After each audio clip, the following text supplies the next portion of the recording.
Chapter 1390. Published at 21st of November, 2022, 9:47 and 9 seconds a.m. Chapter 1390.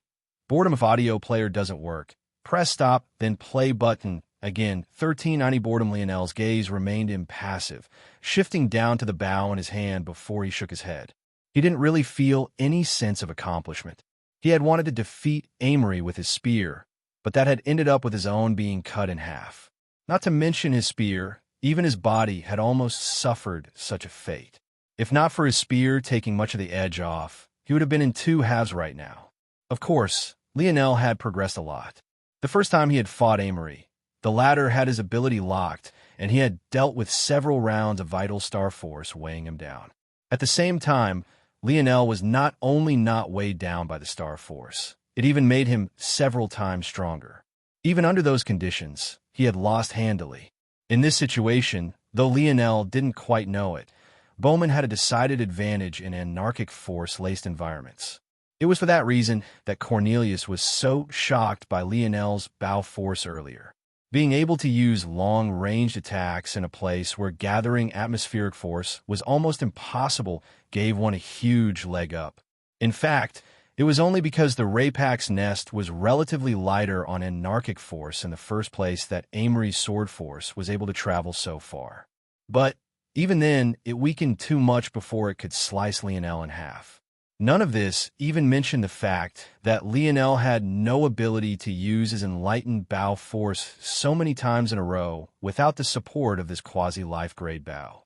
Even if he hadn't been teaching Amory a lesson and he went directly for the kill, Lionel believed that he would have still needed at least 5 arrows to claim Amory's life. Under normal conditions, Lionel could shoot 2, and if he realized, pushed himself into a comatose state, 3. After his mind broke into the 6th dimension, he could barely shoot 4 now. Unfortunately, since his body had yet to catch up, his breakthrough into the 6th dimension didn't give as large a boost as it might otherwise. Regardless, it would leave him one short of victory. Plus, none of this even mentioned what advantages just shooting with this bow alone gave. It was subtle, but Lionel felt that it had had a suppressive effect on Amory's sword force, likely something related to abilities of the bow he had no right to use just yet. This chapter upload first at NovelBin. If you want to read more chapters, please visit NovelNext.com to experience faster update speed. All of this made Lionel incredibly unsatisfied with this victory. If he had wanted to win like this, he could have done it ages ago. This true selection would have been a joke if he used his bow from the beginning. Lionel suddenly felt a dull thud thump against his chest. Looking down, he found Aina standing before him, a slightly annoyed look on her face. "Less than 4 years," she suddenly said. "Huh, the metamorphosis happened less than 4 years ago, and he's been training since he was a toddler. If he saw your face right now, he'd probably die of rage." Lionel raised an eyebrow before he eventually shook his head and chuckled. He never cared to compare himself to others. When he told Conan to stop placing his limitations onto himself, he had meant it. He didn't care how many more years of experience, backing, and knowledge Amory had than him. He still felt like he should be able to win his own way. "You're also lazy." Lionel blinked, snapping out of his own thoughts to look at Aina again. "Don't look at me like that, I'm right. You can easily lose yourself in your work, giving the illusion that you're hardworking, but you only like to focus on things that are interesting to you or things that give you the thrill of deduction, like finding out something new. But how often have you stripped things down to their bare bones and just swung a wooden spear 10,000 times in the same stance for days on end?" This chapter upload first at NovelBin. Lionel opened his mouth to respond, but suddenly found that he had no answer. Was he really lazy? Now that he thought about it, the only reason he was so fascinated with force crafting, at least in the beginning, was because his dad had challenged him. And now, just like Aina said, he loved it because every craft was like a new challenge, a new puzzle to solve, a new world to jump into. She was right. He had never really gotten to the nuts and bolts of things. Aina sighed, seeing Lionel's expression. She remembered that at first, she didn't want Lionel to follow her, because she cared about him and thought that his talent might not be great enough to stay by her side. Not until she got her revenge, anyway. But almost instantly, he had flipped that thought of hers on its head. He seemed to improve all the time with hardly any effort at all. It was hard to tell someone like that they should be better and do better, especially when it worked so well. Lionel had an embarrassment of riches, but eventually the wellspring would come to an end. Eventually, a quasi-life grade bow wouldn't be enough. Eventually, he wouldn't be able to travel any further in Spear Domain. Eventually, he would have to travel to places he couldn't survive in with the segmented cube. And then what? Would he hope another rage-fueled tantrum would push him over the edge and give him the strength he needed? If you want to be a king, you should learn how to deal with boredom. Or else, when that peace you want finally comes, what are you going to do with yourself? Anna looked at Lionel seriously when she spoke these words. It was just a few short and simple sentences, and yet it hit Lionel like a truck. She was right. When all the excitement was gone, what would he do? Chapter 1391, published at 21st of November, 2022, 9:47 and 6 seconds a.m. Chapter 1391. Really? If audio player doesn't work, press stop, then play button again. 1391, really? Lionel fell into silence, his palm flipping to return the bow to the segmented cube. He didn't quite have an answer. He never really thought about it. Even when he was with Anna, he never really thought about what their future together would look like. He didn't think about marriage. He didn't think about kids or grandkids. He never really imagined them growing old together either. It was odd that he never did. A man like him, who was logical to a fault, should have been thinking about those things. And at the very least, he should have talked to Anna about it at some point. But he never brought it up. Do you want kids? Anna, who had been staring intently at Lionel, was suddenly caught completely off guard by the question. She was baffled in one moment before she went entirely red. What are you talking about all of a sudden? Seeing her reaction, Lionel laughed, all his worries seeming to float away. She could be quite bold sometimes, but she could also be adorably embarrassed just as easily. The ebbs and the flows of this were quite peaceful and relaxing. Maybe there was nothing wrong with some forms of boredom. No, really, Lionel said after he finally stopped laughing. Do you? Anna's eyes darted around. She couldn't believe Lionel had really chosen this kind of situation to ask this question. But, seeing that the answer was important to him, she bit her lip and nodded. How many? Lionel pressed. Anna was exasperated. What was wrong with this man all of a sudden? 10, huh? Lionel leaned in. Even with his hearing, Anna had spoken so softly that he couldn't hear exactly what she was saying. Was this really something to be so embarrassed about? As confusing as he was, this woman was even more confusing. She didn't even blink an eye when they got caught making out in the middle of a Raypack's nest. Now she wanted to be all flustered? This chapter upload first at NovelBin. Net, if you want to read more chapters, please visit NovelNext.com to experience faster update speed. At least 10, all right? Anna snapped, her voice practically blowing Lionel's hair back. At least 10. Lionel's brows rose. Does that mean you want more than that? Yes. Anna placed her hands on her hips. Is there a problem? I'm doing most of the work anyway. Lionel blinked. It seemed that this was more important to Anna than he knew, to think that he hadn't even thought to ask before. She even seemed a bit defensive about it, as though she was afraid that Lionel would say no. Even without going down that path, Lionel could tell that saying no would really hurt Anna, maybe even more so than those cruel words he had spoken that day on Planet Montex. He could even feel the anxiety within her as she waited for him to respond. Lionel felt that he should have been able to guess this long ago. It was one thing for Anna to get super defensive and anxious over her experience with the puppet master back when her psyche still wasn't completely whole. But for that to bleed over into her rage for the steel beast master as well long after her mind had been repaired was a different matter entirely. What did both Varian invalids have in common? Well, both of them wanted to use her as some sort of sow to pump out babies for them. Maybe the reason Anna was so enraged went beyond them just crossing boundaries any woman would have up, but rather because they were also perverting something she held close to her heart and cherished. Lionel smiled. What are you so worried about? Like you said, You're doing most of the work anyway. How about we start now? Lionel's smile spread into a wild grin. 1 baby, 10 babies, 20? He didn't really care one way or another. Anna sighed a breath of relief before she rolled her eyes. I'm ignoring you. She turned away and began to walk to who knows where. How can you ignore me?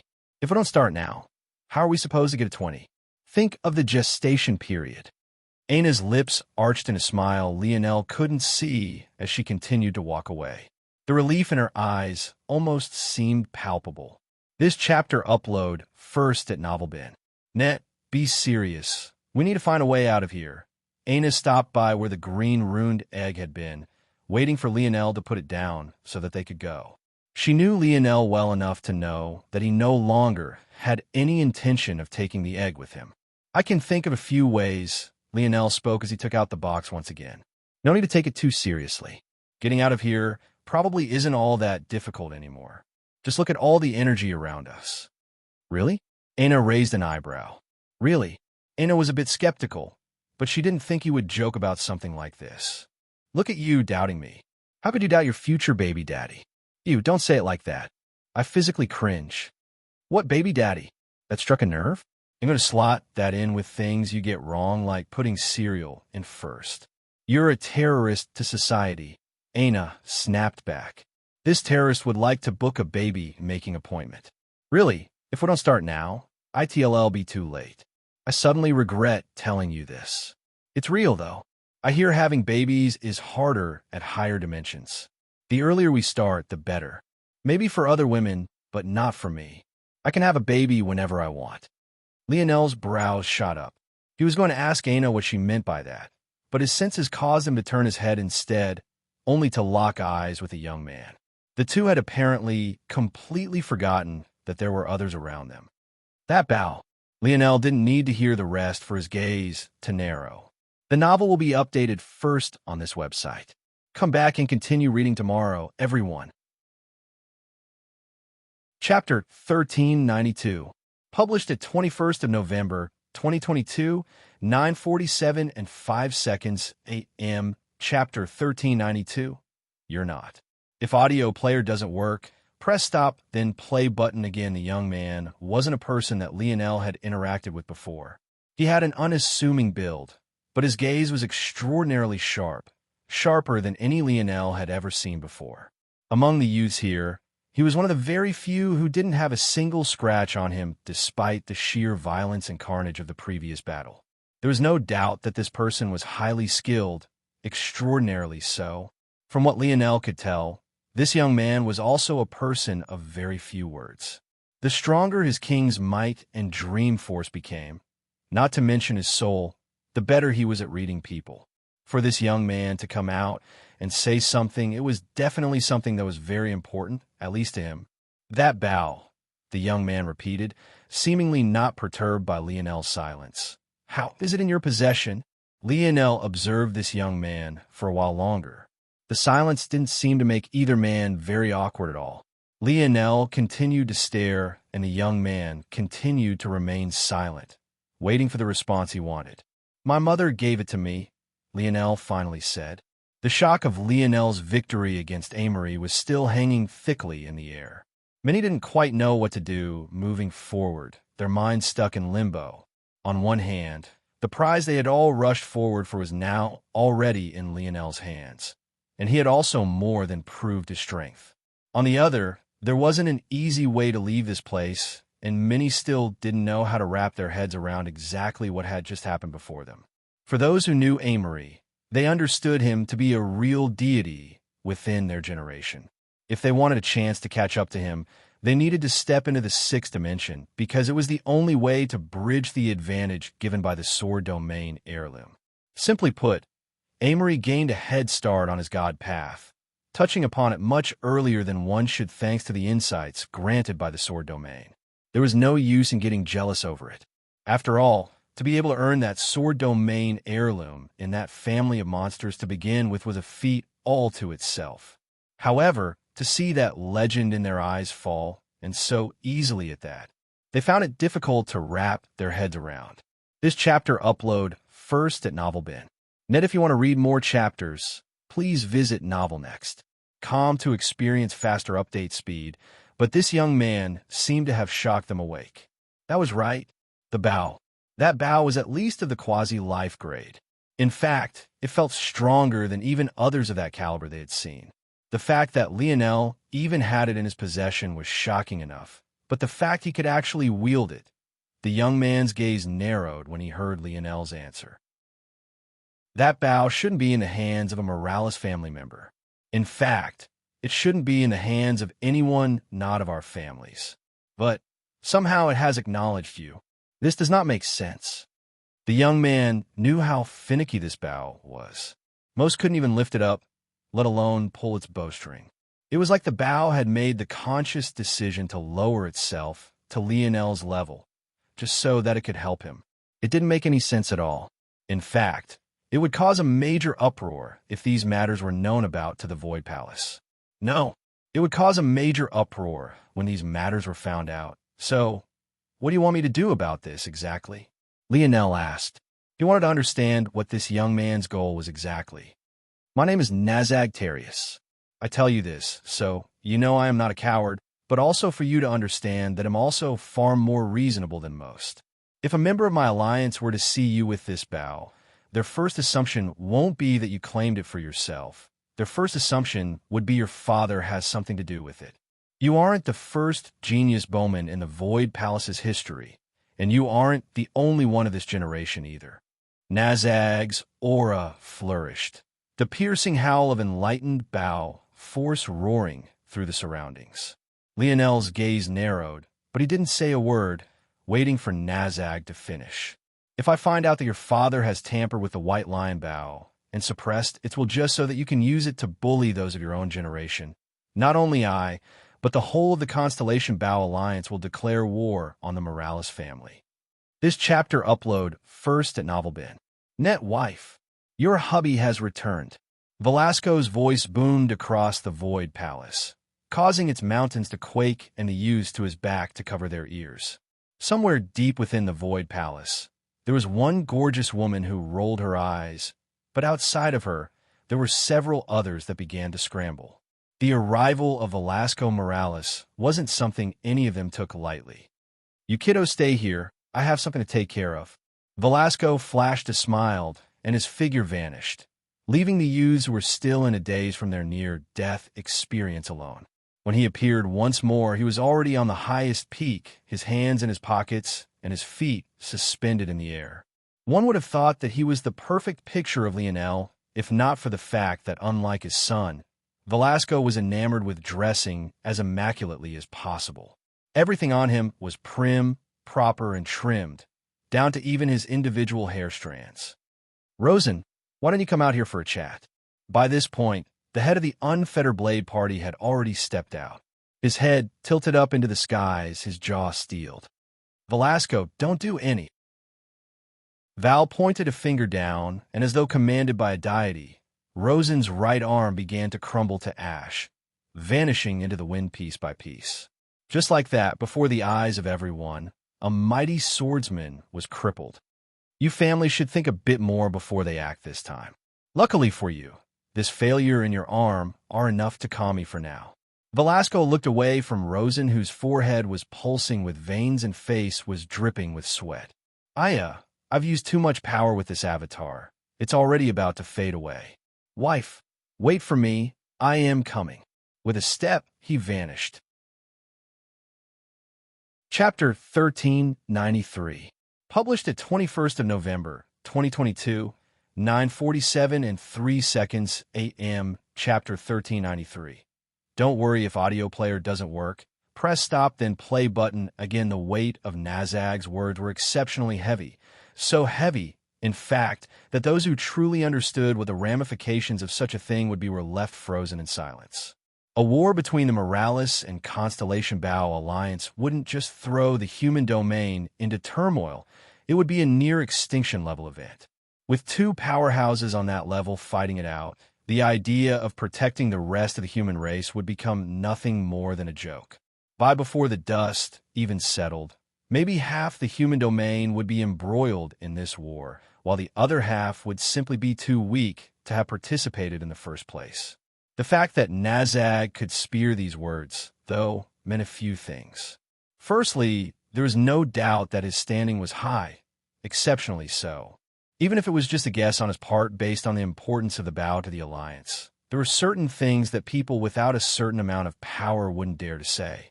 If Nazag held no power, it would be like a homeless man of ancient America declaring that they would lay siege to ancient Russia. It might be true, depending on the context, but what place did a homeless man have to speak of such things? If anyone was going to make the decision, it would be the president or someone of high military rank. And that led to the second thing. This bow was far more important than Lionel knew. It could be said that his mother had dropped a hot potato in his lap. Truthfully, though, Eleanor hadn't been expecting Lionel to gain acknowledgement of the bow. She had only heard from her father that her little lion was a bowman, so she snatched the best bow she could find, expecting Lionel to grow into it eventually. She could have never expected that there wouldn't even be a barrier of entry. Like this, Nazag's assumption was quite cogent from his perspective. Lionel, indeed, wasn't the only genius to have ever existed, and while his Scarlet Star Force was impressive, none of that was related to bowmanship. None of these people here had any way of knowing how early on Lionel had grasped bow force, and they were even more in the dark about the fact Lionel would have grasped enlightened bow force even faster if he had been aware that there were higher levels to strive for. This chapter upload first at NovelBin. Net, if you want to read more chapters, please visit Novel Next. To experience faster update speed, it had to be remembered that Lionel originally refused to ask the dictionary about progressing his spearmanship. Because he wanted to organically progress and improve, he didn't want his decisions to be jaded or influenced by those that came before him.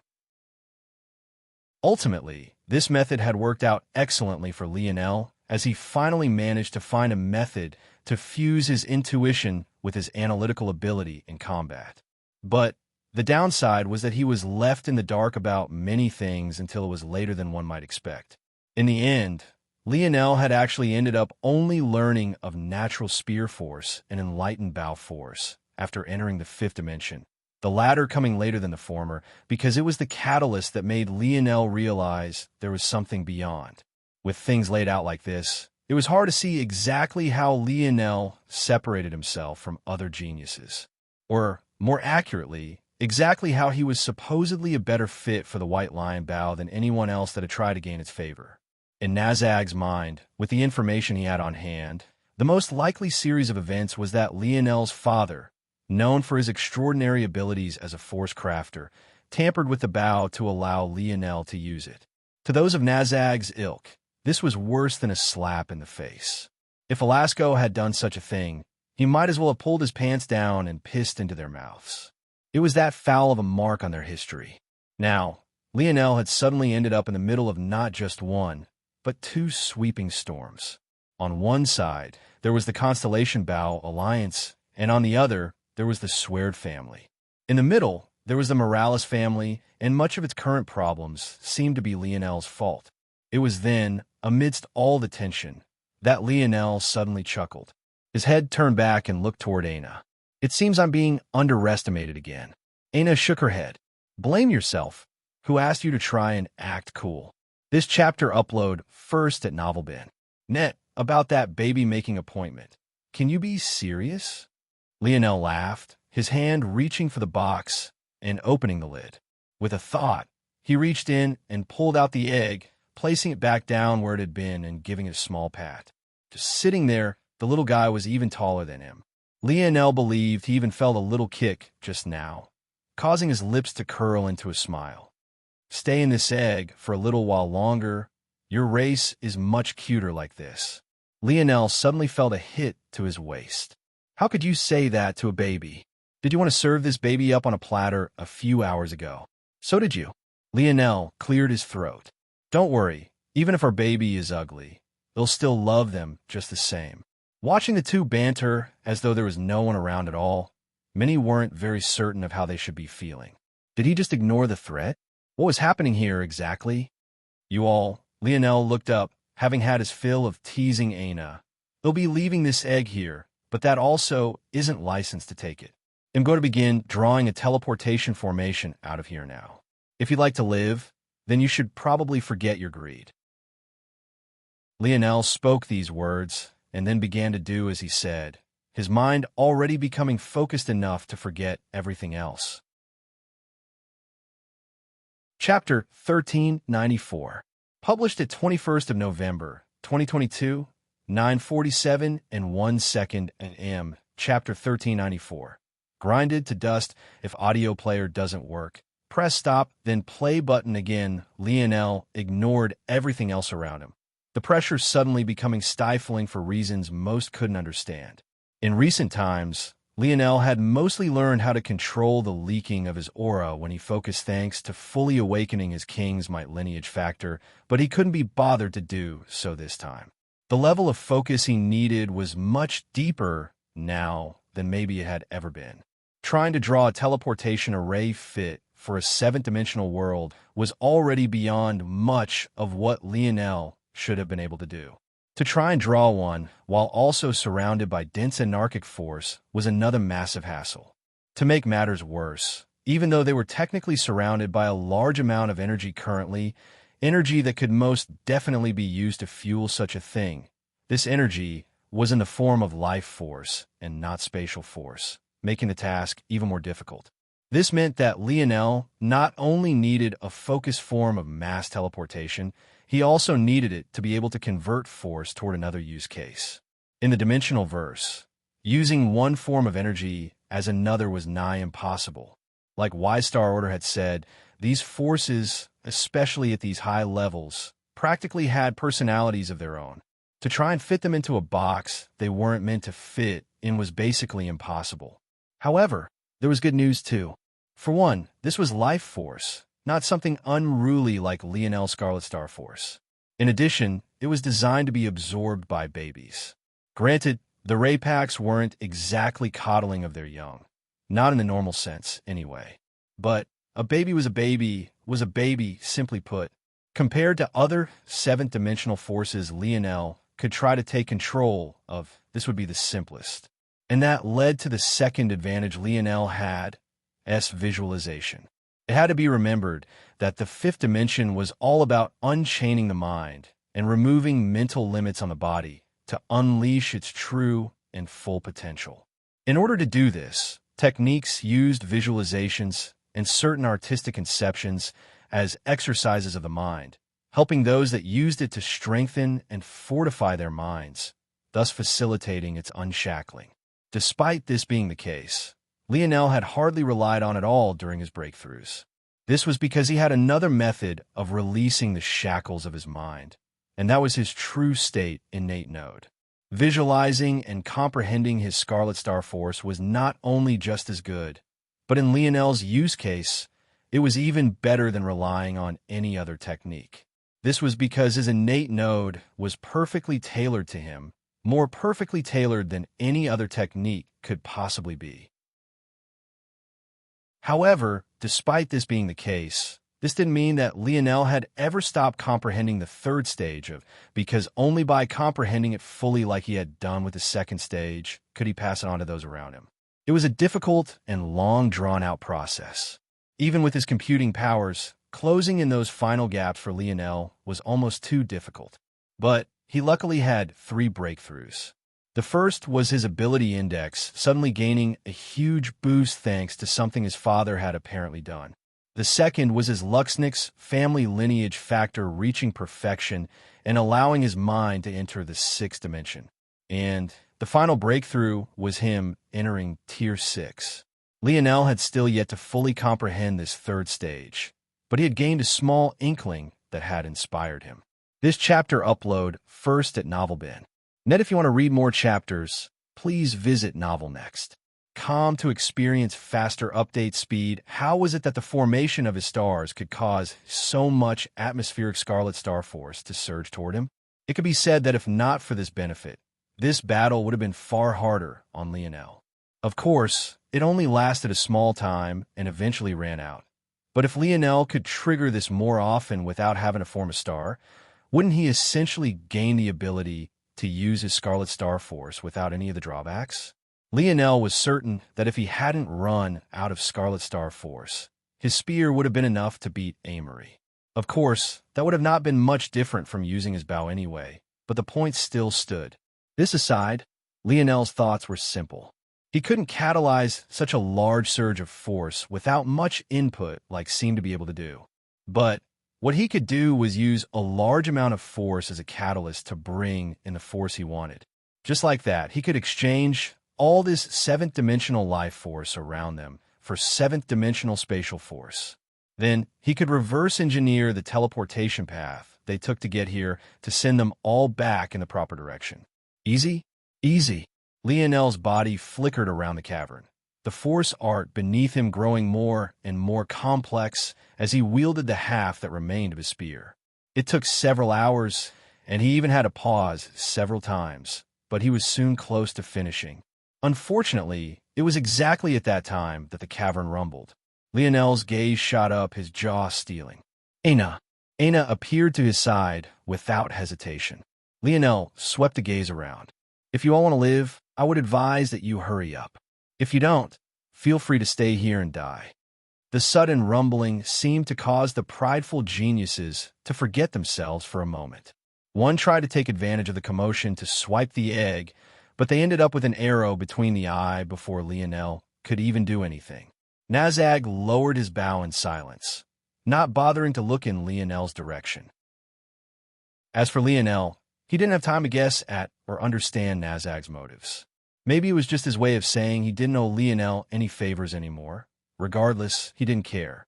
Lionel finished the final stroke as the youths of the Void Palace surged in. A wild green glow overwhelmed everything, blinding most. This chapter upload first at NovelBin. Net Lionel squinted, his brows furrowed tightly. He had created this array on the fly using a force art system he wasn't even used to. He hadn't been able to optimize things the way he would like. It was still possible for them to be stopped.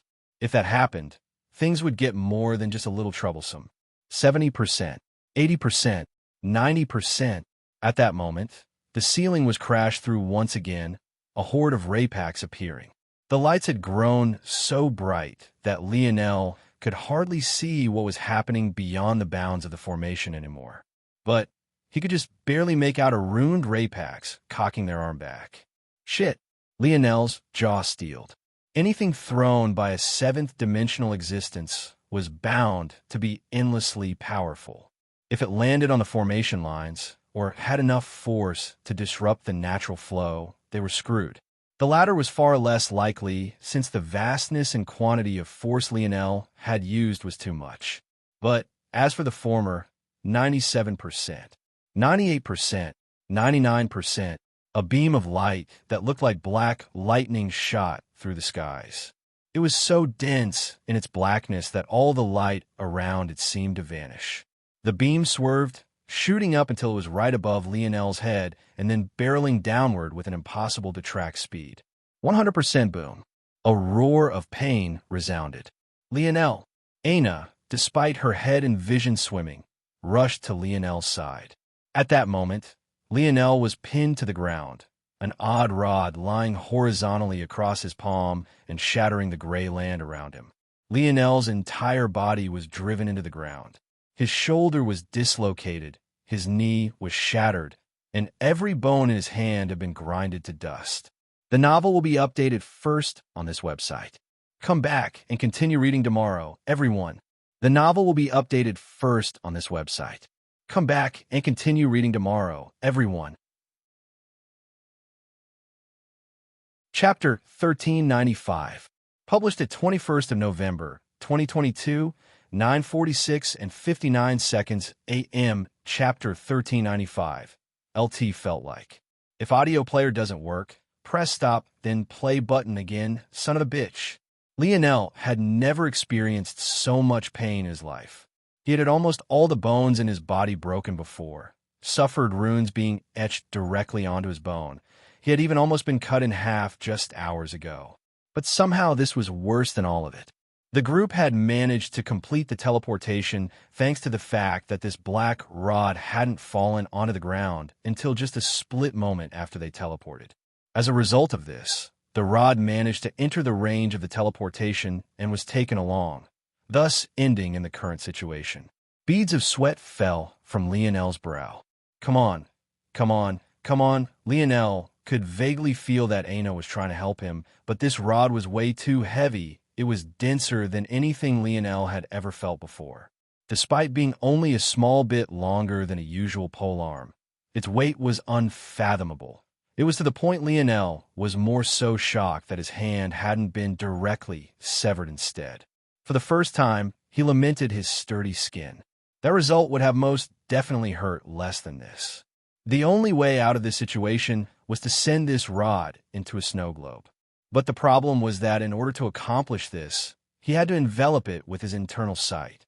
However, not only was this rod seemingly resisting his internal sight, it was hard to focus at all with this much pain racking his body. Fuck! Listen to me! Lionel roared at the rod, but it didn't seem to matter. This chapter upload first at NovelBin. Net, if you want to read more chapters, please visit NovelNext.com to experience faster update speed. Lionel thought of just pulling his hand away, allowing his fingers to be severed. But he knew that he couldn't allow such a thing to happen. Although it would make the pain go away, he wasn't sure how recovery would work after that. The pain here was clearly originating from how much superior this rod was in comparison to him. An injury from a higher dimensional being, existence, or object tended to scale accordingly. Lionel couldn't even focus enough to see what level this rod was at, but he knew that it was at least well into the gold grade. The only thing keeping him sane was the thought that whichever bastard Rapax threw this thing at him after he helped save their little baby king was probably lamenting their poor choice. If he ever met that guy, he would definitely use this same rod to bash its head in. Come on. Lionel failed to envelop the rod again. I've tried one too many times. I need to try something else. If he was in the right headspace, Lionel would have given up on this endeavor after the first failure. The definition of insanity was repeating the same action over and over, knowing it would fail. Lionel had realized that he would never be able to envelop this rod with his current level of internal sight. He didn't know why, and he had never run into such a problem before, but there was no denying it. He needed a different approach. His opposite palm flipped over to reveal the white lion bow once again. His thought process was simple. He hoped that it would be able to suppress the rod enough to allow him to do what he needed to do. It was a wild thought, quite frankly. He had never thought of doing such a thing before, but he assumed that if weapons could eventually grow to have personalities of their own, then this wasn't too far-fetched. This was especially so since he could subconsciously feel that this rod was fighting back against him.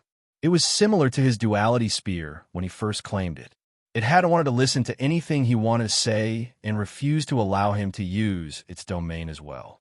It was clear that some weapons had their own sort of pulls and preferences, even if it wasn't as exaggerated as having a real soul. However, what happened when Lionel brought the bow shocked him. The good news was that whichever Rapax threw this weapon was definitely kicking themselves, absolutely furious that they had lost such a weapon. In addition to that, it seemed that Lionel was right. Weapons could suppress one another after reaching a certain level. The bad news? Well, it wasn't the bow doing the suppressing. This chapter upload first at NovelBin. Net, what the hell? Lionel really didn't know what to do at this point. Would he really have to sever his hands? It would be a huge issue. He would have to restart his designation from scratch, and that was only if he was lucky enough to regrow them or reattach them.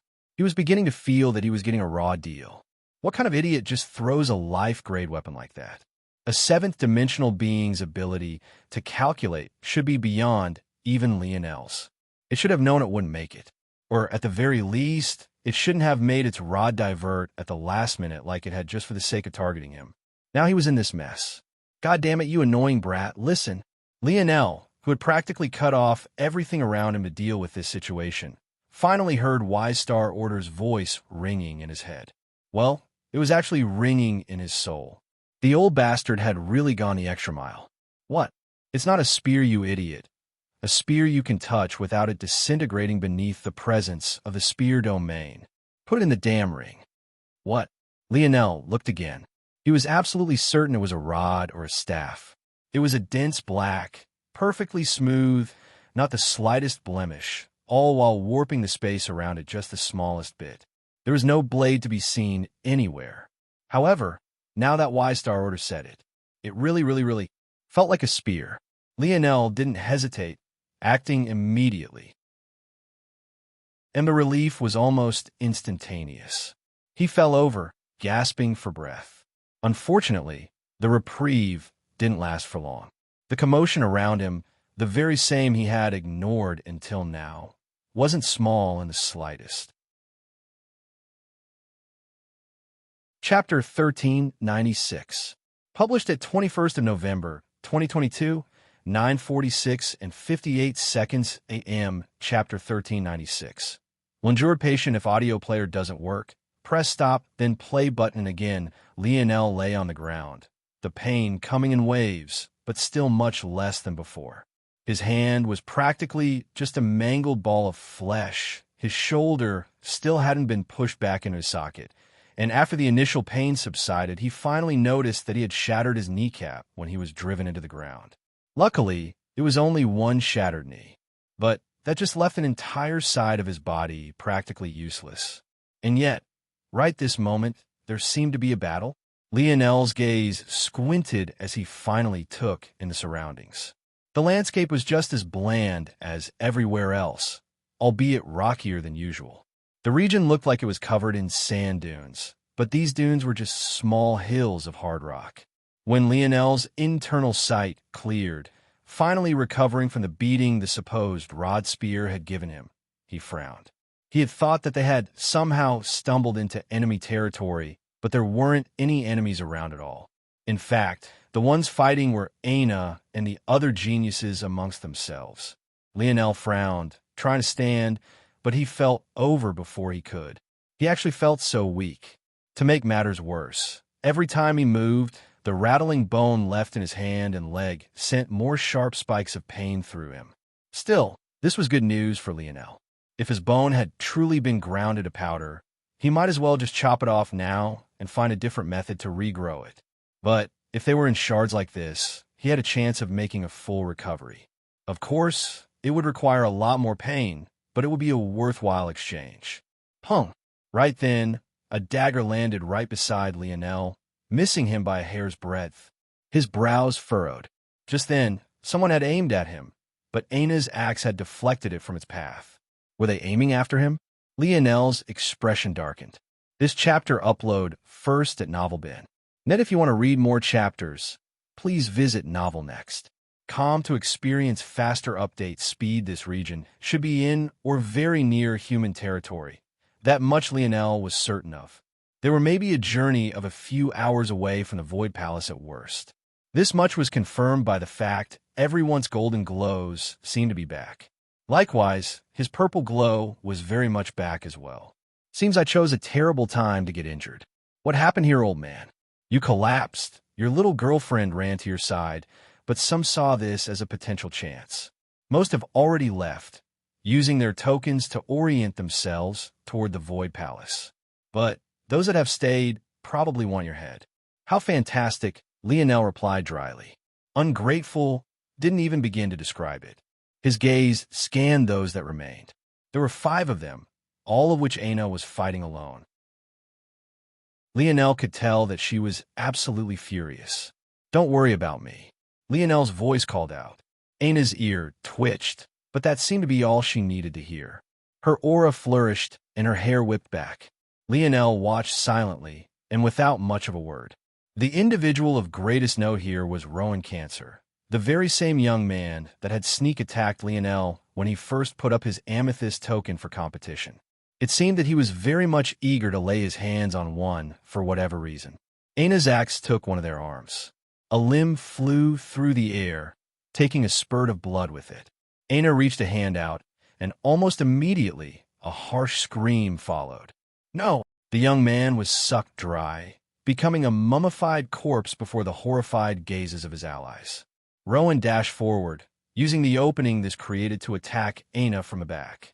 This chapter upload first at NovelBin. Net Aina's palm flared outward, the large orb of blood she had just procured becoming as a sheet of paper and wrapping around her back. Its speed was sublime, surpassing anything human legs at this level could possibly match. Clang! Rowan was sent reeling backward, and was soon faced with a wall of crimson spikes chasing after him, as Aina actually chose to take a strong step forward, severing the heads of 2 more youths and adding to her bloody concoction. Seeing that the situation was bad, Rowan's gaze flickered as he continued to retreat, looking toward Lionel. But all he found in return was a gaze that was somehow both cold and dull. Despite the fact Lionel was just sitting there, clearly heavily injured, Rowan felt a cold chill crawl up his spine. There was a large problem as well. Even if he killed Lionel, he would have to face Aina's wrath, and he wasn't willing to get entangled in such a battle right now. Thinking to this point, he turned on his heels and sprinted away, his straight-line speed making him look like a black line racing across the rocky dunes. Lionel didn't do anything as Rowan ran away. Not that he could do much of anything. He was entirely focused on at least trying to get his right leg working. Unfortunately, he had already used his, and even though he could now use it once a day, it hadn't been 24 hours yet. Plus, while it would work on his knee and shoulder, he was certain that it wouldn't work on his hand. After all, the Snowy Star Owl was a 6-dimensional creature, while that rod was of the life grade. They weren't comparable at all. Aina slaughtered the final 2, her expression still fuming. While it softened a bit when she returned to Lionel's side, it was clear she was pissed. Not only had Lionel been attacked, after saving all of them, no one had even bothered to help out of gratitude. It was as though they were doing them a favor by not getting involved. Lionel chuckled as he hopped up to 1 foot, unceremoniously leaning all of his weight on Aina and draping his uninjured arm over her shoulder.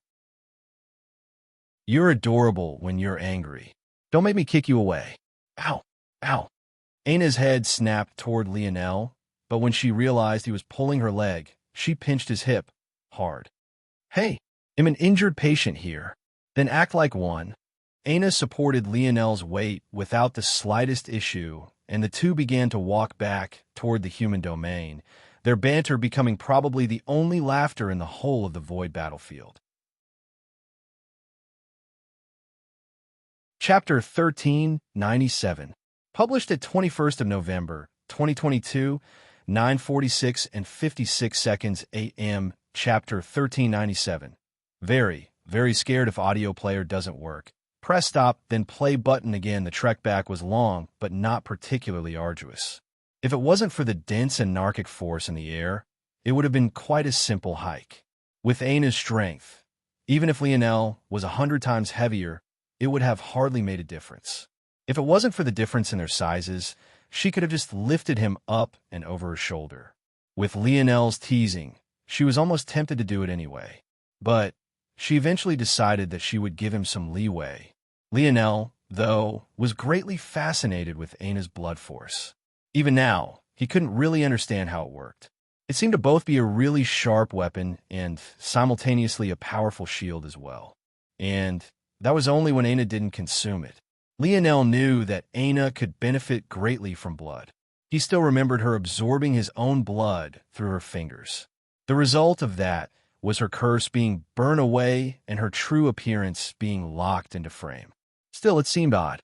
What was it about blood that could make it such a powerful tool? The answer seemed obvious enough. Blood carried much of what we were. But that was mostly the answer of someone obsessed with talks of bloodlines and lineages.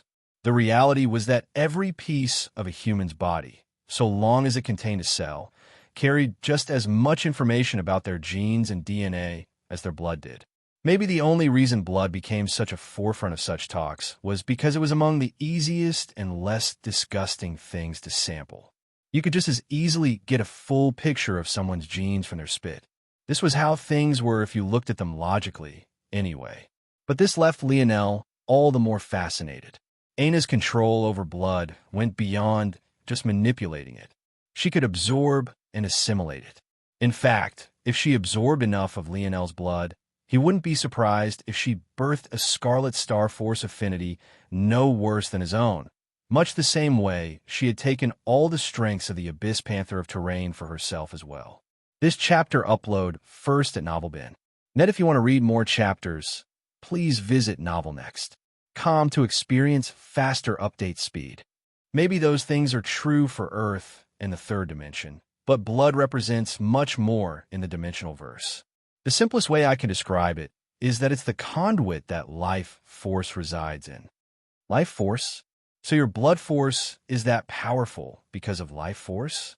Then why the hassle then? Why not just use life force directly? That way you don't need to cut your enemies to make use of their blood. Aina shook her head. It doesn't work like that. Life force is like gasoline or electricity, while blood is the engine that runs on it. Alone, gas and electricity, or most forms of that type of energy, are useless. It's only when they're applied across certain modes that they gain power. Blood is like a vehicle in driving, and life force is the fuel. There's no better fuel than life force, and there's no better vehicle for it than blood. If I use life force alone, I can only really apply it to my body, and it becomes difficult to apply it to others. That's because unlike other forces which have universal signatures to them, the life force of everyone differs from one to another. Hopping between them is inadvisable, and only someone skilled enough to make life force neutral could use it to heal someone other than themselves. It's similar to blood types in that way. Lionel was suddenly enlightened. If what Aina was saying was true, it was no wonder she was so powerful. Her life force affinity was exceptionally high.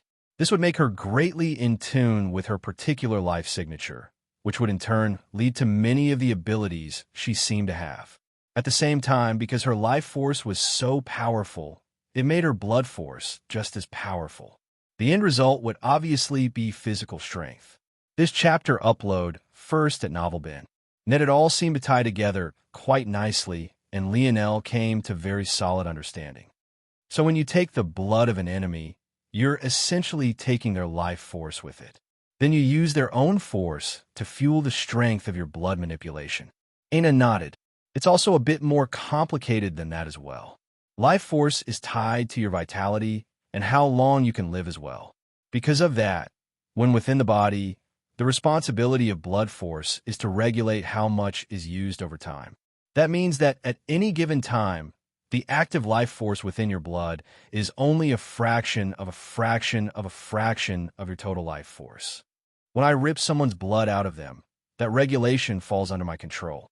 I essentially gain access to the total sum of a person's entire life's worth in an instant and can use it as quickly or slowly as I please. The more powerful the person, the more difficult it is to take their blood. But, likewise, the results are also far better. The power I can output with blood by my side is exponential. Theoretically, I don't really have a limit. It's just that I don't use it very often in battle because it feels like a cheat. I prefer to hone my foundational skills, knowing full well that when I wanted the power I can output easily tenfold or even many more times that stronger. Lionel chuckled. Should I be scared of you? Aina nodded eagerly. Very, very scared. Lionel laughed. He knew that his assessment of Aina wasn't off, and this explained a lot. Her base strength was one thing, but her power when multiplied by her blood force and life force affinities were on a completely different level. So how does this relate to you saying you can have a baby whenever you want? Lionel suddenly asked.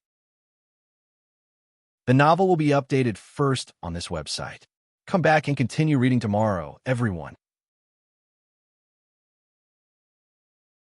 Chapter 1398. Published at 21st of November, 2022, 9:46 and 54 seconds a.m. Chapter 1398. Heartless. If audio player doesn't work, press stop, then play button. Again, Aina blushed slightly and looked away. Why was this man always asking her about embarrassing things? Lionel smirked. What? Is this related to your period? Lionel's words were cut off by an elbow to the gut. Damn, this woman was too strong for her own good, but maybe he deserved that a little bit. He didn't really think it was an embarrassing thing to talk about, honestly. All women had to deal with it, even those of higher dimensions. He just never really looked into it. Though, now that he thought about it, he was quite clueless about Aina's cycle, something that didn't make much sense considering how long they had spent together. It had never really been a problem, and he didn't notice any trends. In addition, he never really picked up on her discomfort or mood swings either, though the latter could be explained away by the fact Aina had practically been in a perpetual state of mood swings back then. But that wouldn't begin to explain the former. I don't have to worry about my period, especially recently. It's entirely in my control. I can decide when an egg is released, and when it isn't, it's not a problem. Usually, higher dimensional beings have trouble having children because their life expectancies increase, slowing down all of their biological functions. Whereas for someone in the third dimension, an egg would be released once every month. The higher you go up in dimension, the more erratic and dilated the timing becomes. Beyond there are extra added barriers to life, clashing high-level forces that make it difficult for some batches of sperm to fuse with an egg, even if the egg really is there. In those cases, it becomes a matter of frequency and determination. But in most cases, it's just a waiting game. Clashing high-level forces? Lionel asked. Yes, an egg and a sperm each have half their owner's DNA, but the resulting combination is completely random. The higher you are in dimension, the more force plays a role in this. Certain affinities, lineage factors, and even ability indexes can cause clashes. In fact, at those high levels, every variable matters. For example, the female or male's diet that month. At high levels, food also contains large influxes of force that can fundamentally change the chemical and hormone balance of the body, and thus potentially ruin proper fertilization. It can become really complex very quickly, even down to the environment. So, rather than becoming easier as you grow more powerful, it actually becomes a lot more difficult. Aina seemed like she could continue for days talking about this topic. She was obviously not only well-versed, but she had dedicated a lot of time to understanding. It only reminded Lionel all the more how important it was to her. This chapter upload first at NovelBin. If you want to read more chapters, please visit NovelNext. To experience faster update speed is by Novelby. At the same time, it also reminded Lionel that Aina was labeled a 5-star health professional for a reason. It made him think. The gene analysis exam of Earth was actually so accurate. What mechanisms were built on? Was it really possible to guess what someone would be good at from their genes alone? If the answer was yes, it felt almost existential in the level of problems it could present. So you're able to control all of those factors, Lionel guessed. Yes, I can feel what food would be beneficial to me. I can choose which egg is released, and when I can fuel it in the most optimal way. Hold on a minute. Lionel's gaze narrowed. Doesn't that mean that a condom was completely unnecessary? Aina blinked, staring off into the distance before turning her head to look up into the skies. Well, would you look at that? She said cheerfully. What nice weather we're having today. Aina suddenly felt a greedy hand squeeze at her chest. Lionel had his arm draped over her shoulder for support, but now it seemed he wanted a little bit more. Aina jumped up and scurried away, letting Lionel fall. However, to her shock, he appeared by her side again. Your legs? They're already healed. Aina was part relieved, part betrayed, and another part amused. Lionel grinned. You're not getting away that easily. You heartless vixen, I want my emotions back. What emotions? ? Heartache, despair, and the king of them all, blue balls. This chapter upload first at NovelBin. Follow current novels on Novelbin. Aina sputtered with laughter, her body suddenly becoming enveloped by a crimson aura. By now, Lionel knew that this meant that Aina was pouring more of her life force into her blood, increasing her physical attributes. She could basically exchange her life for a buff whenever she wanted. Of course, Lionel wasn't worried about her shaving years off like this because firstly, it wouldn't be so exaggerated, maybe days at best. And because Aina's life force affinity was so high, her lifespan was beyond what Lionel could imagine. On top of that, she could steal life force from others whenever she wanted. At that moment, she smiled sweetly, looking every bit as lovely as usual. But, for some reason, Lionel could almost see the devil horns and tail coming out of her. Your legs might be healed, but running with that arm would be quite the hassle, don't you think? Catch me if you can. Aina bolted into the distance, leaving a line of red and black in her wake. Lionel was left speechless. Where was the justice? What about his emotions? His blue balls? Lionel looked at his right hand, realizing her probably couldn't even enjoy sex with his arm like this. What a waste. With a thought, Lionel brought out some metal from the segmented cube, then formed them around his hand, locking everything in place so that the hurt to him was minimized to the extreme. Then, with a grin, his body lit up with a white gold glow. He didn't max out his speed branch for no reason. He shot off, leaving a blazing trail of gold in his wake. Illusory wings appeared to his back, making it feel as though he had been shot out of a cannon. The air imploded as he closed the distance by half in the blink of an eye. Unfortunately, Lionel's fun didn't last. Over the horizon, the tall gates of the human domain loomed. It seemed he would have to put his fun aside for now. Another win for the heartless vixen. Just 2 chapters today, back with 3 tomorrow. The novel will be updated first on this website. Come back and continue reading tomorrow, everyone. Chapter 1399. Published at 21st of November, 2022, 9:46 and 52 seconds a.m. Chapter 1399. Relax if audio player doesn't work. Press stop, then play button again. I lied. Hey, race number 3. As Lionel caught up with Aina, he slowed, eventually coming to a halt by her side. He smiled a bit, seeing that her cloak of gold had indeed become violet. Lionel knew that she was already close, so defeating those last 4 individuals should have put her way over the edge. If she took out her golden token now, it would most definitely be amethyst. Lionel looked down at his metal-encased arm. He didn't know what else this journey would have in store for him, but this would definitely be a problem. He could only sigh toward his bad luck. He had never really consciously trained his left hand, and his right always took the lead. No, I should be able to if I... All right, I'll name this dream mirror. Lionel closed his eyes for a moment, a focused aura concentrating around him. It took a few minutes, and he even had to come to a stop, but when he opened his eyes again, the feeling of his left arm was completely different. It was almost as though he was looking through a mirror world. The control Lionel had over his body had definitely increased. Just now, he rewired his proprioception and reworked how he received signals from his nerves.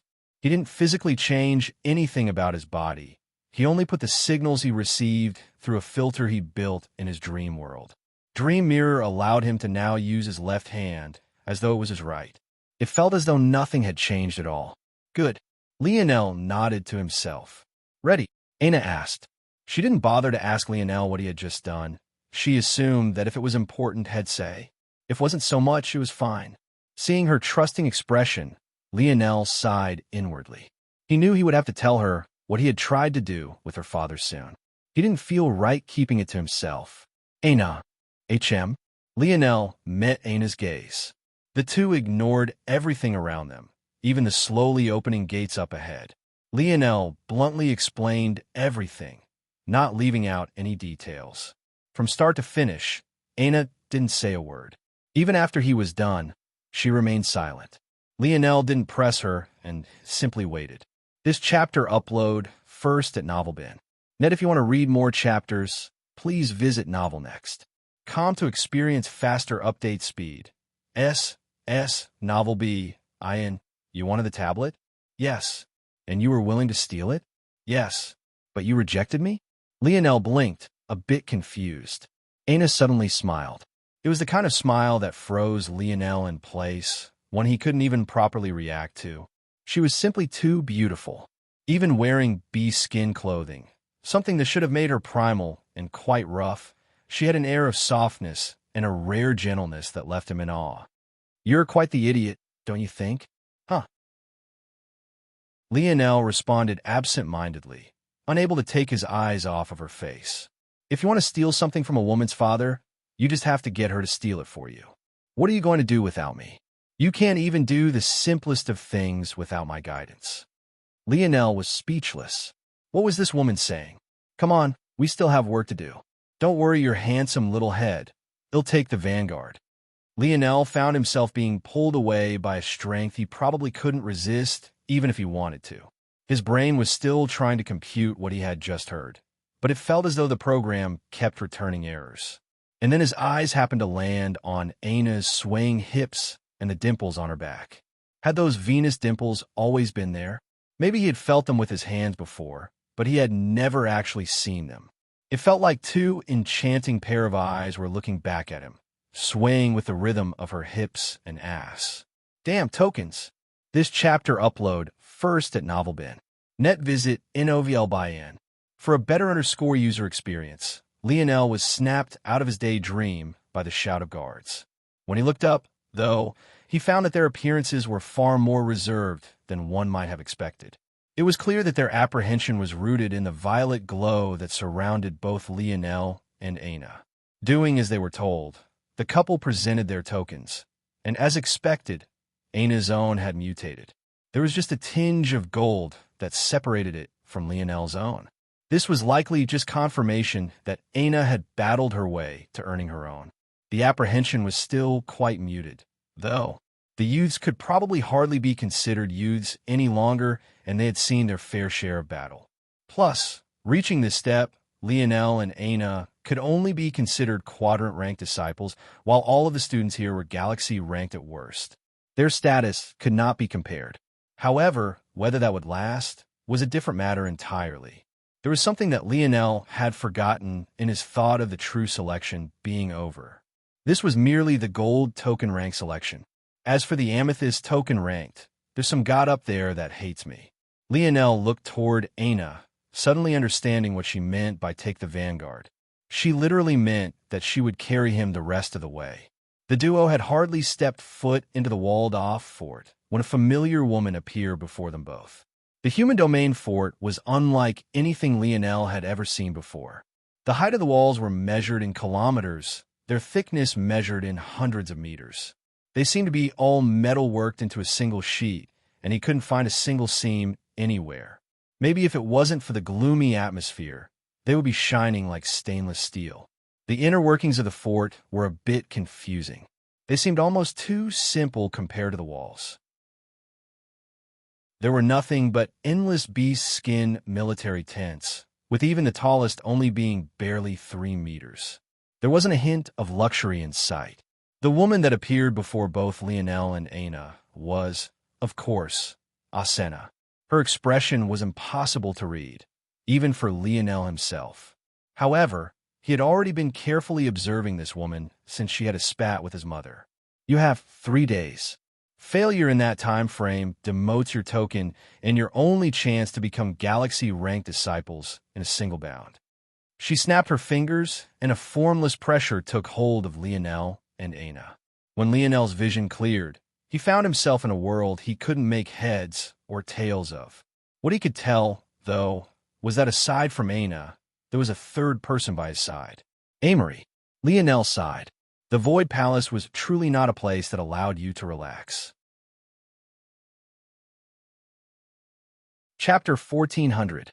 Published at 21st of November, 2022, 9:46 and 50 seconds a.m. Chapter 1400. Which one? If audio player doesn't work, press stop, then play button again. Lionel expressionlessly met Amory's gaze before his own shifted toward the latter's hand. Amory obviously hadn't had a chance to properly heal himself. His right hand was now useless to him and wrapped up in several bandages. The two of them were ironically the same in this facet. Amory didn't seem to react very much to the appearance of Lionel and Aina. It was clear that he had been expecting as much. The light in his eyes didn't seem to have faded at all despite his loss, being just as starry as they always were. Maybe the only difference between now and then was the fact he actually looked at Lionel this time. Both men looked away at the same time, observing their surroundings. Aina, who had been observing this scene, shook her head. Men, if you want to kill each other, just do it. There obviously wasn't a chance to do so now, so, in that case, what was the point of the dick-measuring contest continuing? Her lips curled into a smile, despite her thoughts. Seeing Lionel act like this was adorable to her. Sometimes he seemed less than human, but it was things like this that grounded him a bit. She didn't know which was the real Lionel, and it somewhat worried her that he was only able to be this human at all because of the restraints his father had placed on him. However, what she did know was that no matter what the answer was, she wouldn't be changing her mind about whether or not to stay by his side or not. That much was already decided. Despite spending some time observing the world, Lionel couldn't pick out anything. There was nothing but an endless blackness in every direction. The only good news was that at least Asena wasn't just messing with him again. Since Amory was here as well, it meant that he didn't get a chance to rest either. Though there was a gap of few hours, that much could only be blamed on Lionel himself. "Welcome to Void Tower." The voice boomed, enveloping everything. Lionel's brows shot up. Would they actually get an explanation of what was going on this time? This was great. This must be what victims of Stockholm Syndrome feel like. Lionel shook his head. How ridiculous was it that he was getting excited for the bare minimum? As wielders of the Amethyst token, you will be allowed one free entry into the tower. Do not squander it. This chapter upload first at NovelBin. Net if you want to read more chapters, please visit NovelNext. Com to experience faster update speed. No VELBin. The voice vanished. Lionel was speechless. Was this supposed to be an explanation? Before he could think any more, a strong pressure enveloped him. Lionel realized at that point that letting Aina carry him was out of the question. It seemed that this would be his solo venture once again. Looking down at his right hand, he could only sigh. When Lionel's vision cleared, he found himself in a room filled with weapons. You have 10 minutes to pick your weapon of choice. Lionel looked down at himself, realizing that all of his accessories and spatial rings had vanished. He was stark naked, being stripped down entirely. Soon, though, his naked body was covered in a skin-tight black onesie that felt like a second skin. My metal arm is going to crumble without my conscience protecting it. Lionel frowned, realizing instantly that this wasn't his real body. But, to make things worse, the Void Palace wasn't nice enough to give him back use of his right arm. What the hell is the point of a virtual simulation if you're handicapping me anyway? Though Lionel was complaining, he understood why. This was an extension of the true selection. Of course, they wouldn't be nice enough to let him heal. They wouldn't make things so convenient. The good news, though, was that the skin-tight suit was able to adjust based on Lionel's thoughts. He solidified the fabric around his hand and then caused extensions to grow so that his arm could sit in an arm sling. He rotated his right shoulder and nodded once it was secure. Now his right arm was practically fused with his body. It wasn't going anywhere. What weapon do I pick? Lionel's brow furrowed. He couldn't use a bow with one arm. And while he could get away with using a spear with one arm, it wasn't ideal. Now wasn't the time to suddenly start experimenting with new weapons. Lionel's gaze flashed. Since he was only getting one shot at this, there was only one right answer. This chapter upload first at NovelBin. Net continue reading on NovelBin. I guess the quarterback of the Royal Blues is going to make an appearance today. Time to bring the show to the wider dimensional verse. Lionel began to load himself up, his thoughts flickering and new weapon racks appearing again and again as though he was flipping through pages. No one had ever said he could only pick one weapon, right? Lionel had no idea that currently, outside the Void Tower, a large commotion was brewing. Every year at this time, the spectacle was just the same. Seniors would gather to watch their amethyst token-wielding juniors either fall flat on their faces or soar beyond their previous records. This year, the number was fewer than they were used to, being just 3. But the spectacle was just the same. A large crowd accumulated at the bottom of the tall black tower, many of which were representatives from factions of various ranks. The atmosphere this time, though, was a bit odd. That was because just hours ago, Velasco Morales had made an appearance, crippling the shared majority leader of the Void Senate. And now, rumors said his son was about to undertake his first Void Tower challenge. Velasco had long since vanished, but the commotion he stirred lit a blaze of fire beneath the Void Palace, causing even those that wouldn't normally come to such an event surge over. The crowd this year was easily 10 times larger than it had been in any other true selection era. And it was right then that 3 screens flickered to life. Almost instantly, a large wave of whistles rang out. Who's that beauty? We have another one for the list. Shut up and focus. Which one is Velasco's son? None of them have the Morales family's bronze hair, and I don't see anyone wielding a spear. It was obvious in the end that only Lionel could have been the one they were looking for. But, seeing his choice in weapon, or rather, weapons, their faces couldn't help but turn odd. In the crowd, though, 6 particular young men watched silently, waiting to see what their baby brother could do. More coming. The novel will be updated first on this website. Come back and continue reading tomorrow, everyone. Chapter 1401. Published at 21st of November, 2022, 9:46 and 47 seconds a.m. Chapter 1401. Tortoise? If audio player doesn't work, press stop, then play button again. Lionel looked like an artillery unit. If artillery units came with one arm in humanoid forms, that is. His entire body was strapped in countless daggers and needles. Just a cursory glance put the numbers well into the hundreds. They wrapped around his torso, his groin, his thighs, his calves, his ankles, even his neck. The only part of him that wasn't swamped was his left arm. As though this wasn't enough, 10 enormous javelin containers crashed into the ground, each easily over 3 meters tall, and the javelins within them being even taller. This was enough to make the crowd raise an eyebrow. But it was like Lionel wasn't satisfied with making a fool of himself only this much. On the ground around him, several round shields lay. Is the littlest Nova of the Morales family a tortoise or something? The individual who spoke was a prominent member of the sword factions, clearly uncaring about offending the Morales family. Plus, with Velasco gone, what did he have to fear? A sputtering of laughter followed his comments. No matter how you looked at it, Lionel feared for his life so much that he had drowned himself in weapons he wouldn't even be able to use to their fullest potential.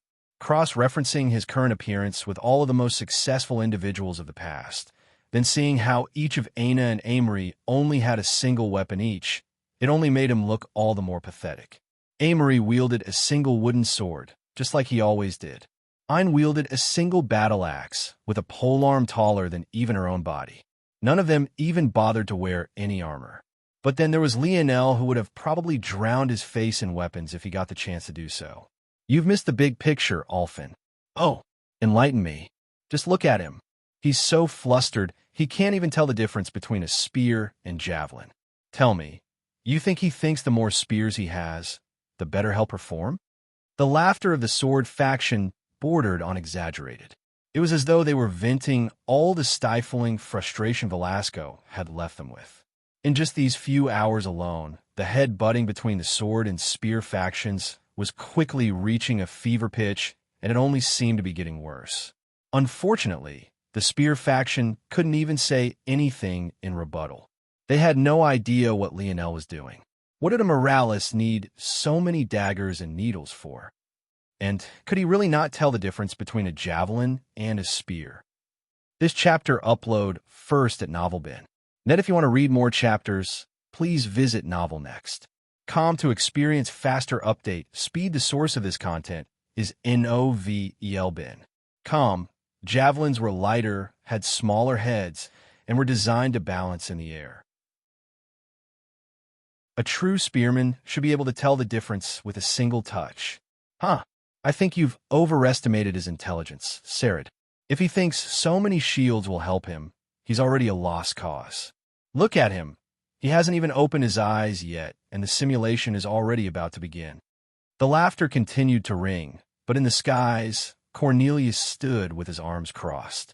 His mind flashed with images he had seen just hours ago. Still, even he was a bit confused. What was Lionel trying to do here? Lionel's eyes remained closed, his mind entering a state of focus. Within this dream world, a perfect replica of his current state reflected in his mind. Then one by one, the daggers, needles, and knives dotting his body lifted up. Numbers began to fly about within Lionel's dream world, building a new dreamscape in the blink of an eye. Weight, balance, effective range, hardness, sharpness, even how well they accepted the flow of force. Everything was labeled and organized. When Lionel's eyes opened, a deep sharpness split the space before them in two. At the very same instant, whether by coincidence or not, the growing peanut gallery surrounding the tower fell into silence. The world of deep fog around Lionel rumbled. Lionel didn't care if his right arm was useless. Today, I'd be sure to ploy through. Lionel stepped on the shield before him. It was the only one that didn't have a round form. It was a tower shield, probably designed for someone much taller than him. It was 1.5 meters wide and 3 meters tall. It had an intricate design and force art on its face, but it was ultimately just a fourth-dimensional product, as were all of Lionel's other shields as well. But that was exactly why he chose them. These shields weren't designed for protecting him. The moment Lionel's second foot stepped onto the shield, it rose high into the air, soaring 3 meters up in the blink of an eye. At the same time, the round shield scattered around him shot forward, scooping up the 10 javelin containers and raising them into the air as well. Lionel looked forward, feeling the rumbling of the first floor continue. And then they appeared. This chapter upload first at Novelbin. Net Novelbin. They were hulking beasts, monstrosities that seemed to lumber and yet had speed that could rarely be matched within the fifth dimension. Chasm flame lions. They had manes of flickering black flames and claws that shimmered with silvery, starry lights. Even the smallest among them was 3 meters tall on all fours, the larger ones measuring in at 5. He got a beast horde on the first floor? Unlucky, Cornelius mumbled.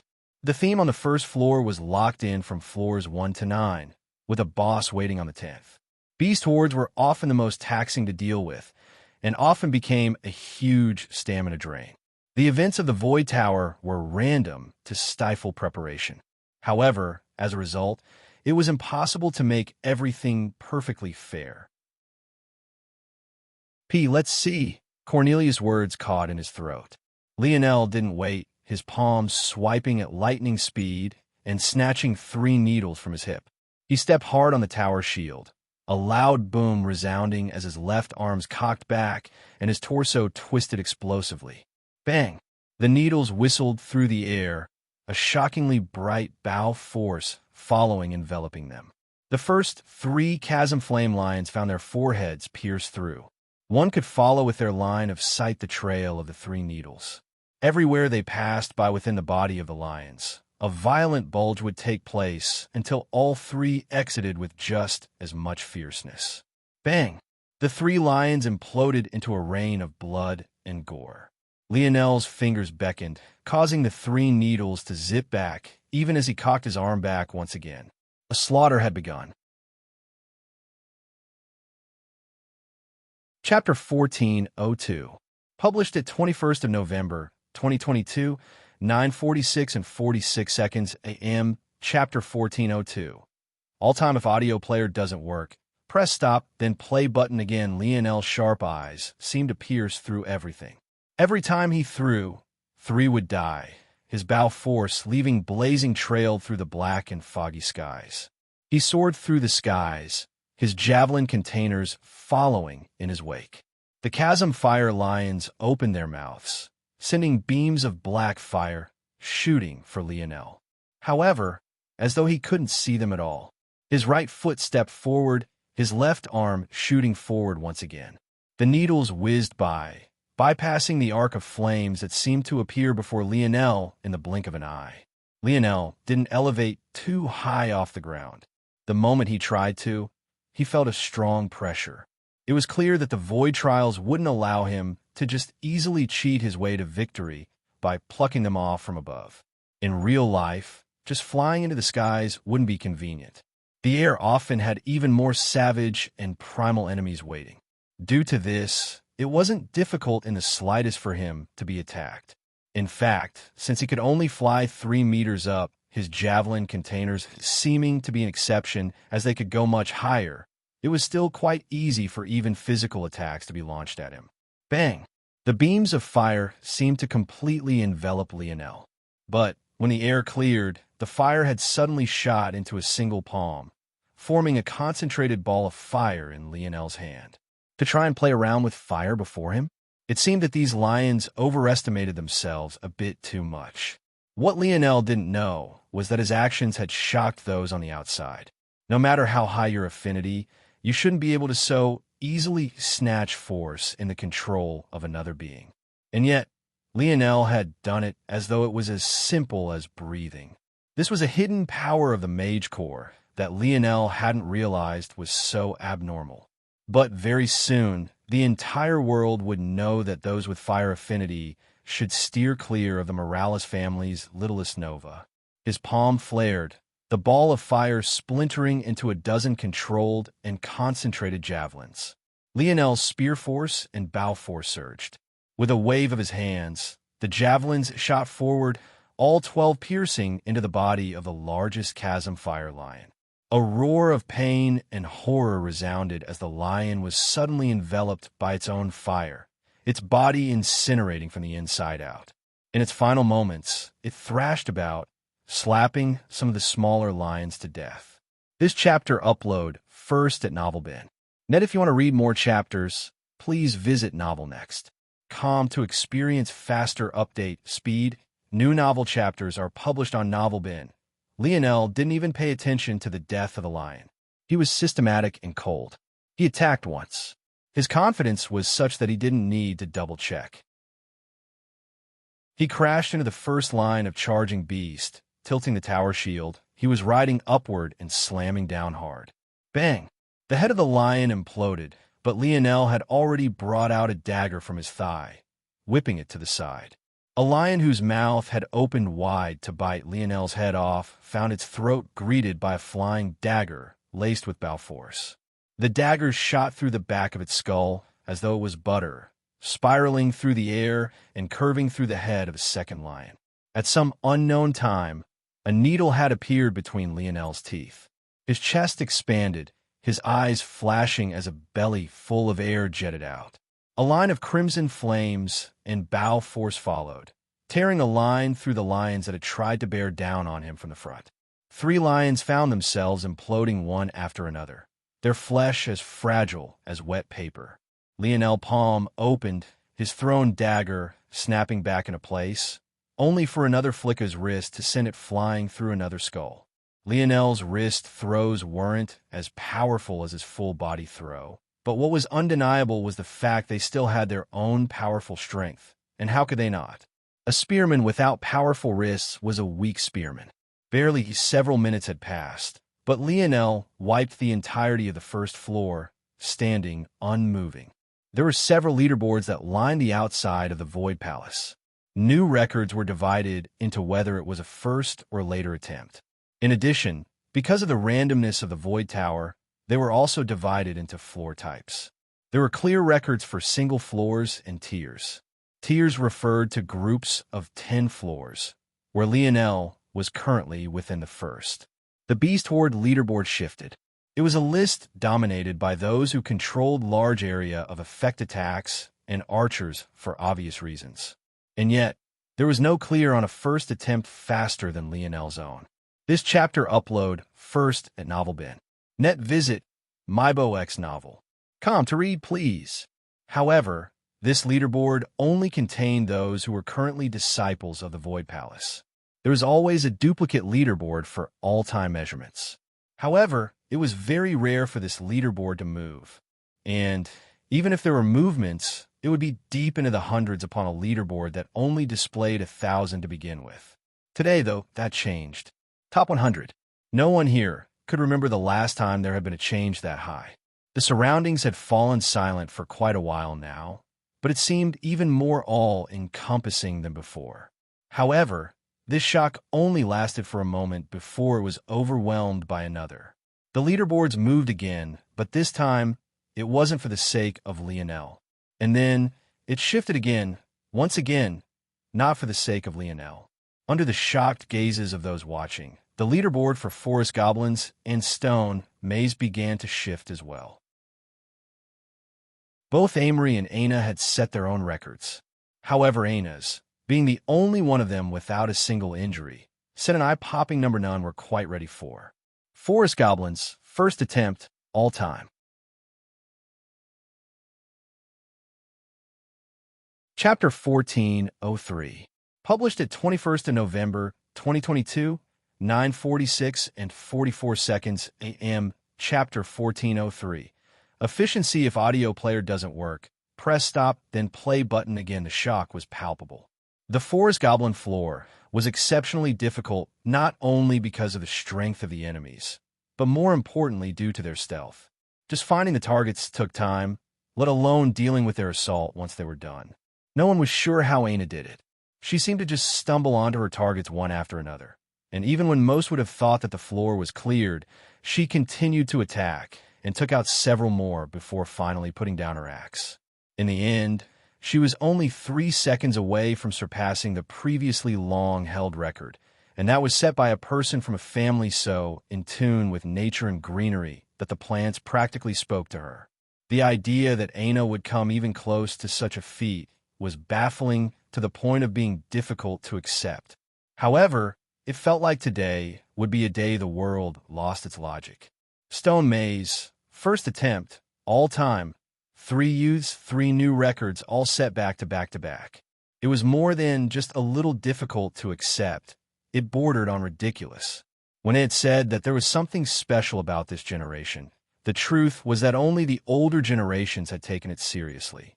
The youths, however, snorted at the prospect. They had been on the front lines, slaving for the Void Palace every day. Why would they suddenly move to the side obediently so that these youths could take their spot? In truth, most of them had just directly ignored the rumors. They felt that once their juniors stepped foot in this place, they would quickly learn their place and realize whatever genius they had on the outside wasn't worth much here. However, now they fell into silence.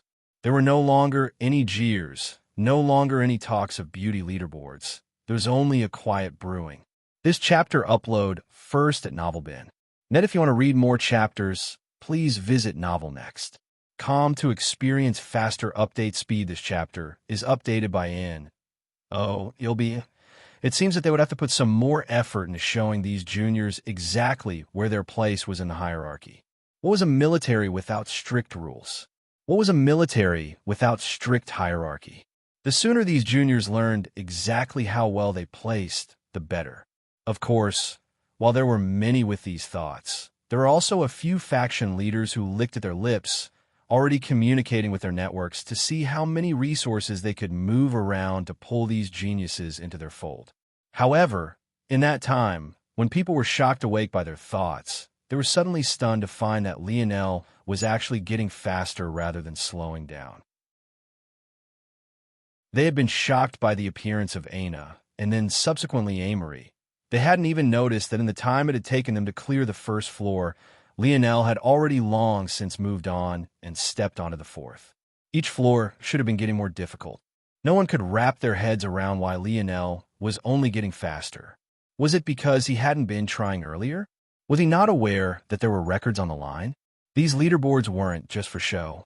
Those that could enter the top 3 would gain equivalent resources for as long as they maintained it. These rewards were even more plentiful when it was the all-time leaderboard. For Lionel to be taking it easy wasn't cool, it was foolish. What these people didn't know, though, was that Lionel really was unaware of the leaderboard. But even so, he wasn't taking it easy. He's becoming more efficient. Cornelius thought to himself. This thought was the very same thought every individual in the crowd who had a calculative ability or mind concluded.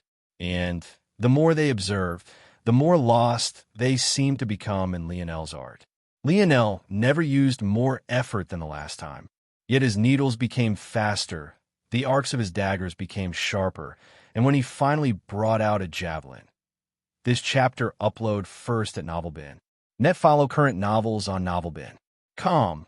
Lionel's chest expanded, his gaze lighting with a fiery light. His hips locked into place, his thighs bulging, and his torso tightening to the point his body became a wall of steel. His left arm cocked back, his wrist stabilized, his forearm flexing, and his shoulder coming to a grinding halt as he reached back as far as his flexibility would allow. He locked eyes on a towering red-scaled python slithering up 20 meters into the sky, not even counting its coiled and stabilizing base. And then the world seemed to split. Foo! Bang! The javelin shot out from Lionel's grip like an iron ball out of a cannon. The air imploded and violent concentric circles of wind quickly formed, only to be left behind in an instantaneous blink. Bang! The scales of the python split before the javelin even landed, and by the time it did, a hole with a 3-meter diameter was blasted through its skull. Lionel broke the 2-minute mark, and yet he was completely oblivious. He had already moved up from 58th to 1st on 2 all-time leaderboards, but his eyes seemed to still be calculating, spinning at speed most couldn't understand. He wanted more efficiency, greater efficiency, and it wasn't without reason. These beasts had only ever been at the 5th dimension, and Lionel simply didn't believe that things would continue like this. The Void Palace was far too sadistic to allow anyone to reach the galaxy rank while just displaying 5th-dimensional strength.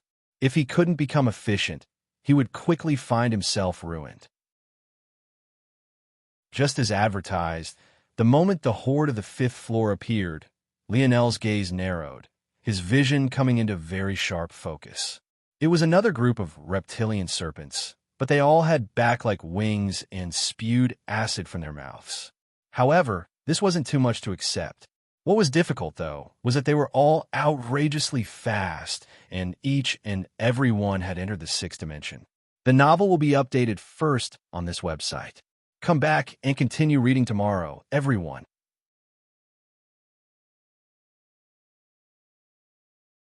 Chapter 1404, published at 21st of November, 2022, 9:46 and 42 seconds a.m., Chapter 1404.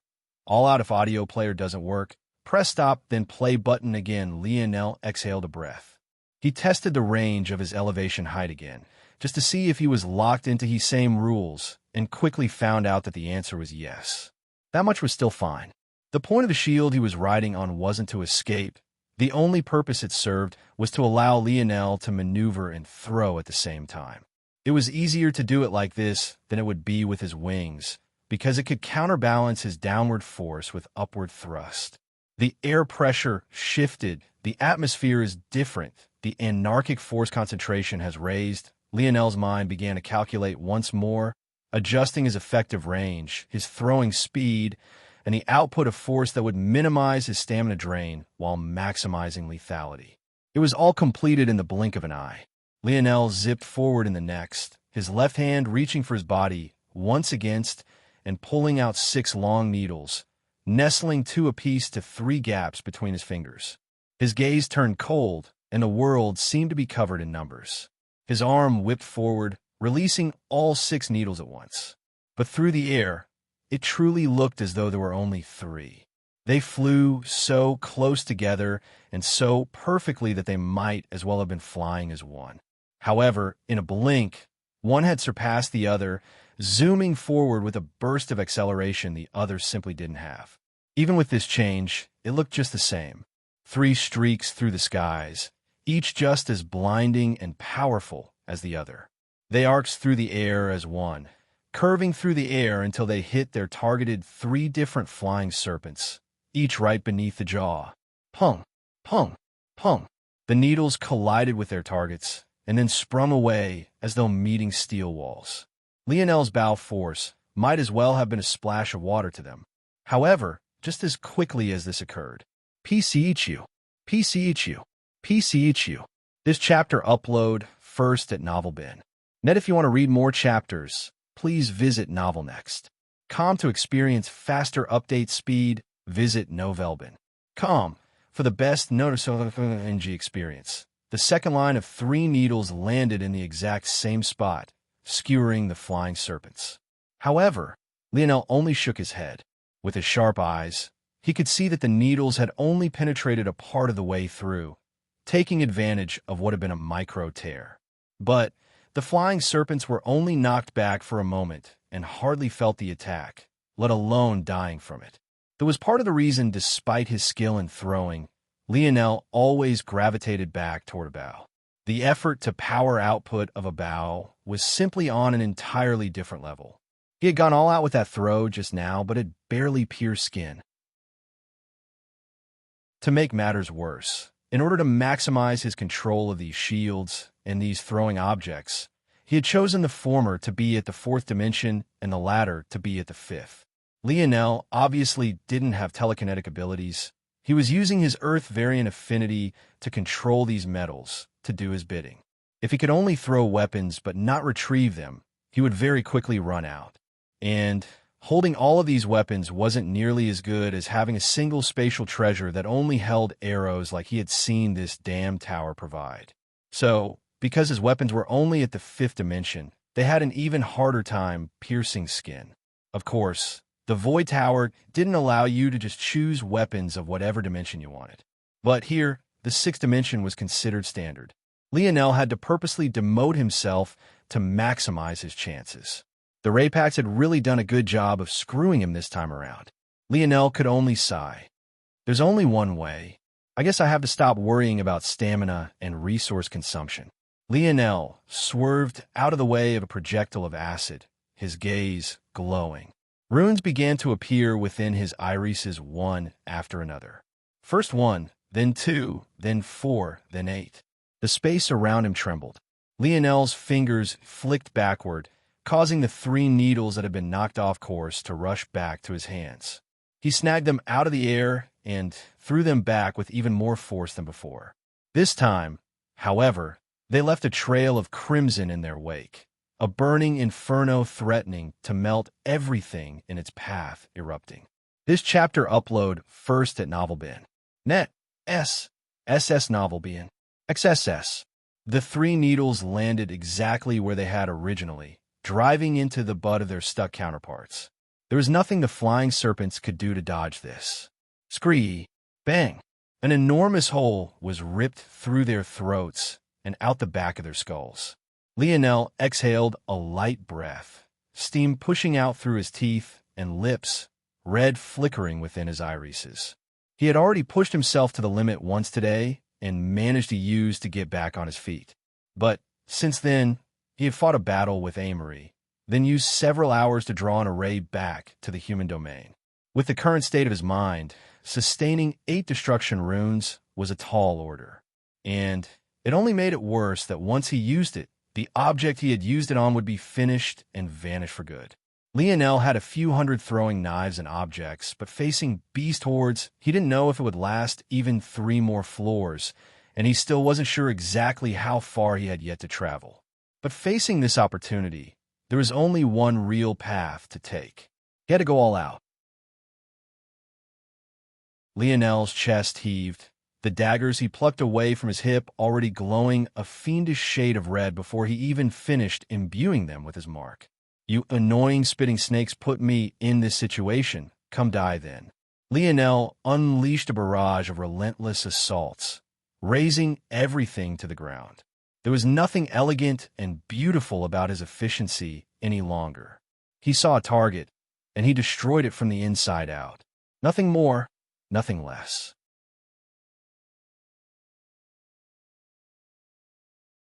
Chapter 1405. Published at 21st of November, 2022, 9:46 and 41 seconds a.m. Chapter 1405.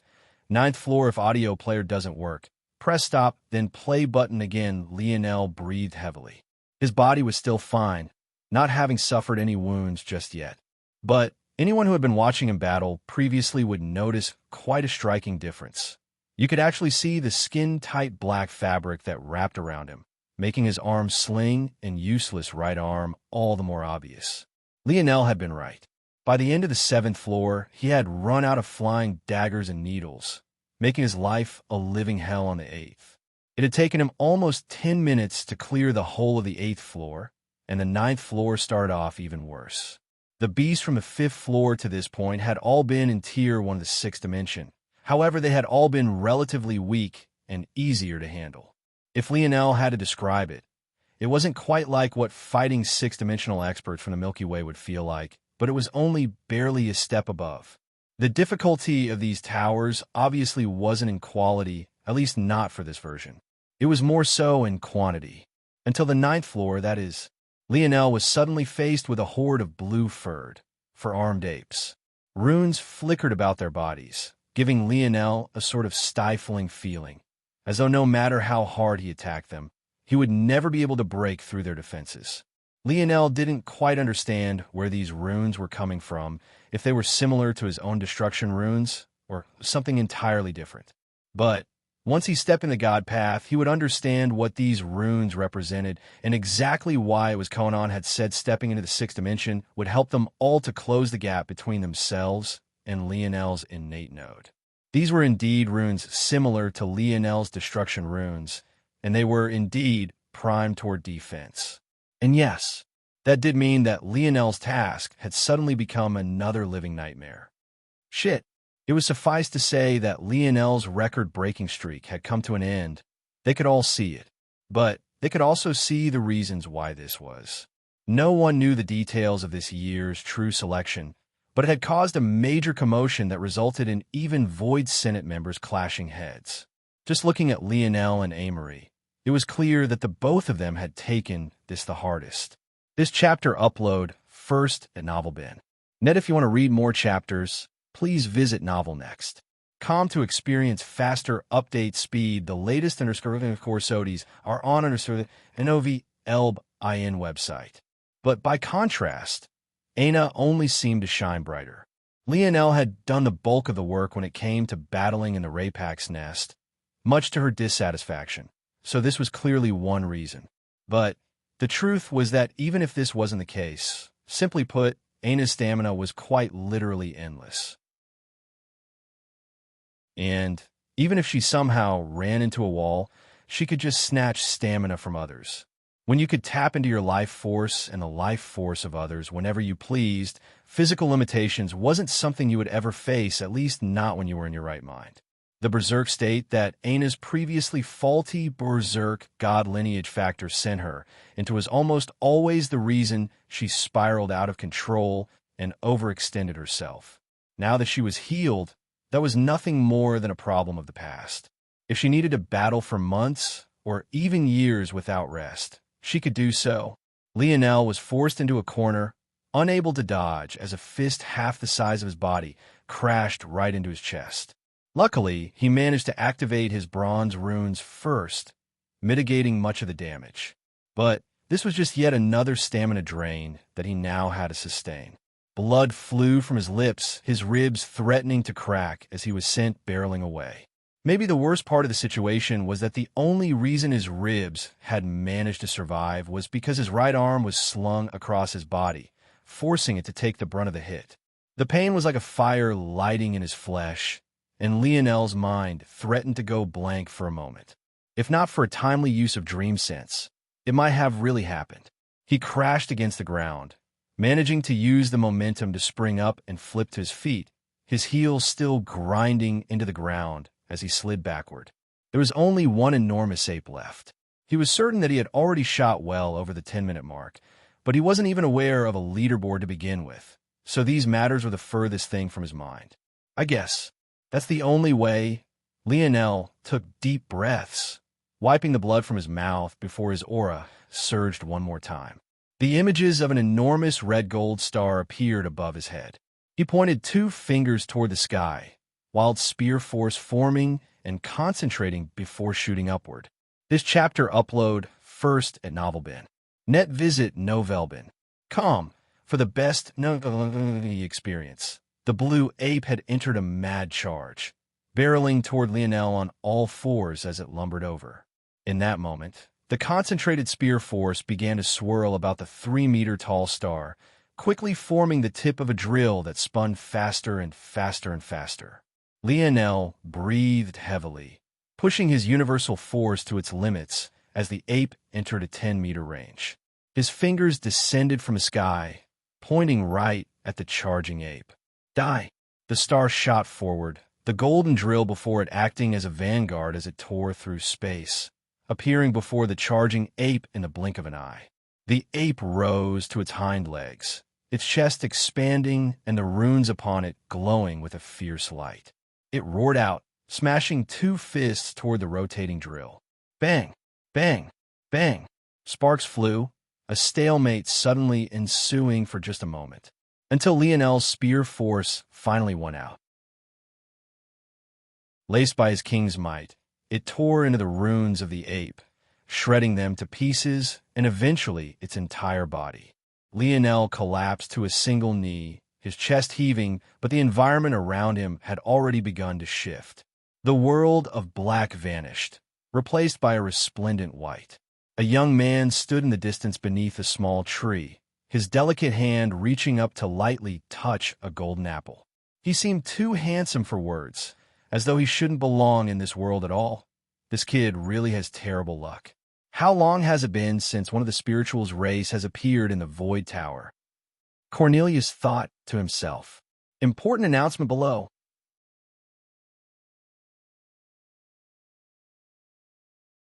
Chapter 1406. Published at 21st of November, 2022, 9:46 and 39 seconds a.m. Chapter 1406. Adderworth if audio player doesn't work. Press stop, then play button again. Lionel took deep breaths, observing the scene before him. He couldn't quite understand what was happening. Since nothing had been explained before, he had headed into this completely blind. He had no way of telling what he should be doing, if this was an enemy, if it was a break room, or if he should be worried or not.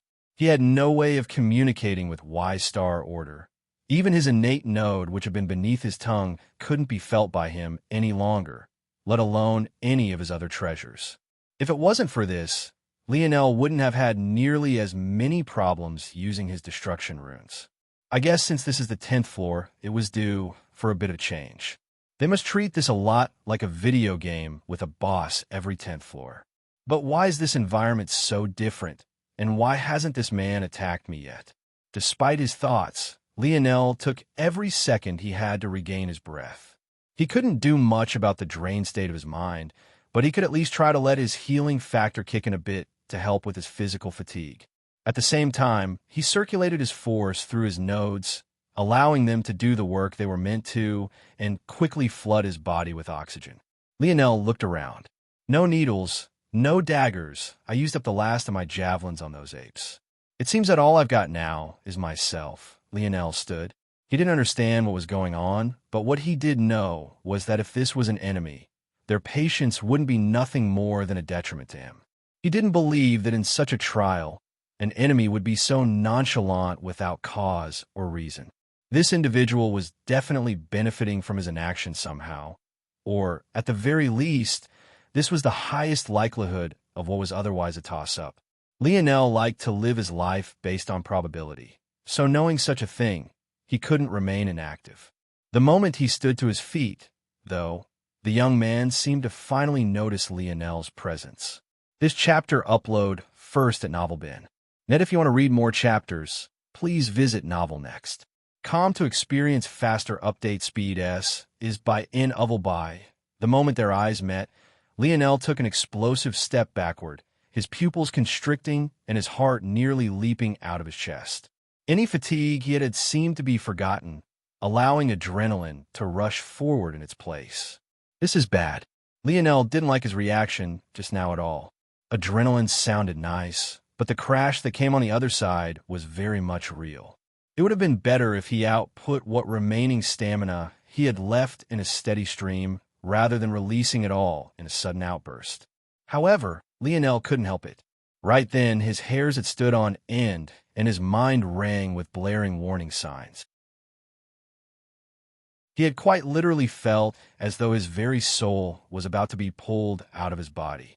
The feeling was similar to when Y-Star Order had tricked him into reading the protected technique of the spirituals, except 100 times more potent. It was almost like a harpoon had latched onto him.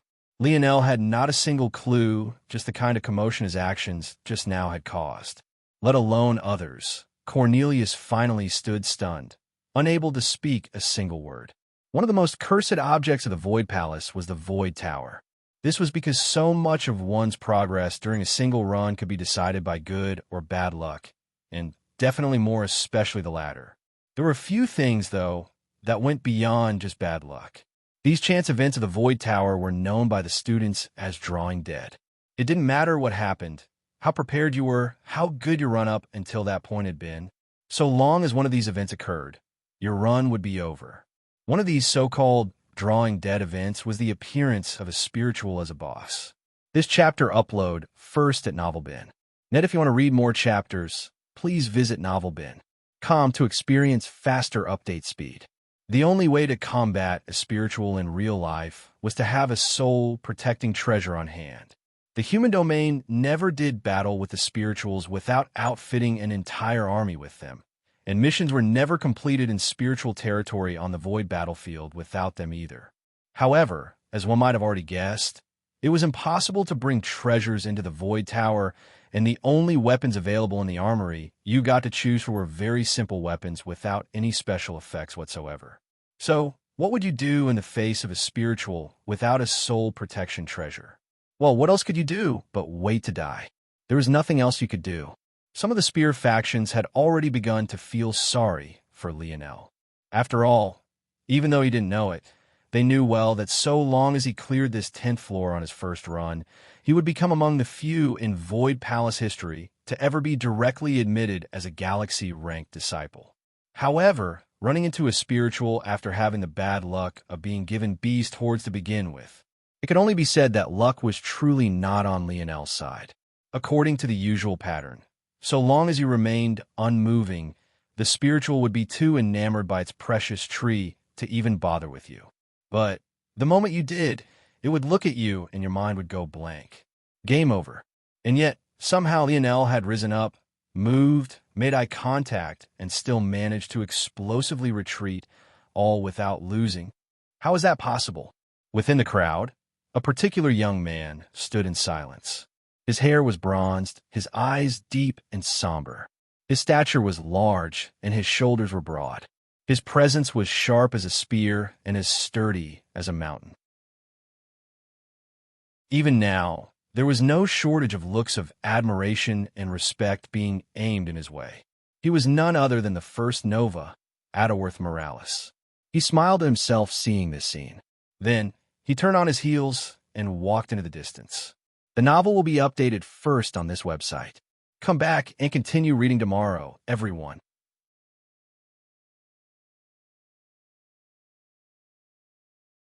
Chapter 1407. Published at 21st of November, 2022, 9:46 and 38 seconds a.m. Chapter 1407. Drawing dead? If audio player doesn't work, press stop, then play button again at that moment. Aina exited the tower, followed a few moments later by Amory. Aina had climbed to the 12th floor before running into some bad luck of her own. Well, she had technically run into said bad luck on the 11th floor, where she was faced with a skeleton graveyard. Without any blood force to take advantage of, strength at Tier 2 of the 6th dimension, stacked with God Path Comprehension, was beyond what she could contend with. In order to cross the 11th floor, she essentially drained herself of all her life force, knowing that it was a simulation. But, facing even more undead on the 12th floor, there was really nothing that she could do to contend, leading to her loss. As for Amory, he climbed to the 10th, clearing it before he directly stopped. It was clear he knew things that Lionel and Aina didn't, so he hadn't even tried to go beyond. Stepping out, he rose his head to the leaderboards, giving them a once-over. When he saw that Lionel was still inside, and facing a spiritual at that, his gaze narrowed, an expression that only became darker when he realized that Lionel actually hadn't died. Aina's attention had been on Lionel from the very beginning. When she realized the race Lionel was up against, her brows, too, shot up. Beauty, beauty, how about you join my Morning Dew faction? We'll give you a 100 void point daily spending quota, and this big brother here will be your personal bodyguard. Fuck off, 100 void points? Are you trying to entice a beauty? Or call up a common street whore? Piss off. Beauty. My Twin Rope faction will give you a 10,000 void point monthly spending limit. This chapter upload first at NovelBin. Net, if you want to read more chapters, please visit NovelNext.com to experience faster update speed. S is BY NovelBin. The shouts instantly drowned out all the quiet, flooding the area with the bustling sounds of bids, as though Aina was merchandise to be bought. No one bothered to try to entice Amory, Knowing full well exactly who had joined, there was simply no point. However, Aina was a different matter entirely, and her performance had been simply outstanding. "Shut up, all of you." An overwhelming pressure crushed the growing noise, the delicate voice that called out still somehow seeming like a clap of thunder. Most almost immediately shut their mouths, moving out of the way as a beauty sauntered over. They all recognized this woman quite well. There was no man of a Void Palace that wouldn't. Number 3 on the Queen Beauty rankings, Vega Aquarius. However, this identity of hers was most definitely the weakest because she also happened to be the faction leader of the Limpid Touch faction. Not just any faction, but a gold grade faction. The Limpid Touch faction was most definitely a front-runner to soon become a legacy faction, as it was well known that Vega would soon meet the requirements to become the part of a party. As such, the current Limpid Touch faction was in a sort of contentious time as Vega waited to choose her successor and the soon-to-be second leader of the Limpid Touch faction. The trouble was that while the faction was filled with talents, none were so greatly superior over the other that there would be no pushback toward her choice. Knowing all of this, Vega's purpose here was all too obvious. Although Aina had only just appeared, the talent she displayed was unlike anything they had seen in a very long time. That, along with the fact she was a beauty that lost out to Vega in no way, made Aina quite literally the perfect candidate. Vega would have to slow her plans down a bit and push some things back so that she could groom Aina, but it would most definitely be worth it. It was like this present had fallen right into her lap. The prestige of a legacy faction was something she had wanted for a very long time. Only by making the Limpid Touch faction a legacy faction could it gain the foundation and strength to become a party. Once that happened, she could return as its leader, making her a party head with some real weight and authority. This chapter upload first at NovelBin. Net new novel chapters are published on NovelBin. Such a thing, though, couldn't be accomplished with just a single astounding talent. There were many talents in her faction, but the number on Vegas level was 0. If Aina was added, that number would tick up to 1. One pillar was shaky, but 2 pillars were a different matter entirely. Little sis, my name is Vega. If you join my Limpid Touch faction, I'm willing to give you 1,000,000 Void Point and 10 Void Merit Allowance a month. We'll also give you a free pass to any of our stores and libraries. Also, Vegas' offers had already caused the crowd to suck in a cold breath. Many who had made offers previously could only blush in embarrassment, falling into hushed silence and scurrying into the crowd to escape from the jeers. However, Vegas still came to a pause, realizing that Aina wasn't actually paying attention to her at all. Vegas' cherry lips closed, her expression not faltering at all. She was truly worthy of her title of Queen Beauty. Her blue dress, embroidered by gorgeous green and gold patterns, clung to her every curve. Her hair was a radiant and almost fairy tale-like blue, her eyes shimmering a deep and vast emerald. Even being ignored, her expression was calm and her small hands clasped to her front, following Aina's gaze to the screen above. Aina looked back, seemingly feeling that someone was talking to her. "I'm sorry, a moment please." Then she turned back to the screen, focusing her entire attention on it. Vega had only rushed here after receiving a report from her subordinates, and had only paid attention to Aina's screen from the very beginning. Her faction only had women in it to begin with, and she also didn't have time to spend on juniors. If not for the insistence of some of her faction, she wouldn't have come at all, and she was glad she had. But now finally paying attention to Lionel's screen, her gaze couldn't help but narrow. Drawing dead? The novel will be updated first on this website. Come back and continue reading tomorrow, everyone.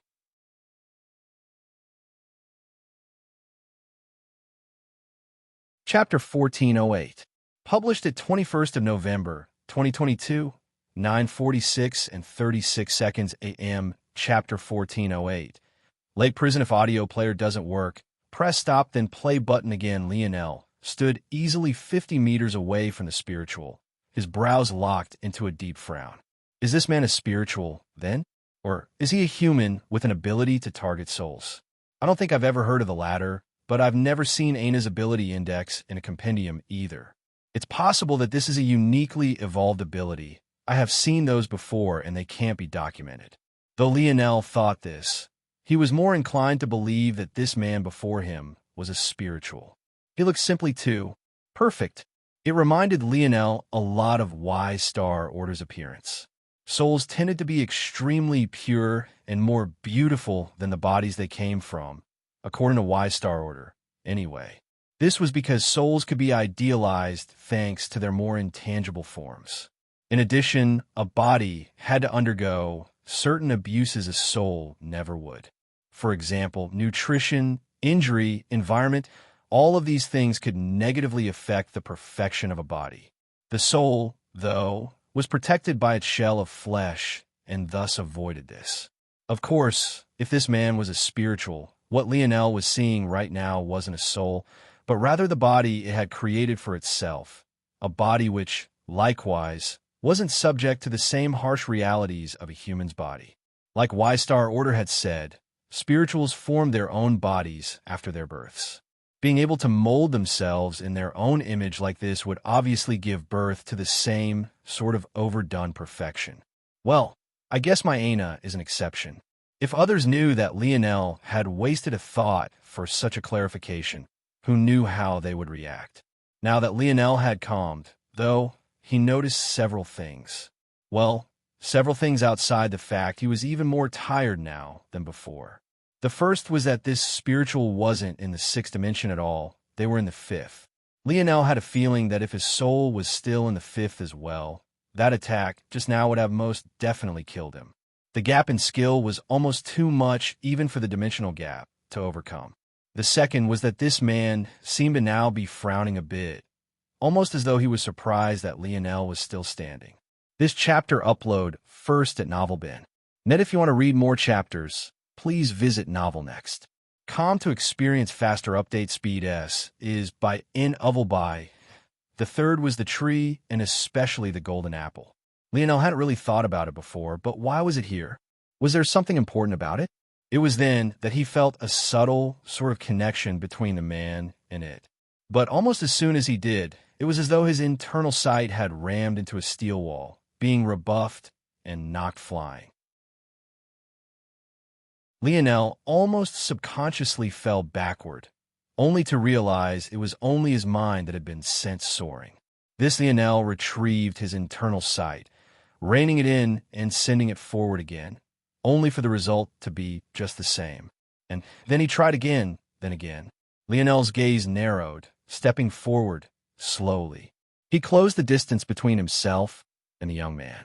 The rebuffing became more and more powerful, but every time it happened, Lionel seemed to get better at handling it. Do it again, Lionel thought silently to himself.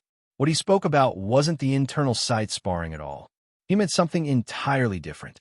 Lionel eventually stepped to the very spot he had been in before when he explosively retreated, and that was when he felt it. No, this time, with his internal sight deployed, he could almost see it. It speared through the air, appearing before his forehead in the blink of an eye. It was so fast that it was almost impossible to dodge. Almost. Lionel's head tilted to the side, but he was still a step too late. The harpoon threaded into the side of his forehead, snagging at a piece of his soul and trying to rip it out. For just a moment, Lionel didn't fight back against the sensation, feeling it pulling at him. The feeling was much less life-threatening than it had been before, but he could feel that if he allowed it to happen, his mind would be irreparably harmed. This wasn't the kind of injury you could heal. Lionel was certain wouldn't have even the slightest effect. However, this was just a simulation. Lionel felt that if there was any place he could toe the line like this, it was in this place. This chapter upload first at NovelBin. Net visit Novelbin. Com for the best NG experience. Just when Lionel felt like his soul was truly about to be ripped out, his will flourished, his dream force pulling back, and his stars began to rotate faster. The weak hold the harpoon had on him weakened even further, snapping and releasing Lionel. However, at that moment, Lionel's partially awakened soul seemed to have perked up more. Again, Lionel said, taking another step forward. The spiritual didn't need Lionel's input. He had already attacked again the moment Lionel moved. Lionel's head shifted again, but this time, he purposely let himself get nicked. Lionel repeated the process again and again. Slowly, from somewhere deep within the recesses of Lionel's body, his soul was slowly being dragged out from its slumber. With each attempt, Lionel's dream force seemed to become thicker, his affinity deepening and his ability index trembling, creeping forward at a slow but steady pace. In an odd, unknown world, a version of Lionel stood. Its arms dangled forward limply, its legs pinned down to the ground, and its head drooping, its expression impossible to spot. All around it, a dense lake of crimson lay, its hands and feet bound within. Black chains wrapped around it entirely, shackling its neck, its torso, and its hips. However, the greatest anchor seemed to be the lake of red itself, what very much seemed to be a pool of blood. Every time the harpoon nicked Lionel, it would stir, its head raising slightly. By the time Lionel had closed the distance to the spiritual to just 10 meters, its head had risen just high enough to see a pair of eyes, just barely cracking open. A chain snapped, the blood lake suddenly beginning to boil. The novel will be updated first on this website. Come back and continue reading tomorrow, everyone.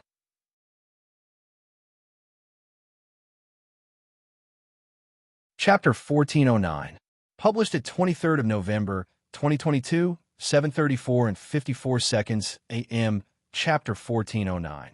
Flood if audio player doesn't work. Press stop, then play button again.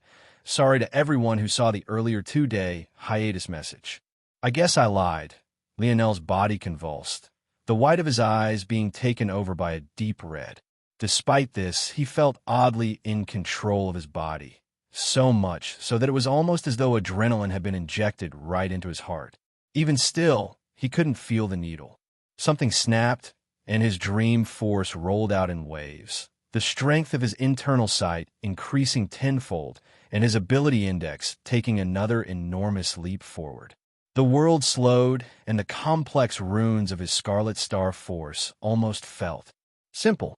His internal sight only swept over it just a single time, but his number of comprehended runes increased from 8 to 9 in the blink of an eye. At that moment, the red-gold runes snapped together as though pulled by a rubber band, forming a larger rune that danced within Lionel's irises as though it had a mind of its own. Lionel didn't even need to check. In that moment, he was absolutely certain that he had perfectly grasped third-dimensional Scarlet Star force. So long as he wanted to do so, using his mage core, he could rip it out of the atmosphere just like his stars had done. Of course, this didn't mean that these runes were third-dimensional. Even for Scarlet Star force, using the third dimension to harm the sixth dimension was impossible. If this had been the case, then the use of his runes against the Raypax would have only been a lesson in futility. Rather, it was more accurate to say that grasping these destruction runes gave Lionel all the knowledge he needed to understand the foundation of his Scarlet Star force, and thus use its third-dimensional form without harming himself or using an innate node as a medium. However, this wasn't what Lionel was focused on at all. This chapter upload first at NovelBin. Net, if you want to read more chapters, please visit NovelNext.com to experience faster update speed. SS Novel, BN, XSS. His mind seemed to be boiling, spilling over with strength that seemed to come out of nowhere. It was almost too much, as though he was suddenly being overwhelmed with strength that he had no method of controlling. It spilled over, rushing out of his body and into the surroundings. The sudden change made Lionel's expression change. He had never been able to force his dream force out of his body before. It had never allowed him to do so. Everything he did with dream force was constrained within his body. Even when he drew mage arts using dream force, the process was internal, and yet had an effect on the outside world, similar to how internal sight functioned. There was a reason internal sight had its name.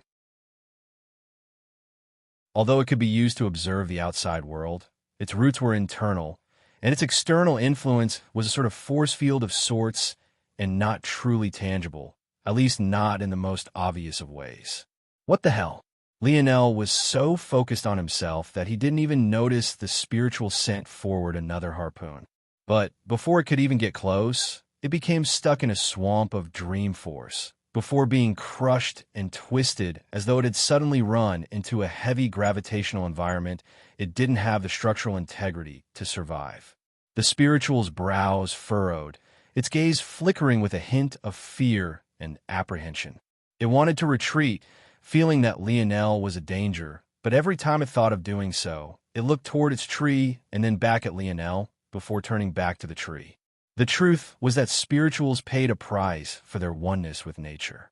Well, from a human perspective, it was a price. To a spiritual, at least the one in question, it was a beautiful thing. To wider spiritual society, though, it was a curse and a mental illness.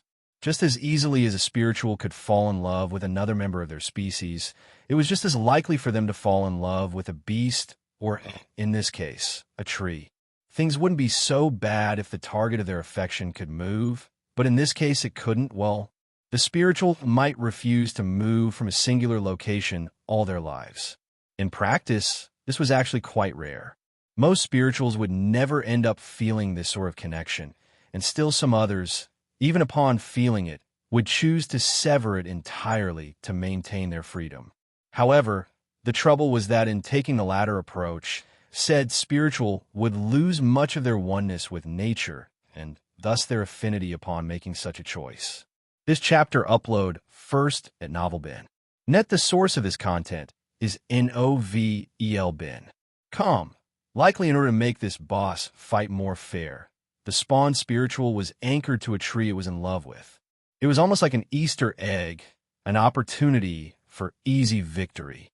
So long as the tree was destroyed, the spiritual would fall into despair and likely kill themselves, thus resulting in victory. Unfortunately, things almost never worked out in this way. A soul attack was far faster than any physical attack. The only reason Lionel could even begin to dodge was because he sensed it coming before it was levied. It was impossible to destroy the tree before the spiritual killed you. But in this case, Lionel's dream force continued to roll out of him, refusing to listen to any of his commands. The spiritual stood before his tree to protect it, unwilling for any harm to come to it. But Lionel's dream force continued, coming out in wave after wave. When the dream force made contact with the spiritual, nothing seemed to happen at all. But the spiritual's eyes still widened. Lionel's dream force was like a thick oil, latching onto his skin and blocking all of his pores.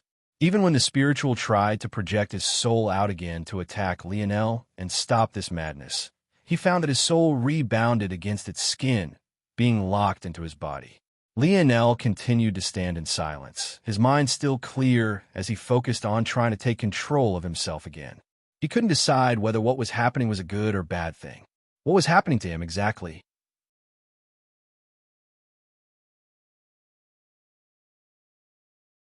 Chapter 1410, published at 23rd of November, 2022, 7:34 and 52 seconds a.m. Chapter 1410. So what? If audio player doesn't work, press stop, then play button again. It was odd.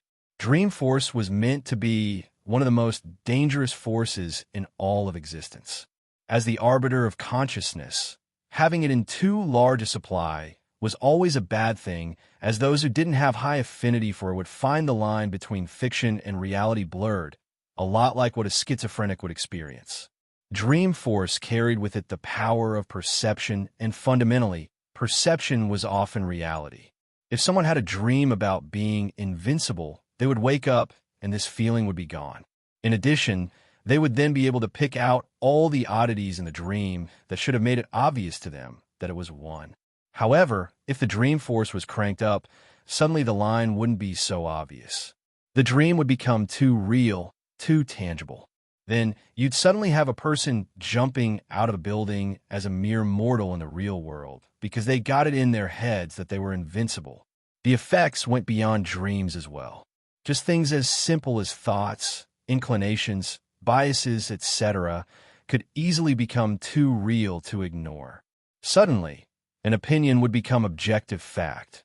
A daydream would be reality. A hope would become certainty. Believe it or not, these would be the most benign effects of excessive dream force. Beyond this, one might sink into a forever coma, believing their dreams to be the new reality. And, in the worst of cases, one's mind could collapse, forgetting how to function correctly and thus leading to the most direct cause of death. Playing with consciousness was dangerous, almost like playing with layers of irony.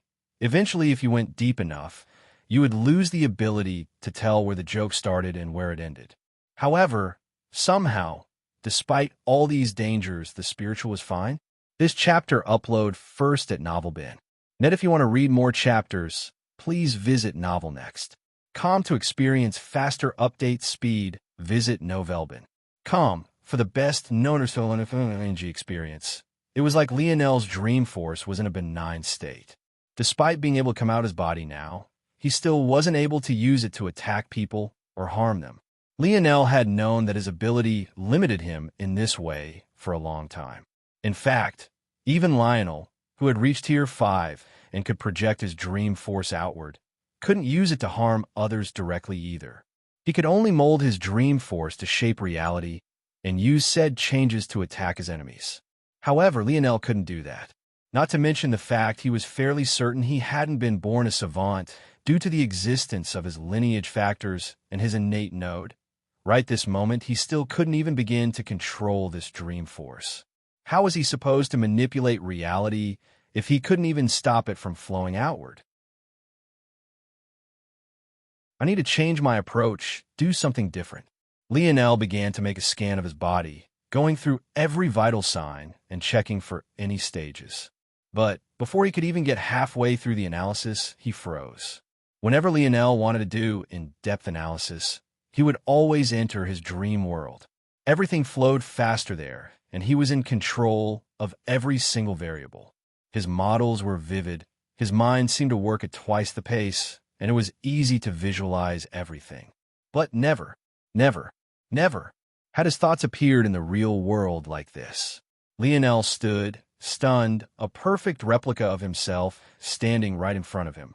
It was illusory, and its skin was quite blue, but Lionel could see it, not with his mind's eye, but with his real eyes. His dream clone, it was standing right in front of him. What the hell? Lionel lost focus, causing the dream clone to waver and almost completely collapse. No. This chapter upload first at NovelBin. Net, visit NovelBin.com for the best notification experience. Lionel settled his mind, and the dream clone stabilized again. It felt as though he was looking right at a hologram, as real and tangible as such a thing could get.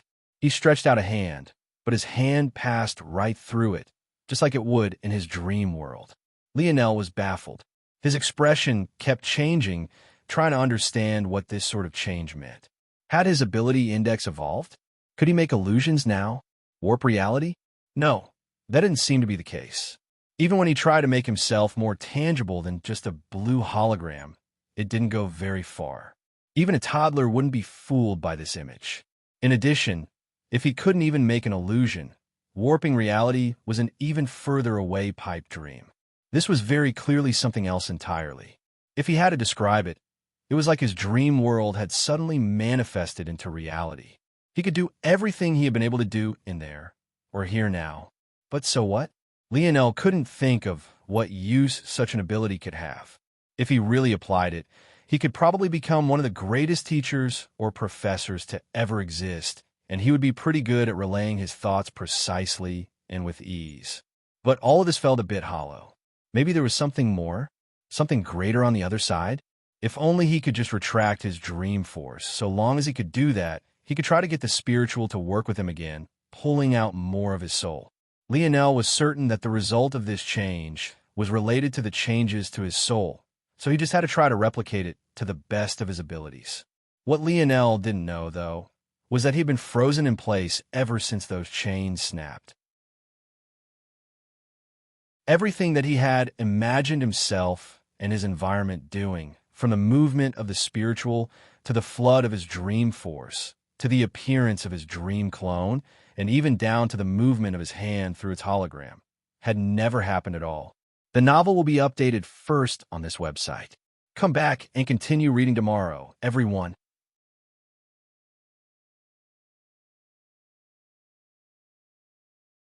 Chapter 1411, published at 6th of December, 2022, 8:05 and 46 seconds a.m., Chapter 1411.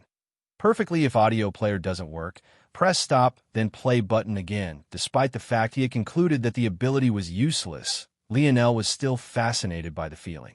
There was something especially immersive about having all of his ideas and thoughts floating around him. It made it all more real, more tangible. Although Lionel had always been able to sink into his dream world whenever he wanted, the disconnect between it and reality was such that he was always keenly aware of his real Boda's place in the world. Because of that, he could never fully enjoy himself. As such, he had always kept his dream world to the bare minimum. White walls, pale and transparent dream clones. Even his dreamscape was nothing more than a skeleton of ideas, like jotted down notes only he could understand. When things were like this, though, Lionel felt more licensed to have fun. The world became overlapped with the vastness of space. His dreamscape became like constellations in the skies, its ideas connecting to form fantastical images and gorgeous picturesque scenes of legends gone by. His thoughts became organized into planets and their ecosystems, the trees carrying his thoughts, the waters carrying his streams of consciousness, the clouds becoming as fleeting and numerous as his daydreams. Lionel smiled. He didn't know why he hadn't done this before. Like this, everything seemed so much more beautiful. It connected in a way that surpassed what it had been capable of before, making his cold calculation feel a lot less like work and more like the masterful strokes of an artisan. Lionel became so lost in it all that his concept of time warped. It was only when he finally snapped out of it that his expression changed. How long had it been since he paid attention to what the spiritual had been doing? Just because the spiritual had powerful soul attacks, that didn't mean it was all they were capable of. They could just as easily attack with their bodies, or even make use of another one of their powerful abilities, elemental manipulation. Lionel's eyes snapped open, trying to find the spiritual. Wait, weren't his eyes already open? Hadn't he been observing his dream world being projected onto the real world? Isn't that why he was so confident in losing focus a bit to begin with? After all, if his soul was useless, the spiritual couldn't do much that Lionel wouldn't be able to react to. After all, the both of them were in the fifth dimension. If the former had to attack physically, Lionel was sure that he could at least do something about it. But if his eyes had always been open, why did he suddenly open them? Wait, if he had opened his eyes, then why was he still seeing the same thing? Lionel's gaze turned cold. He should have known this would happen. His dream force couldn't affect others, but it could definitely affect him. That was the main purpose of his ability index to begin with, and precisely why Tier 4 was called Control. The fact that he couldn't control the outflow of his dream force should have already told him that it had surpassed the barriers that his affinity could control. However, he had actually been slow in realizing such a simple fact. The situation wasn't entirely bad, though. When others were lost in dream force, the most dangerous part was that they would become unaware. The fact that he knew that something was wrong already proved that he was beyond most people. The trouble was, even knowing he was trapped, he still couldn't separate dreams from reality. He couldn't even tell whether his eyes were open or not. There's something else here, something that he needed to deal with before he could find his way out. The situation outside seemed to only be getting odder. Lionel hadn't moved in several minutes, but the trouble was, neither did the spiritual. And it was then that it happened. This sent waves through the crowd, but the picture above was still frozen in place. Could it be that there had been a glitch in the Void Tower system, and Lionel was actually just fine? Aina sighed a breath of relief. She had been worried that the run-in with the spiritual had affected Lionel's real body. Her worries weren't unfounded. The reason why the spiritual was in the fifth dimension, despite the fact that Lionel had already stepped into six-dimensional floors, was because the elders of the Void Palace were worried that the shock would be too much otherwise. So long as it was just a simple image glitch, she could accept this. Now, she just had to wait patiently for Lionel to come out. However, what happened next was somehow even more astonishing than a first clear event. Heavy gravity, first attempt, all-time Nov LB in. COM hadn't Lionel just been tired? He had already been on his last legs, on the verge of collapsing. How did he clear the 11th floor? And setting a record that beat the previous by more than a minute? The crowd didn't know what to say. Cornelius didn't know what to say. It felt like they were the ones stuck in a dream, unable to extricate themselves. Floor 50. Floor 50. Floor 50 was where the 7th dimension began. The doors of the tower opened on the dawn of the 3rd day. A young man stumbled forward, but he lacked the strength to do much of anything. He tripped, his body falling forward. However, before he could hit the ground, a rush of fragrant wind assaulted him and swept him into a soft embrace. The young man didn't say a word, collapsing, his light snores ringing out just moments later. Aina held onto Lionel, her brows furrowed. Tears of blood ran down his face and caked his scalp, giving his hair a dark, redder hue than it usually did. His fingers dripped with blood. Slung over her shoulders, she could still hear the pitter-patter as they hit the hard ground. His chest was practically a gaping cavity, his ribs torn open, and his beating heart thrumming for the world to hear as pulsing golden runes laced around it. None of this made any sense. The Void Tower was a simulation and nothing more. Your real body never entered. How could it leave Lionel's body in such a state? What had happened to him? However, maybe the most shocking part was that his right arm was out of its sling, somehow perfectly healed.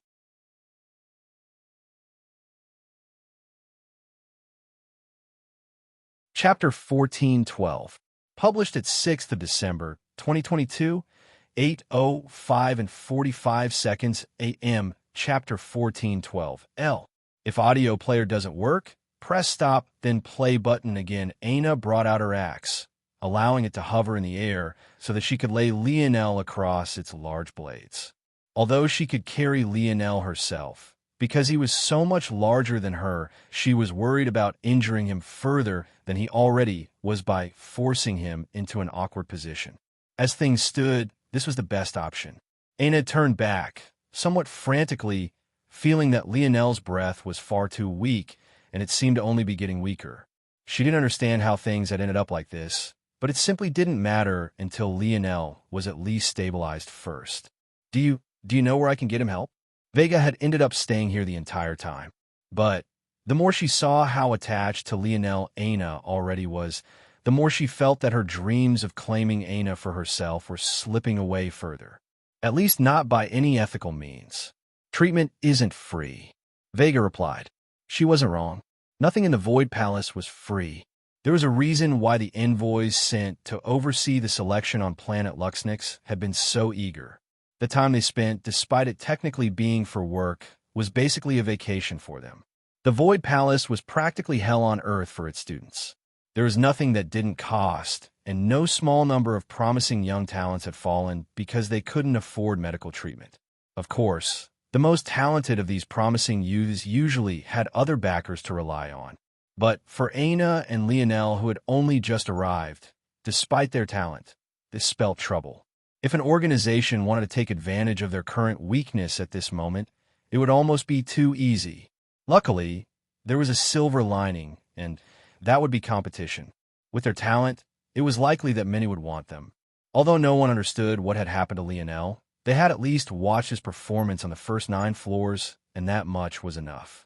The trouble was, how many dared to compete with a gold-grade faction? And not just any gold-grade faction at that, but one on the verge of becoming a legacy faction? Aina's brows furrowed, clearly understanding this. Aren't there awards for breaking records? She asked through gritted teeth. Vega's gaze shifted upward, looking at the long line of leaderboards that surrounded the tower. By now, Lionel's name appeared much too many times for comfort. The crowd had considerably thinned in recent days, but the intrigue around what was happening hadn't lessened in the slightest. Whether or not these records will hold up is one matter. However, even if the Senate decides to keep things as is, leaderboard rewards are calculated by the month, and we happen to be right in the middle of one with the next term being a little more than 2 weeks away. Vega looked back. Why would they do that? You might be ignorant to what the 74th floor means, but others are not. I, myself, have only managed to climb to the 48th floor. Of course, that's also because I have not entered the tower in years as I've been focused on other things, but I can still guarantee that the me of back then shouldn't need to lift a finger to defeat someone within the 5th dimension. As for those who have climbed to the 74th floor, they're all in the Senate, 7th dimensional powerhouses who dictate how things run here. Do you think they'll believe that someone of the 5th dimension was able to accomplish this? And on top of that, he's heavily injured, something that shouldn't be possible in the tower. It's obvious that something has gone wrong. If you're lucky, he'll be allowed a redo. However, considering what his father just did to the majority leader, I wouldn't bank on it. Aina's brows furrowed. His father. Obviously, she had no idea what had happened. But this matter had been the talk of the Void Palace until Lionel's matter seemed to have taken over. Unfortunately, it was exactly because of this that there was even less of a chance Lionel could get away with it. The Void Senate was definitely in the know, and the Unfettered Blade Party held all the power right now.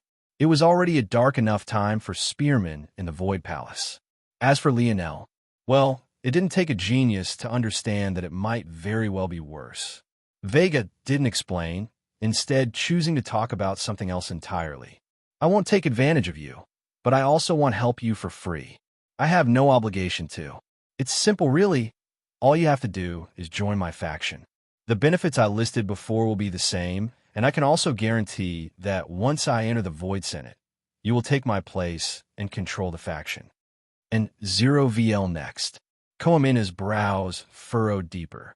She didn't want to leave Lionel's side. She hadn't gotten to spend nearly enough time with him, and they had already been apart for over a year. She had been a part of the Void Palace long enough to know, even if they were in the same organization, they might be worlds apart. The rules were strict, and the room to maneuver was minimal. If she joined a faction, especially an ambitious one like this one, they would probably run her ragged for the sake of the group. That didn't even mention the trouble that would come with joining such a hot pot. There would definitely be waves of internal struggle. But she had already left Lionel alone for too long. His injuries were far too severe, and if he could have healed them, he would have already done so. This wouldn't work at all. She had to Aina bit her lip, ready to accept. But before she could, a voice came over. What's this? Trying to exploit my sister-in-law in her most vulnerable state? You're quite shameless, third Queen Beauty. A chuckle came from the distance as a bronze-haired young man appeared. He was quite sloppily dressed, but the brightness of his eyes was undeniable. It gave him a sort of charisma most lacked. He was the 4th Nova CEO.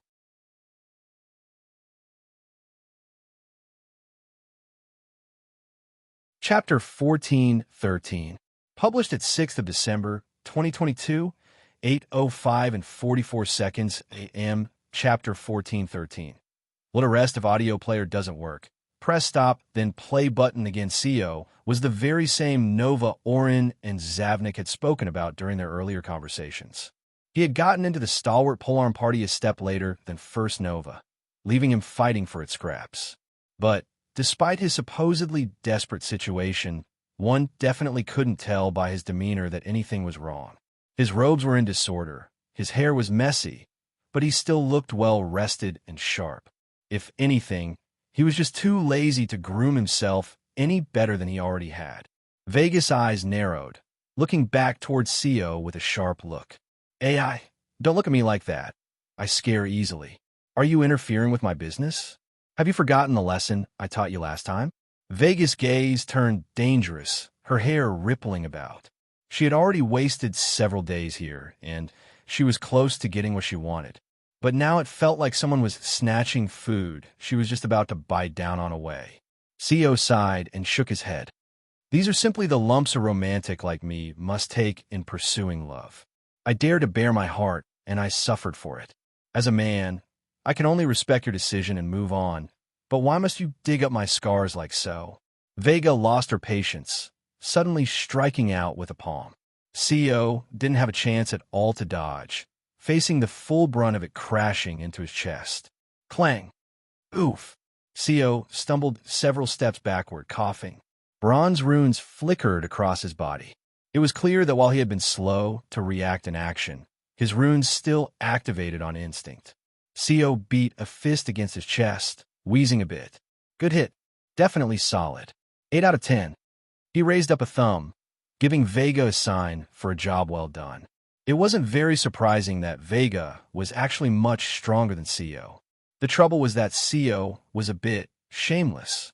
CO took Velasco as his idol, and his romantic life reflected that. He had already snagged several women from Vega's faction, and yet still somehow had the audacity to chase after Vega herself. It could be said that his face was quite thick. This chapter upload first at NovelBin. Net, if you want to read more chapters, please visit NovelNext.com to experience faster update speed normally. Vega wouldn't care about this. Her faction might have been female only, but she didn't monitor their relationships so long as it didn't interfere with their duties. The trouble was this time it did.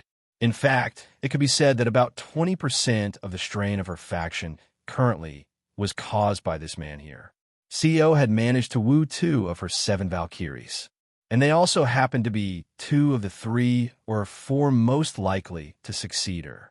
When they found out that they had both been with the same man, they became like oil and water if they were both somehow on fire. Vega had managed to suppress much of these issues, and Aina felt like the perfect remedy to deal with this matter once and for all, but then this bastard actually dared to appear before her again. CO coughed again, finally straightening up. Still, even if you're a mad third queen beauty, I still have my duties as a big brother to fulfill. Vega's expression twisted with disgust. Knowing CO, it would be a miracle if Lionel was left with his underpants after all of this was through. Still, she turned on her heels and began to walk away, without so much as a goodbye to anyone present. She had wasted enough time here, and the one rule that everyone had to follow in the Void Palace was no killing. Even if she beat CO to a pulp, it wouldn't help her mood out. In fact, he would only take greater pleasure in ruining her plans. CO grinned wildly, his eyes practically glued to Vega's swaying bottom as she glided into the distance. Damn, that woman's really like water. Even her palm felt good. I really need to have me a taste. Aina's brows furrowed, listening to CO's vulgarity. She suddenly wasn't very certain if this was a good turn of events or not. CO turned back, his eyes lighting up when he saw Aina's face. He had already known that this sister-in-law of his was beautiful, but to think she really lost out to the likes of Vega in no way. TSK, littlest Novashur was lucky to have snagged something like this before stepping foot into the Void Palace.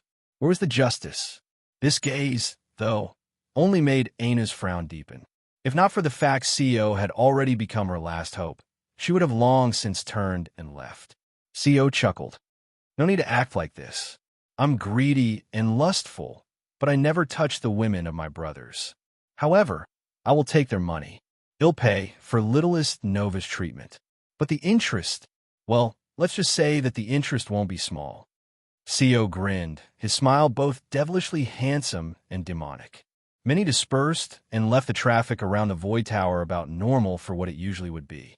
However, the mystery around what exactly had happened felt heavier and deeper than many knew or were even willing to think about. Most assumed that the Void Senate would soon find out what happened and report these matters. But the oddity was that this chapter upload first at NovelBin. Net the Void Tower was still open, functioning as though nothing at all had happened. Still, despite this, what was maybe even more shocking was that the Void Elders themselves were also baffled by exactly what had occurred as well. They stood in the air, unbeknownst to anyone, cloaked in black. You all sense it, right? Yes. This dream force, it leaked out from the inside. No well-being. COM, you mean? For several days, we didn't dare to approach this place. We could only let things play out as they would. But it seems that this dream force didn't have any malicious intent. Maybe, but it also distorted reality to the point none of us know what happened inside. The cloaked figures fell into silence, their gazes turning toward Cornelius, who was still frozen in the air, unmoving.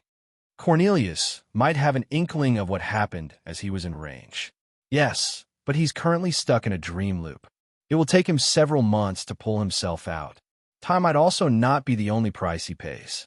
This isn't a normal application of Dream Force. It feels almost like a soul attack, like those under its influence were pulled in rather than the world around them distorting like usual. Another silence fell. What did Velasco do to this child? Someone finally asked. I don't know if even the likes of Velasco can do this. But what I do know is that this child is even more trouble than his father. So, those of you who've been colluding to stab the human race in its back, I hope you glide on the tips of your toes a bit lighter. Nov, LB, and COM, Velasco's line seems intent on revenge. No one spoke a word as they gazed back and forth between one another. They had known that there were traitors among them for a very long time, but it was impossible to weed out exactly who it was. In recent decades, after Velasco had come into his own strength, the movements had only become more subtle and harder to detect. But this Lionel Morales seemed to be another wild variable thrown into the fuel.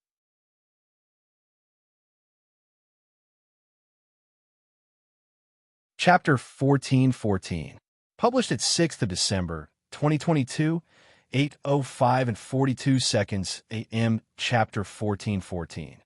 Twice if audio player doesn't work. Press stop, then play button again. Lionel shot up, his body covered in cold sweats as he breathed heavily.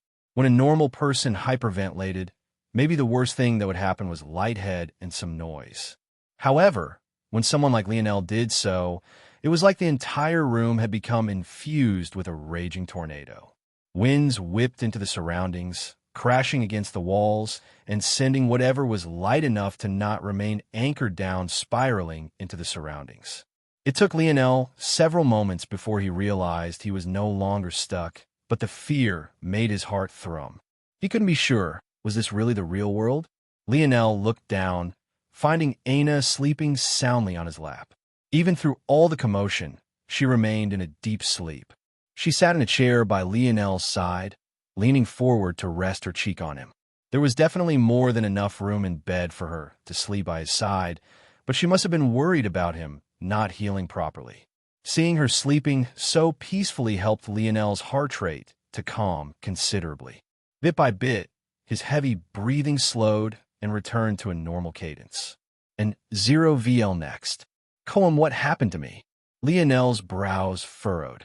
He subconsciously checked over his body, but what he found was even more difficult to accept than anything he had put the crowd observing him through. It was so baffling that he almost couldn't accept it. Had he been in a coma for years? It was the only way he could explain what he was seeing. No, that didn't make sense. With years, considering Aina's talent, she would have most definitely progressed into the 6th dimension. There was no way she would still be at the 5th. Lionel had no one he could ask except why Star Order. He almost felt stupid doing so, knowing full well that the old man shouldn't have been able to see what was going on in the tower. But something compelled him to do so anyway, feeling that he had nowhere else to turn to. Old man? What the hell happened to me? This chapter upload first at Novel Bin. Net, if you want to read more chapters, please visit Novel Next. To experience faster update speed, Lionel's question was met by a long silence. At first, he thought the old man was taking his time to respond, something that happens sometimes. But as the seconds ticked by, Lionel felt that there was something wrong. Where were the snide remarks? The sarcastic comebacks? The rain of insults? Lionel sent his mind into the segmented cube, and what he saw left him frozen. There was nothing. An empty, vast nothingness. No, this wasn't entirely true. In the place of what should have been Lionel's greatest reliances, there was an odd swirling portal and fragments of space. The only time he had ever seen something like this was when he entered subdimensional zones, but there was very clearly no zone magically hiding within his segmented cube. Realizing what this could mean, Lionel's expression went ashen. He rarely reacted like this to any change. In fact, he could ever remember reacting like this to anything. However, if he was correct, this sort of event warranted exactly this kind of shock and horror. The segmented cube was ultimately a powerful spatial tool.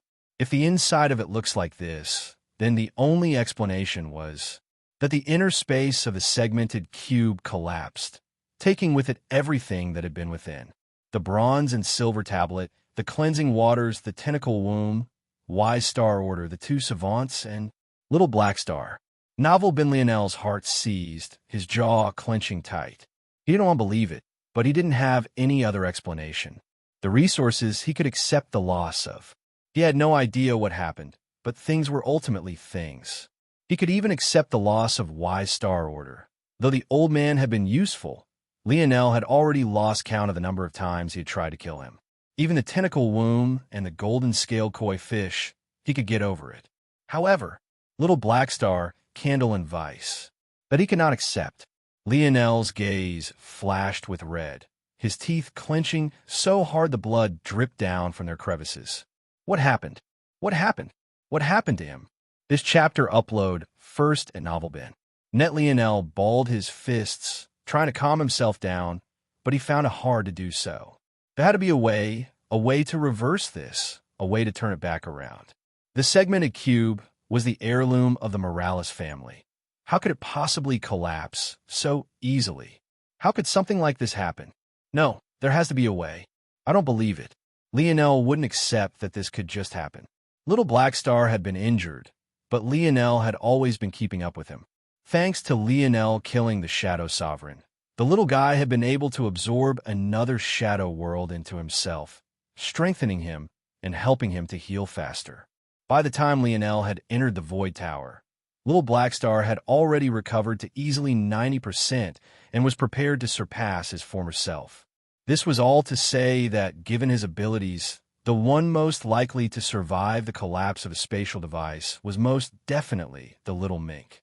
It was impossible for Little Black Star to just sit there and wait for death. Even if the little guy couldn't save everything, he could most definitely save himself. Wait, connection? Lionel placed a hand to his chest. If Little Black Star had died, their connection would have definitely been severed. Even though Lionel couldn't feel Little Black Star right now, he knew that their connection was still intact. This thought helped Lionel to relax slightly, but it still wasn't enough for him to settle down all his worries. There has to be a way, but I won't find it by panicking. I need to find out what happened in these last few days, and to do that, you'll need to first understand the changes to my body. Maybe then I can get an inkling as to why the change was so drastic. The change wasn't just a little drastic, actually. The main reason Lionel had been shocked was because the Snowy Star Owl lineage factor wasn't within him any longer. It had evolved. Twice.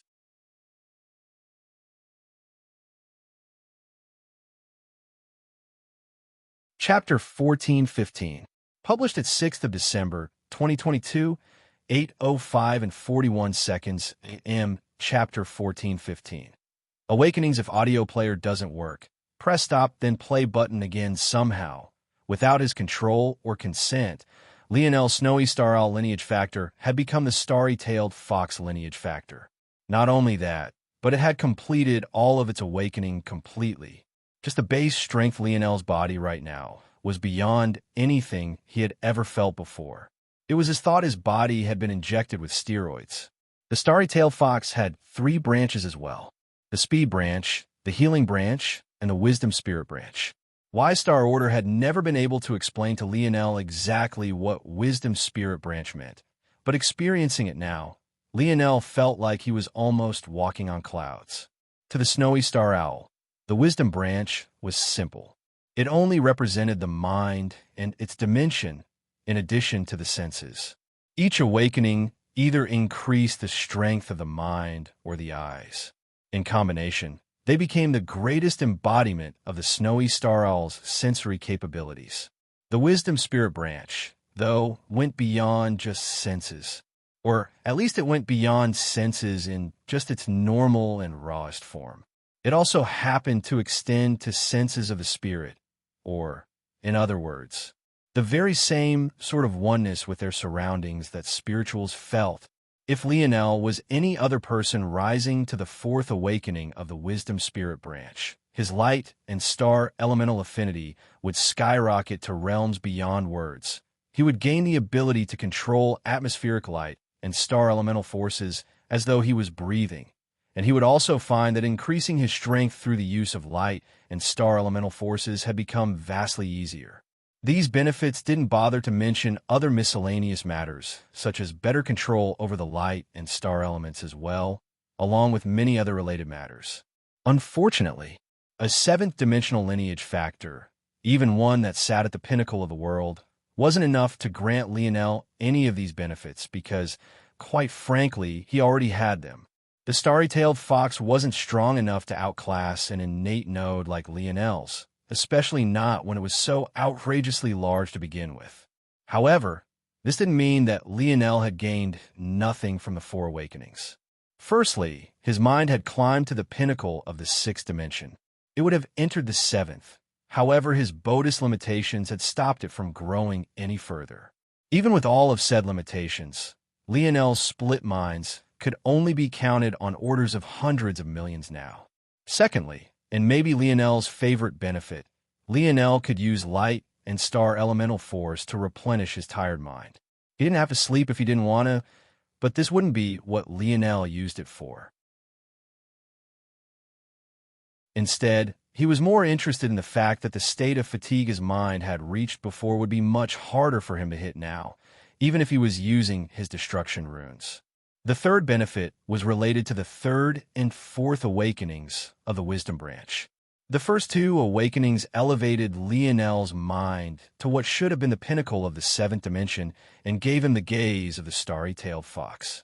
The latter worked similarly to the snowy star owl's eyes, but was much more potent and even carried with it a dazing sort of effect that was similar to how Lionel's king's might worked. The third and fourth awakenings, though, were related to the namesake of the starry-tailed fox. Their tails, upon entering a battle state, long, large, and illusory white tails would appear to Lionel's back. Each tail was like a powerful black hole, pulling in the exact sort of force it wanted and forming a domain with it. The starry-tailed fox had three tails: the tail of light, the tail of stars, and the tail of spirit.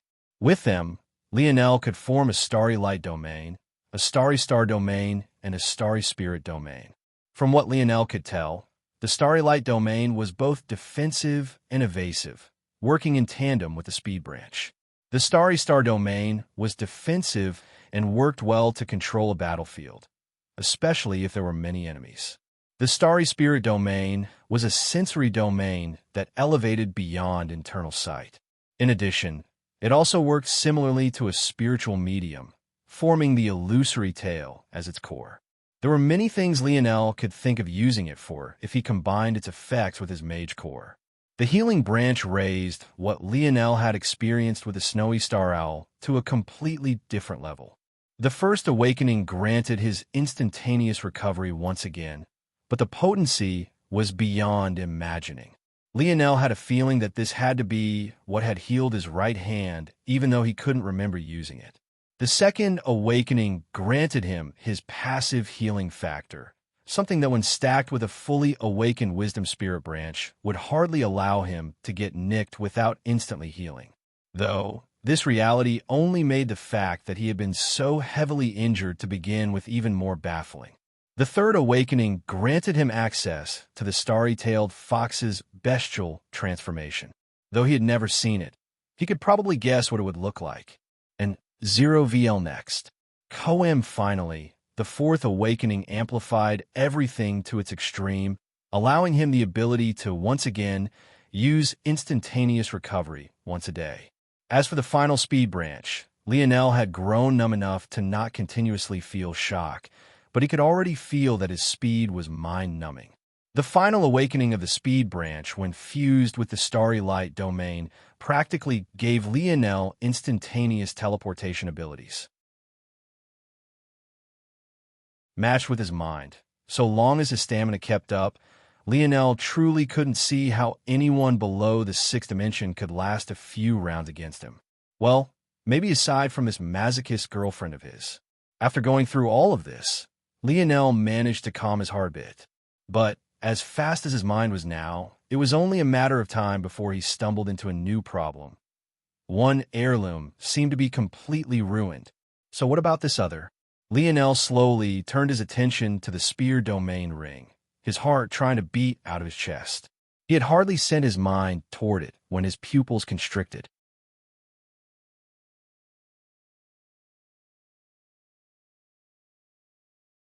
Chapter 1416.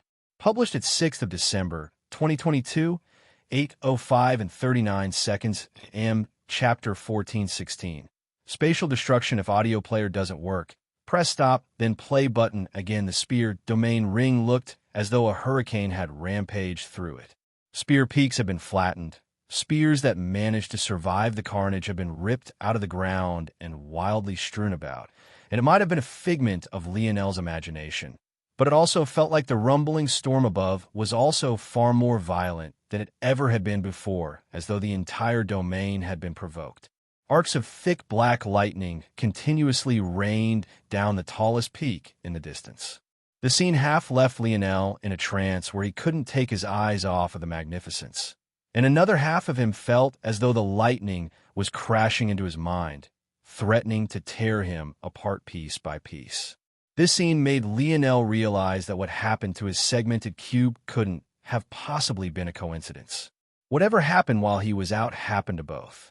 But this realization made something else settle in for Lionel, his mind sparking and his thinking speed heading into overdrive. This opens up a separate sort of possibility for what might have happened to the segmented cube. Originally, if I had to guess what happened to it, I would have assumed that it was related to however I ended up injured. The Void Tower was supposed to be a virtual trial. However, if the change to my mind somehow allowed my dream force to mess with that process, then the lines between virtual and reality could have blurred. If I was forming a virtual reality simulation in the dimensional verse, I wouldn't use technology. The obvious choice would be dream force. If manipulated properly, you could make things as realistic as you wanted them, and rely on the processing strength inherent to the human mind to deal with it all. But let's say that barrier is breached. If you're toying with that line, then injuries would theoretically be the obvious result of crossing a safety line that shouldn't be crossed. That doesn't exactly explain how what should be illusions could injure me, but the answer to that isn't exactly important right this moment. What is important is that if that line was crossed, what else would distort? I would assume that fundamental laws related to gravity, electromagnetism, and especially space will be the first to distort. And in the case something like that happened, wouldn't the segmented cube obviously collapse no matter how high grade of treasure it was? Even as his mind worked at warp speed, Lionel did the only thing he could to check this, the spatial bristle rings. Most of the spatial bristle rings Lionel had been traded in for points. But he had kept just one on his person in case of future issues. But when Lionel looked at the finger he had kept it on, as expected, it was no longer there. Lionel could imagine that if the space of a spatial bristle ring collapsed on his finger, it would have most definitely taken his finger and most his hand with it. But here was his hand perfectly fine. This isn't the first time I've dealt with warping spatial rings either. Whenever you take a lower-level dimensional ring into a higher one, the space within shrinks. When you take it back to a lower-level dimension, the space within increases once again. The spatial rings are always responding to their environments. The theory is sound.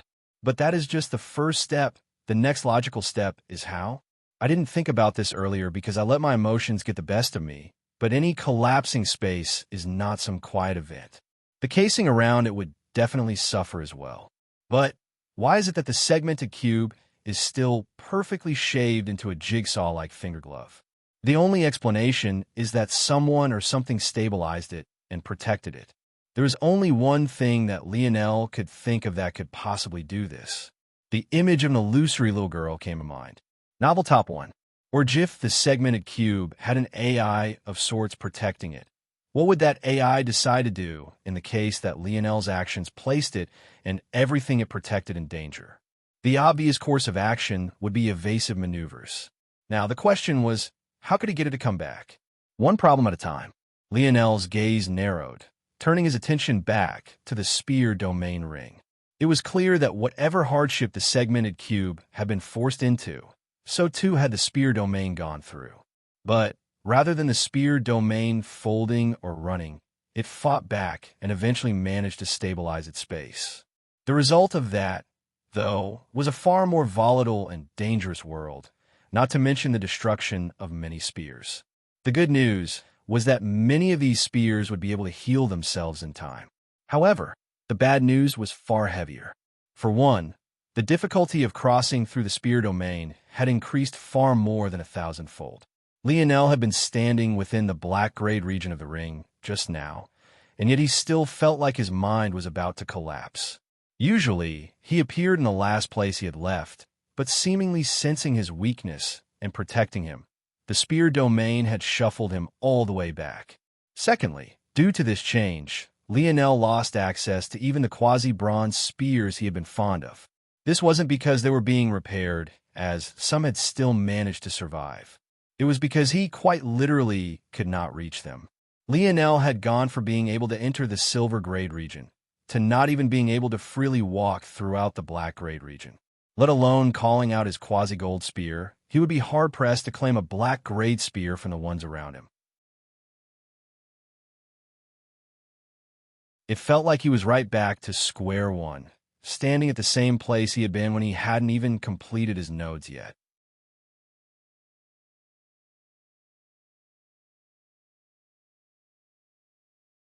Chapter 1417, published at 6th of December, 2022, 8:05 and 38 seconds a.m., Chapter 1417. Mage Core Tree, if audio player doesn't work, press stop then play button again toward this. Lionel could only sigh. He had just been feeling like he was making great progress with the spear domain. He had finally gained a small bit of its acknowledgement. His spear force was rapidly evolving every day, and he had finally claimed a quasi-gold spear, only to be shuffled right back to step one. Lionel couldn't help but feel that there was a small sense of irony to this. The moment Lionel thought that he should maybe stop emphasizing peak spears so much and focus a little bit more on the spears beneath them, he was thrust into a situation where if that would seem like a privilege. Truthfully, Lionel would feel pretty depressed about this setback if he had truly gotten nothing in return for it. But the change to his lineage factor was just one of the changes that had occurred in Lionel's body during these last few days. If Little Black Star was truly safe and just shuttled off to some pocket of space by the spirit of the segmented cube, then this sort of trade-off wasn't bad. In fact, Lionel could be said to be benefiting. The second most obvious change to Lionel was the evolution of his mage core. Although he couldn't understand what had happened, it almost felt as though an answer to everything he needed was already engraved onto his heart. And 0VL next. Koem the Mage Core had become a looming canopy within Lionel's ethereal glabella. If one was looking from afar, it looked a lot more like an entire forest than a singular tree. Lionel almost couldn't believe it when he saw it again for the first time. The Mage Core had lost its petals and flower-like characteristics. Instead, it had become an enormous tree with countless millions of leaves and branches. However, what was truly special was the fact that these leaves were multicolored, each representing a different element and each engraved with a rune. These runes looked completely different from the ones Lionel had seen on the blue apes he fought on Floor 9, but the feeling they gave off was practically identical. It was an esoteric sort of feeling, as though they were elevated in being and worth, touching upon something Lionel couldn't quite understand fundamentally, but could somehow still grasp. It was almost as though Lionel was reading a book and had stumbled upon a word he couldn't understand. However, thanks to the words and context around it, his guess was accurate as the definition itself. This chapter upload first at NovelBin. Net, if you want to read more chapters, please visit NovelNext.com to experience faster update speed. If he focused, he could understand what the individual runes meant, but if he wanted a holistic understanding of them all and how they fed into one another and played off of one another, he would need maybe months, probably years. You would think it would be easier than that with all his split minds. But Lionel found that if he tried to split himself to understand things, the clear definition he had in his head would blur. He didn't have a clear reasoning for why this would be unless, but he had a guess. If whatever was controlling things while my mind was stuck in my dream world comprehended all of these runes at once, then that would mean that the bits and pieces of understanding are all spread out and won't be focused unless I train all of my minds on a singular rune. Lionel frowned slightly. He couldn't ever remember his split minds working like this. Aside from Dream Counter, where he would always assign one mind to a task, the rest had always been fluid and interchangeable. But this felt as though his split minds had all been tagged and assigned to a separate control center. Wow, it's no wonder Lionel couldn't deny it. While this made things more difficult on him, comprehending the changes to his mage core, it made his thinking speed and efficiency far higher than it ever had been. Before, he had still been stuck in his ways, still trying to use his split minds the same way as always. But when he fell in line with the changes, it was as though some had pressed down on an accelerator hard. His thoughts became like bolts of lightning, almost completing before he had even decided to use them. His intention was almost lagging behind his actual thoughts. Lionel was almost lost in the world of his own mind again. But this time, it was completely intentional. This chapter upload first at NovelBin. Net with the way his mind worked before, when he needed to deduce something, he would work linearly. When one line of thought failed, he would abandon it and then proceed on to the next thought.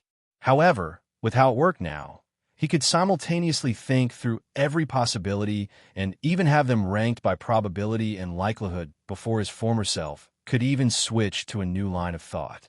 Lionel realized that if he had used this method to think back when he first met Y-Star Order, it would have been impossible for the old man to read his intentions by shifting through 10 million minds, because every mind would have already had the same intention. It was just that that intention would have been broken up into little tidbits and divided 10 million times, making it almost impossible for anyone other than Lionel to piece them together and understand them. The irony of this was that it was using Lionel's several 100 million split minds as though they were all one mind, and somehow that still made it all more efficient. Lionel took a deep breath. Even if I can't understand my mage core entirely, though, the result is almost too obvious. Lionel reached out a hand, and force surged toward him as though it had a mind of its own. He could always do this. However, he had never been able to replicate this feat in a world of dense anarchic force. Most of Lionel's ability to use atmospheric force was locked away in this place. Even the golden-scaled koi fish could only pull in force fused with anarchic force. But right now, so long as it was an element found on his mage core, Lionel could force it toward himself, ignoring all the anarchic force around him. Suddenly, the air sparked and a ball of red-gold flames formed and began to rotate upon Lionel's palm. Scarlet Star Force. Not just any Scarlet Force, but fifth-dimensional Scarlet Star Force.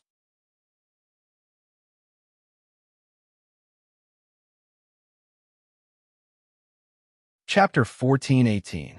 Published at 6th of December, 2022, 8:05 and 37 seconds a.m., Chapter 1418. Of all people, if audio player doesn't work, press stop, then play button again. Lionel didn't know what to think for a long time.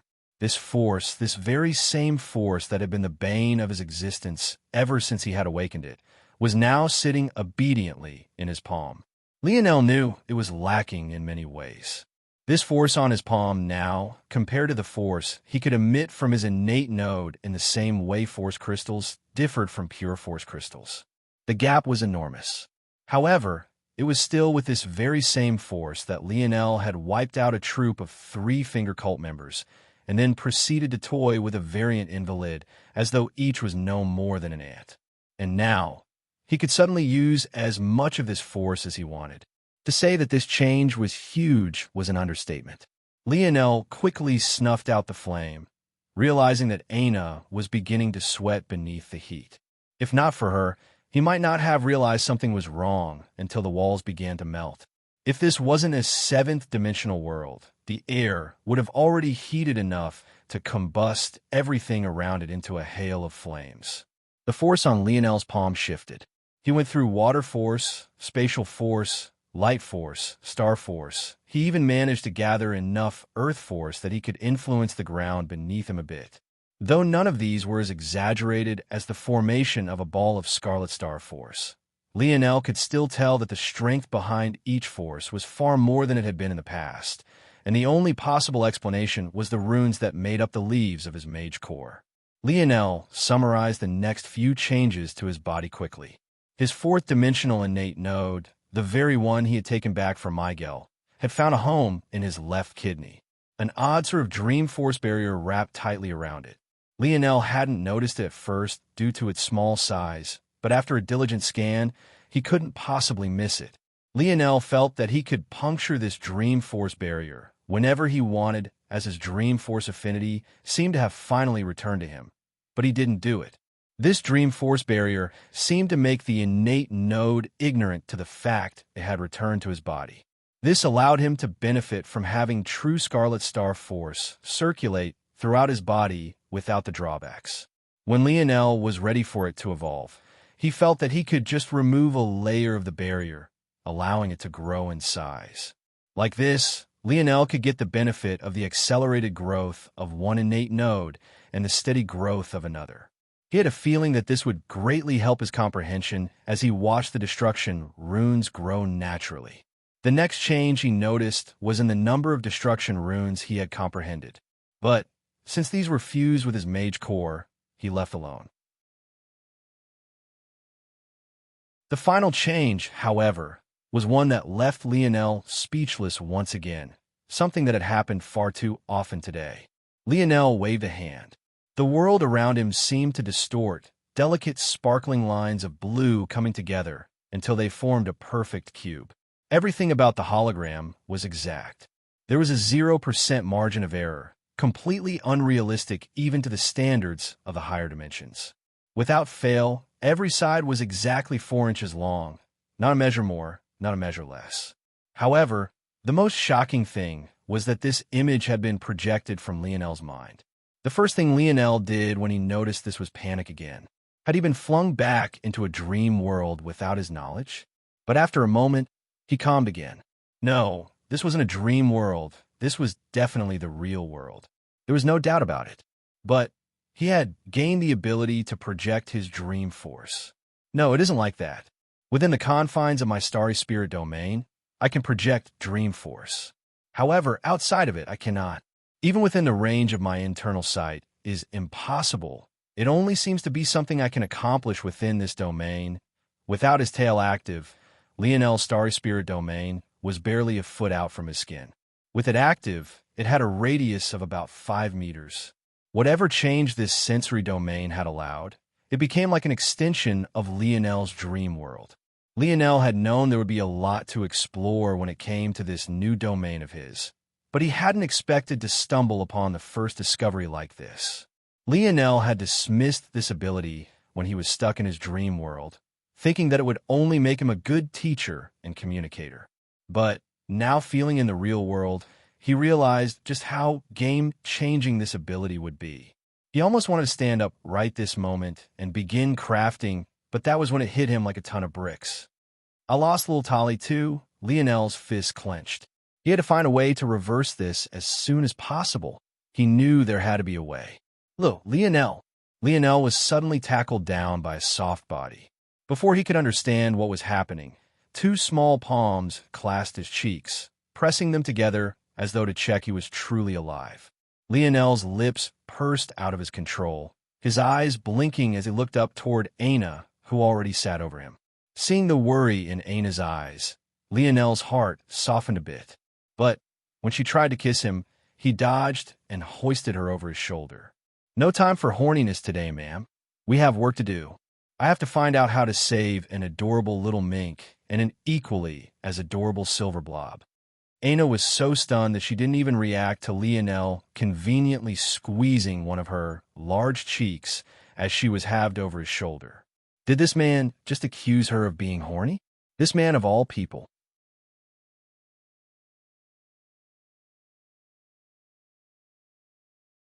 Chapter 1419. Published at 6th of December, 2022, 8:05 and 35 seconds a.m. Chapter 1419. Void contract. If audio player doesn't work, press stop, then play button again soft. Lionel nodded to himself. Ana seemed to snap awake at these words, slapping Lionel's hand away from her ass and pushing herself up and off his shoulder. She harumphed, pulling her skirt down to hide anything indecent and smoothing out the wrinkles. Once she was finished, she gave Lionel a nice, long glare. But in return, she received a chuckle. "What's with that look? Weren't you just happy to see me?" "Not anymore." "Oh, if I give you a kiss, will it make you feel better?" "No one wants your kiss." Ana spoke, waving a hand and walking out in front, ignoring Lionel. Lionel laughed, swiftly catching up and taking Ana's hand. Though she put up some mock resistance, she eventually stopped. It was all too easy to tell the difference. With her strength, shaking off his hand if she really wanted wouldn't be difficult at all. "Where is this place?" Lionel couldn't help but notice that this place was particularly white. It was completely unlike the dark regions he had gotten used to in the last several days. Well, aside from the 10th floor of the Void Tower, that is. This place, though, was obviously not in the Void Tower, and it had a distinct medicinal scent in the air. "It's a hospital, obviously. Who asked you to come out of the tower with a hole in your chest? What the hell happened to you?" Ana frowned, her slightly annoyed tone shifting to concern as she looked toward Lionel. The more she thought about it, the less it made sense to her as well. It was supposed to be a simulation. During her own death, she had become an old woman after expending all of her life force, and her bones practically crumbled under the weight of her flesh. It was quite gruesome, but she eventually woke up just fine as though nothing had happened. If even a death like that couldn't harm her, then what could have possibly harmed Lionel? "I'm not sure. A hospital? It wasn't free, right? How did you pay for it? Did you get leaderboard rewards already?" "About that, your cousin..." "My cousin?" Novel top 1. Or Lionel's brows shot up. The only cousin he knew of was Noah, but he had a feeling that Ana wasn't talking about him. Noah should be just as unable to pay for his treatment as Ana was. It wouldn't make sense for Ana to be referring to him. Yes, his name was CEO. He said he was the 4th Nova. Lionel's eyes narrowed. The 4th Nova. Though there were over 1 billion recognized to be among the Morales family's Nova generation, the only ones who gained numbers and titles like this were the 7 who had awakened both lineage factors. What did he ask for in return? Lionel still had the segmented cube and the spear domain with him, so it was obvious that his cousin hadn't asked for them. Though, even if he had, Lionel doubted the spear domain would leave him. As for the segmented cube, it seemed to have a spirit of its own. However, in its current state, it was just an empty shell anyone could take for themselves. Regardless, 4th Nova hadn't taken it either. He said that you owe him one favor and he wants 10% interest compounded daily. He made me sign a void contract, which is apparently a legal document overseen by the Void Senate. Any disputes are handled through the Senate or its branches. Lionel felt uneasy hearing these words. The interest alone was ridiculous, but the favor sounded. Lionel didn't believe that Ana would ever make him return a favor that was too ridiculous, so there were definitely stipulations. But as for what they were, he didn't know. "Can I see the contract?" Ana handed over what looked like a pendant without its necklace to him after hesitating a moment, and his starry spirit domain acted all on its own. Its information was displayed before him, and he read through it all in the blink of an eye. But by the time he had finished, his expression was as dark as the Void Palace's usual environment. He realized now why Ana had seemingly hesitated, even if just for a moment. The collateral for this contract was essentially Ana's life. Even though the Void Palace didn't allow death, slavery was another matter entirely. If Lionel couldn't fulfill the contract within a month's time, Ana would be forced to work under CEO. Lionel's mother had already been here for over 20 years, and she still couldn't leave the Void Palace freely. This meant that even if this contract was only observed within these walls, something that was unlikely to be true to begin with, that Ana would be stuck fulfilling this contract for at least that long. And considering the fact the Void Palace, and by proxy the Void Senate, We're the most powerful existences in the human domain. Even leaving this place didn't mean that you could ignore a contract witnessed by them. This much alone was more than enough to piss Lionel off. Aina was unaware, so he didn't blame her. But so long as he held on for just one more day, he could have completely healed himself after his recharged. In fact, so long as Lionel had been given a space without anarchic force to contend with, his healing factor would have been more than enough to allow him to recover to his full strength. Beyond this, the description left for the favor left Lionel unsettled. The restrictions placed on it were heavy. Aina had insisted that such a favor couldn't go against Lionel's moral code. But as a rebuttal, Fourth Nova seemed to slip in that said moral code had to be provable by Lionel's actions. That line alone was something Lionel knew Aina wouldn't accept unless she felt pushed into a corner. It practically undid all of the restrictions, so long as the clause was used cleverly. Lionel didn't think his mood could get any worse, but when he saw the bill, his temper threatened to flare up again, and only grew worse when he recognized the green hair of the woman across from him.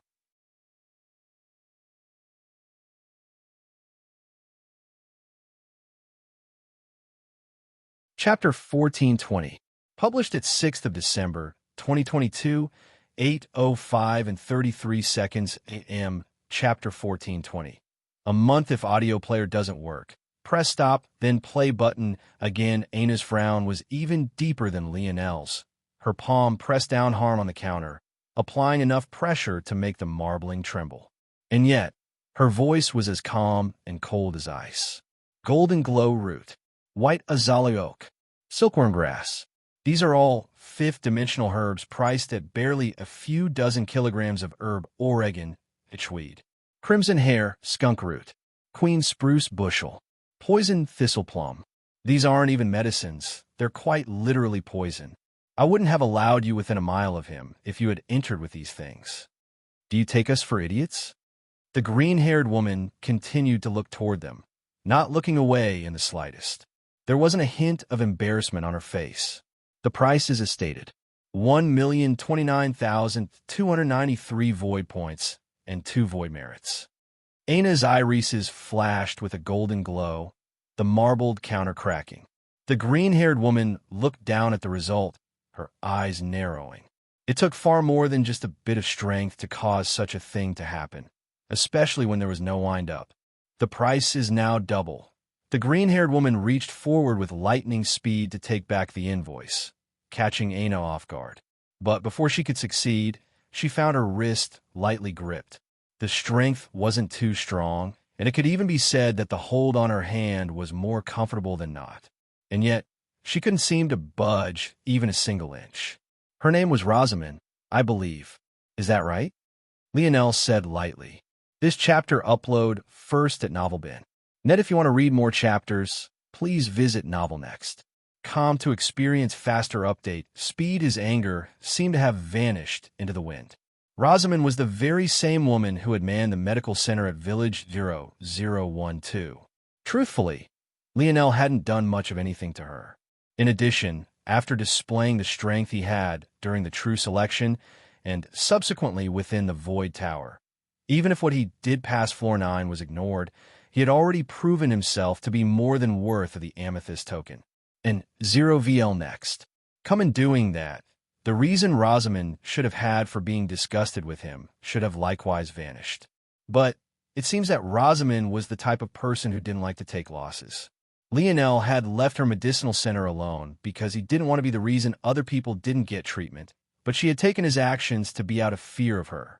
So, he had blatantly stated that if she ever became the reason one of his friends or brothers couldn't get treatment, he wouldn't care about the Void Palace's rules and would directly kill her. Clearly, she had taken these words very personally, even to the point of trying to retaliate in this way. With the way the Void Palace worked, everything run on the power of its students. There was a reason why Vega could offer Aina free discounts from stores, and that was because they were controlled by her faction to begin with. Every establishment was either owned by a faction or an individual student. This was for an obvious reason. They were raising the future leaders of the human domain, and as such, treated them with the proper freedom, within certain parameters, of course. So long as they remained within the Void Palace, didn't have children, and didn't kill, they could practically do as they pleased, all the way up until even running the daily functions of the Void Palace through the Void Senate. These rules weren't too oppressive at all. They had to stay in the Void Palace so that they could constantly be under a state of duress and training. If they could leave as they pleased, who would choose to remain here? By then, the effectiveness would plummet. As for children, they couldn't have little brats running around the Void Palace, right? And killing was an even more obvious measure that protected everyone from being pushed too far. However, it was also because of this approach that this was happening at all. This chapter upload first at Novel Bin. Net inwardly, Lionel smiled. He didn't believe that only this family controlled all of the hospitals and medical centers of the Void Palace. There were definitely others. Signs pointed toward the fact that CO had brought Aina and him here on purpose, knowing the prices would be inflated. As for how he knew that Lionel had a grudge with Rosamond, that was something that Lionel would have to find out on his own. Still, it was clear that this fourth cousin of his was schemer. It was just unfortunate that he had already touched past Lionel's bottom line, because as of this moment, he was playing with Aina's life. However, Lionel managed to keep his calm, sliding the invoice off of the table and taking it into his hands. He didn't care for the green-haired woman's answer to his question. He already knew the truth. "This is the invoice, huh? They'll be taking my copy. Be sure to charge that to that cousin of mine." Lionel handed the invoice to Aina. Since he didn't have a spatial ring anymore, he'd have to rely on this girlfriend of his. As they walked out, his mind was spinning. There were too many loopholes in the contract. Just with a glance, he could see dozens. If CO was determined to take advantage of them, he could do so. In fact, he could just hide for the next coming month and show up 31 days later claiming that Lionel never paid him, using that as an excuse to sweep Aina away. With this contract, CO could even go as far as to force Aina to fight in the air wars for him. While killing amongst heirs was prohibited, killing the helpers of heirs was a different matter entirely. If not for this, why would Valiant Heart Mountain have been so scared to participate?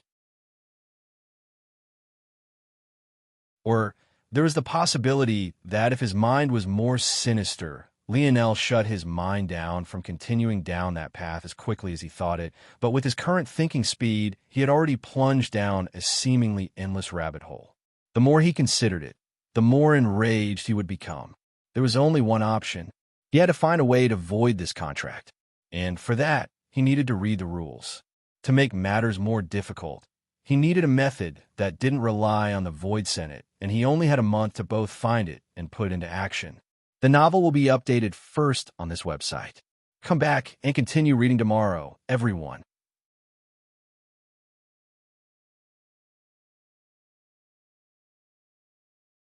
Chapter 1421, published at 6th of December, 2022, 8:05 and 32 seconds AM, Chapter 1421. A month if audio player doesn't work? Press stop, then play button. Again, Aina's frown was even deeper than Lionel's. Her palm pressed down hard on the counter, applying enough pressure to make the marbling tremble. And yet, her voice was as calm and cold as ice. Golden glow root, white azalea oak, silkworm grass. These are all fifth-dimensional herbs priced at barely a few dozen kilograms of herb Oregon Schweed. Crimson hair, skunk root, queen spruce bushel, poison thistle plum. These aren't even medicines, they're quite literally poison. I wouldn't have allowed you within a mile of him if you had entered with these things. Do you take us for idiots? The green-haired woman continued to look toward them, not looking away in the slightest. There wasn't a hint of embarrassment on her face. The price is as stated. 1,029,293 void points and 2 void merits. Aina's irises flashed with a golden glow, the marbled counter cracking. The green-haired woman looked down at the result, her eyes narrowing. It took far more than just a bit of strength to cause such a thing to happen, especially when there was no wind-up. The price is now double. The green-haired woman reached forward with lightning speed to take back the invoice, catching Aina off guard. But Before she could succeed, she found her wrist lightly gripped. The strength wasn't too strong, and it could even be said that the hold on her hand was more comfortable than not. And yet, she couldn't seem to budge even a single inch. Novel bin, her name was Rosamond, I believe. Is that right? Lionel said lightly. This chapter upload first at Novel bin. Net, if you want to read more chapters, please visit Novel Next. Com to experience faster update speed. Emma's anger seemed to have vanished into the wind. Rosamond was the very same woman who had manned the medical center at Village 0012. Truthfully, Lionel hadn't done much of anything to her. In addition, after displaying the strength he had during the true selection and subsequently within the Void Tower, even if what he did past Floor 9 was ignored, he had already proven himself to be more than worth of the Amethyst token. In doing that, the reason Rosamond should have had for being disgusted with him should have likewise vanished. But it seems that Rosamond was the type of person who didn't like to take losses. Lionel had left her medicinal center alone because he didn't want to be the reason other people didn't get treatment, but she had taken his actions to be out of fear of her. So, he had blatantly stated that if she ever became the reason one of his friends or brothers couldn't get treatment, he wouldn't care about the Void Palace's rules and would directly kill her. Clearly, she had taken these words very personally, even to the point of trying to retaliate in this way. With the way the Void Palace worked, everything run on the power of its students. There was a reason why Vega could offer Aina free discounts from stores, and that was because they were controlled by her faction to begin with. Every establishment was either owned by a faction or an individual student. This was for an obvious reason. They were raising the future leaders of the human domain, and as such, treated them with the proper freedom, within certain parameters, of course. So long as they remained within the Void Palace, didn't have children, and didn't kill, they could practically do as they pleased, all the way up until even running the daily functions of the Void Palace through the Void Senate. These rules weren't too oppressive at all. They had to stay in the Void Palace so that they could constantly be under a state of duress and training. If they could leave as they pleased, who would choose to remain here? By then, the effectiveness would plummet. As for children, they couldn't have little brats running around the Void Palace, right? And killing was an even more obvious measure that protected everyone from being pushed too far. However, it was also because of this approach that this was happening at all. This chapter upload first at Novel bin. Net inwardly, Lionel smiled. He didn't believe that only this family controlled all of the hospitals and medical centers of the Void Palace. There were definitely others. Signs pointed toward the fact that CO had brought Aina and him here on purpose, knowing the prices would be inflated. As for how he knew that Lionel had a grudge with Rosamond, that was something that Lionel would have to find out on his own.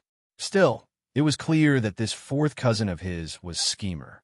It was just unfortunate that he had already touched past Lionel's bottom line, because as of this moment, he was playing with Aina's life. However, Lionel managed to keep his calm, sliding the invoice off of the table and taking it into his hands. He didn't care for the green-haired woman's answer to his question. He already knew the truth. This is the invoice, huh? They'll be taking my copy. Be sure to charge that to that cousin of mine. Lionel handed the invoice to Aina. Since he didn't have a spatial ring anymore, he'd have to rely on this girlfriend of his. As they walked out, his mind was spinning. There were too many loopholes in the contract. Just with a glance, he could see dozens.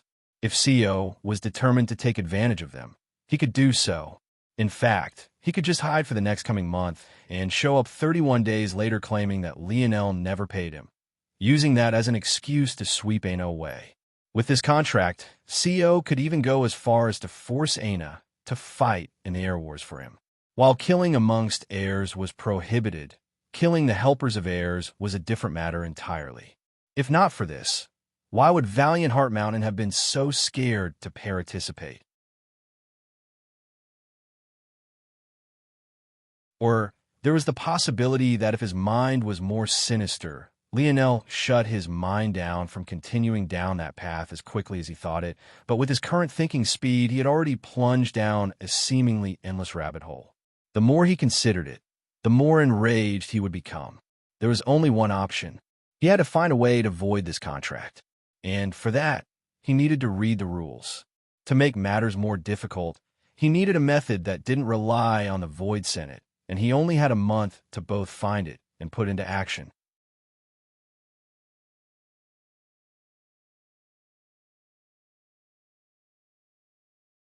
Chapter 1422, published at 6th of December, 2022, 8:05 and 31 seconds a.m. Chapter 1422.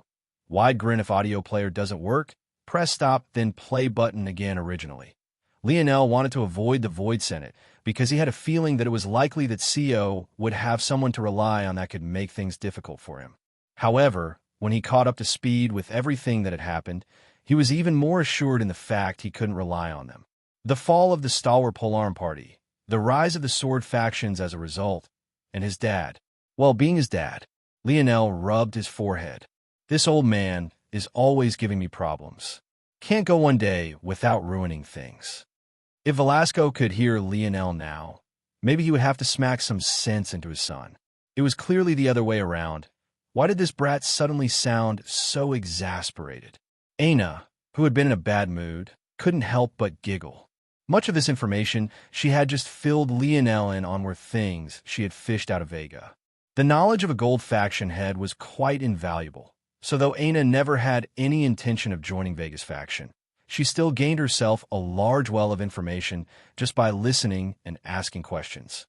She had to find a way to distract herself from the frozen screen that loomed above her head. After all, there was only so much worrying she could do if she didn't even understand exactly what was happening. It was a good thing that Aina had done this as well, because everything in the Void Palace cost some sort of price. Everything. Novel bin living accommodations, food, water, even information, all had a price tag. There were several information networks in the Void Palace controlled by various families.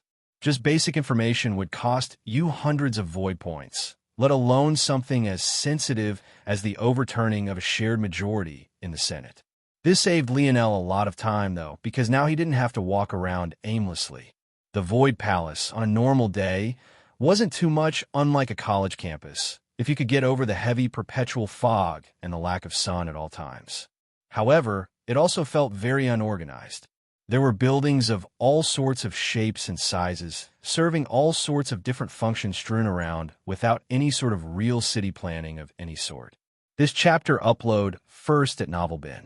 Net, if you want to read more chapters, please visit Novel Next.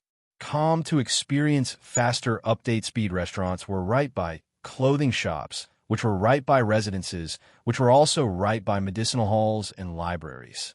There was even what looked like a small farm randomly irrigated between what was a butcher shop and a clothing shop that displayed animal furs. There was no order at all. Alongside these odd choices in building and in land use, there were what looked like kiosks every block or so. Aina told Lionel that those were locations to exchange void points for things from a virtual library of sorts.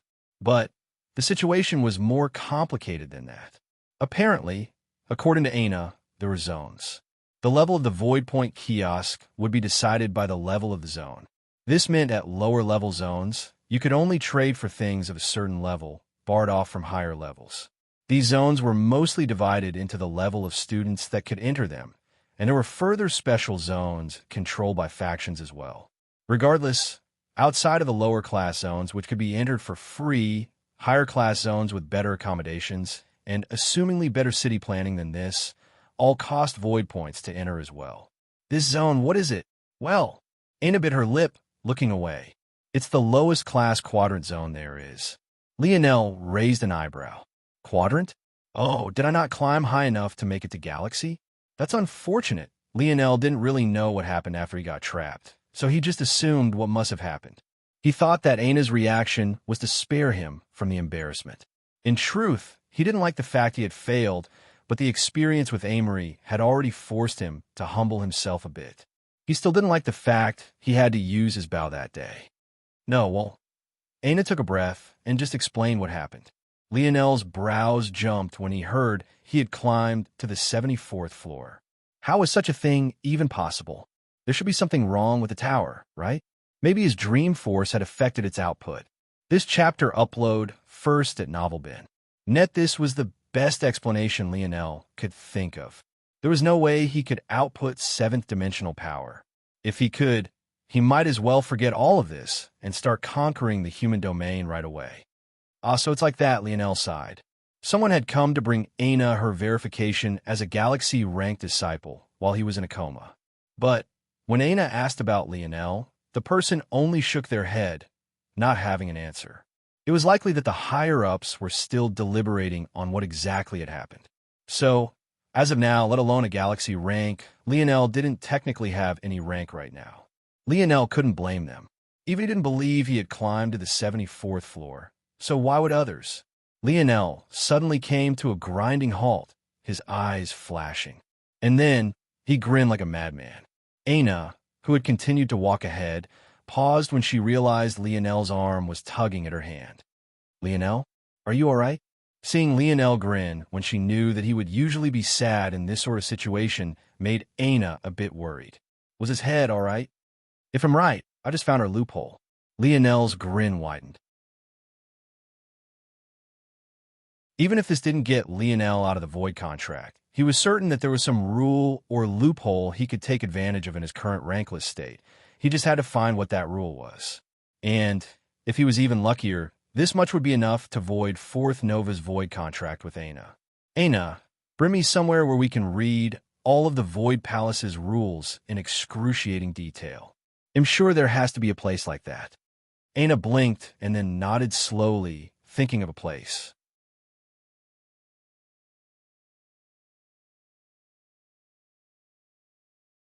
Chapter 1423. Published at 6th of December, 2022, 8:05:30 a.m. Chapter 1423. 527 if audio player doesn't work. Press stop, then play button. Again, the best location that Aina could think of that would meet Lionel's requirements was a branch of the Void Senate. The Senate's main duties were related to setting laws that governed everything from the lowest to the highest levels of the Void Palace. But there were also many smaller tasks, at least relatively speaking, that they also had to deal with. These branches were in place to deal with these smaller functions. For one, the Senate branches were where missions could be taken up and rewards for said missions could be accepted. It would also be the place where Lionel and Aina would have to go in order to receive their monthly stipend for remaining on the leaderboards, so long as they could maintain their top 3 positions. That is, the second function of the branches was as a sort of asylum. A lot like the embassies found within a country, a branch functioned as the one location in the whole of the Void Palace where fights and battles were not allowed. Most likely wouldn't use the branch for this purpose, but it was still a rule that everyone was aware of because the penalty for breaking it was especially harsh. Simply put, the dignity of the Senate could not be infringed upon for any reason. The third function of the branch was as a sort of disciplinary squad. There were very few rules on the Void Palace other than the main 3 always mentioned, but there still had to be a semblance of order. Those who took up positions in the Senate branches were tasked with making sure any commotion remained to a level that was manageable. This didn't sound like a big deal on the surface, but when things like faction wars reached a fever pitch, only the Senate could be relied upon to settle tensions and make sure no one crossed any lines that couldn't be come back from. Likewise, the branches were here to ensure that no one died. No, more accurately, they were here to ensure that no one was killed or murdered. And in the case that someone was, they would be swiftly brought in and put on trial for what would likely be an inevitable execution. Death in the Void Palace was more common than the no-killing rule seemed to imply. Most would die on the Void battlefield. However, among those that wouldn't, there were any number of ways. Poison, succumbing to injuries, being ravaged by cursed beasts that roamed these lands. There were even cases of people starving to death. This chapter upload first at Novelbin. Net if you want to read more chapters, please visit NovelNext. Com to experience faster update speed in an anarchic force-rich environment. Even higher dimensional beings were in a constant state of fight or flight, their force always working. As such, their hunger and thirst were no different from mortals. If they went a few weeks without food, or even a week without water, they would already find themselves towing the line of life or death, just like any other third-dimensional existence. This was a problem that Lionel had in the back of his mind already. He hadn't been worrying about it at all because he would always have water with a segmented cube, and cleaning cursed beast meat to consume wasn't an issue, so long as he had cleansing waters. But now, this was a problem he would have to contend with and deal with as soon as possible. But first, Lionel and Aina walked into the Senate branch. Much like the hospital, it was completely out of place. While it wasn't a large building, it was still prim and proper. The grass out front was a lush and almost obsidian black. The foundation and walls had been laid of evenly cut brick, and the inside smelled of fresh pine and a hint of citric. There was only a single person as the counter, but there only really needed to be one. "State your purpose," the young man almost commanded. Novel bin Lionel gazed toward this person, feeling that they were quite powerful. Even the weakest member of the Senate was in the latter third of the sixth dimension, and this young man was definitely no different. He probably made more void merits just sitting here than Lionel would gain risking his life for months. Probably. As for whether or not that was true, Lionel actually had no idea, and he didn't like wasting time speculating on things he had no real tangible information about. "I would like a complete record of the Void Palace's rules." The young man, who was mostly disinterested, narrowed his eyes when he heard this. "This chapter upload first at Novelbin." "Net, are you trying to fuck with me?" "I don't have the patience, kid. I'll give you one more chance, but that's only because I'm in a good mood." Lionel refrained from laughing. If this was him in a good mood, he'd hate to see the opposite. Toward these words, Lionel only smiled. "Senior, I recently got swept up into some void contract troubles, and I want to see if there's any method of getting out. I don't want to leave any stone unturned, so I'd like to go through all of the rules to see if there's anything I can do." Hearing such an explanation, the young man's stance softened somewhat, but he still shook his head. The ignorant truly are fearless. "Fine, fine. You live and you learn. Good luck, kid." Clank. The young man brought out a pendant that looked quite similar to the one that had held the original contract. But the jewel on it was a different color. Aina's had been a really pale silver, but this seemed much brighter. It was a detail Lionel noted. Then, clank, the young man brought out another pendant. Then another, then another, then another. By the time he was finished, the whole counter was covered in what Lionel counted to be 527 such pendants. The Void Palace was founded over 500,000 years ago. Each pendant represents 1,000 years of laws and amendments. Have fun.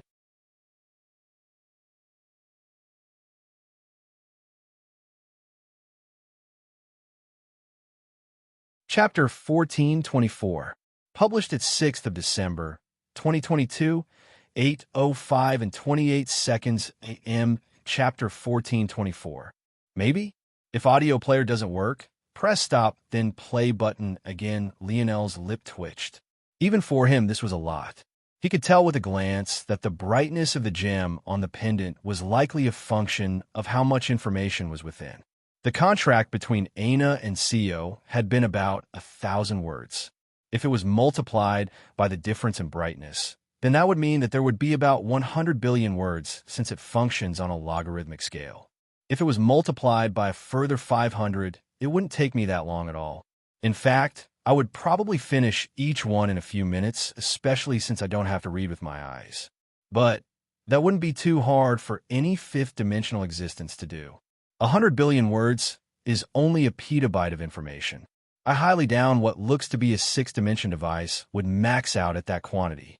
For this senior to be acting like this, it has to be even worse than my estimates. Lionel took a breath and picked up one of the pendants, restraining his starry spirit domain so that it didn't act on its own again. I would be careful if I were you. The memory pendants work by projecting all of the information into your mind at once using a small bit of dream force. Even seventh-dimensional existences don't bother memorizing all of these rules. It's easier to just look up exactly what they want when the issue comes up. Dream force? Lionel blinked. The young man smiled. Even if you have some dream force affinity, I wouldn't advise it. I already assumed you had some sensory type ability since you dare to ask for this. Only sensory maniacs like you guys would ask for something so ridiculous. But a small amount of dream force affinity isn't going to help you with that amount of information. Unless you're a savant, or at least in the 7th dimension, I wouldn't advise it. Hearing these words, Aina began to get a bit worried as well. How about we find another way? Or maybe you could try to narrow down the search a bit? She probed. This chapter upload first at Novel Bin. Net, if you want to read more chapters, please visit Novel Next. Calm to experience faster update speed, Lionel exhaled a breath, looking at the pendant. What's the worst that can happen if I use the memory pendant, Senior? Well, it isn't life-threatening. But you'd be forced to stand there until your mind processes all of it. Since you're in the 5th dimension and have some dream force affinity, IDs say it would probably take you anywhere from a week to a month, depending on a few factors. So, you can imagine how long it would take to go through all of them. Plus, that would only really work if you really needed to find very specific information. It sounds like you want to memorize all of it by your tone. That mountain is even taller. Even though the dream force will help you memorize a bit easier than you otherwise would, it's not to the point that you'd become an overnight genius.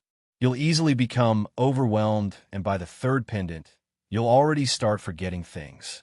By the 7th pendant, you likely wouldn't even remember anything from the 1st. And that doesn't mention the fact that my shift ends pretty soon. I might be willing to let you stand there, but I can't promise that my colleagues will too. Some of them are pricks, and entering a state like that is dangerous if there's no one around to protect you. Novel Bin, I see. Lionel's gaze narrowed. He had already decided to gamble. He had forgotten about the new way in which his brain worked. If he really went at this, he believed he could do it. Lionel's internal sight surged. As though expecting this, the young man shook his head. He already knew this would happen. That's why he had said the ignorant were fearless. Never mind, it didn't matter. He would be harmed a bit, and when he came out, he would have learned a lesson.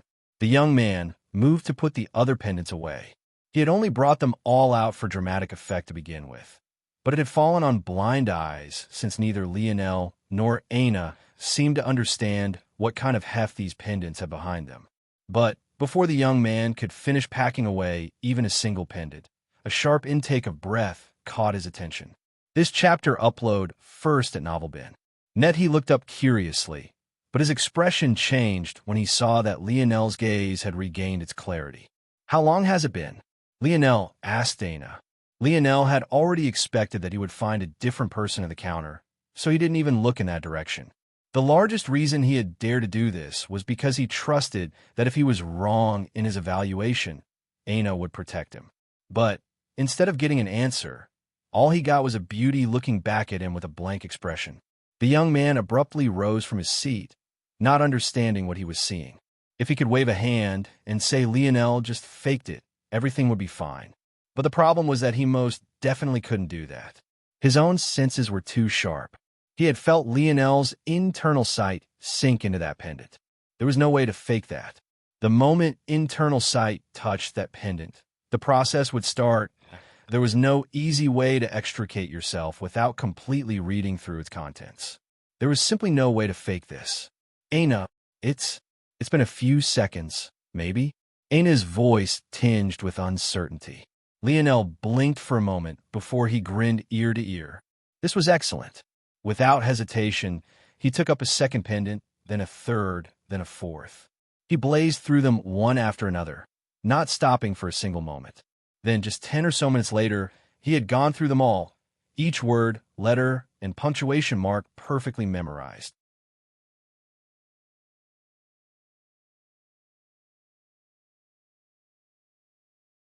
Chapter 1425, published at 6th of December, 2022, 8:05 and 27 seconds a.m., Chapter 1425. Green, if audio player doesn't work, press stop, then play button again. Lionel exhaled, his mind rolling. He slid through the 500,000 years worth of laws and regulations, as though he was flipping through the pages of a book, his mind assimilating it all with an ease that astonished even himself. Most of it was completely useless, nonsensical laws that no longer meant anything in the current day and age. But others were far more interesting. Lionel organized it all, crossing out what was useless and also throwing out rules made redundant or toothless by later amendments. And, eventually, he came to exactly what he wanted. Lionel grinned. This was exactly what he needed. The void contract was one matter. However, how he could take advantage of his limbo-like status was a different matter entirely.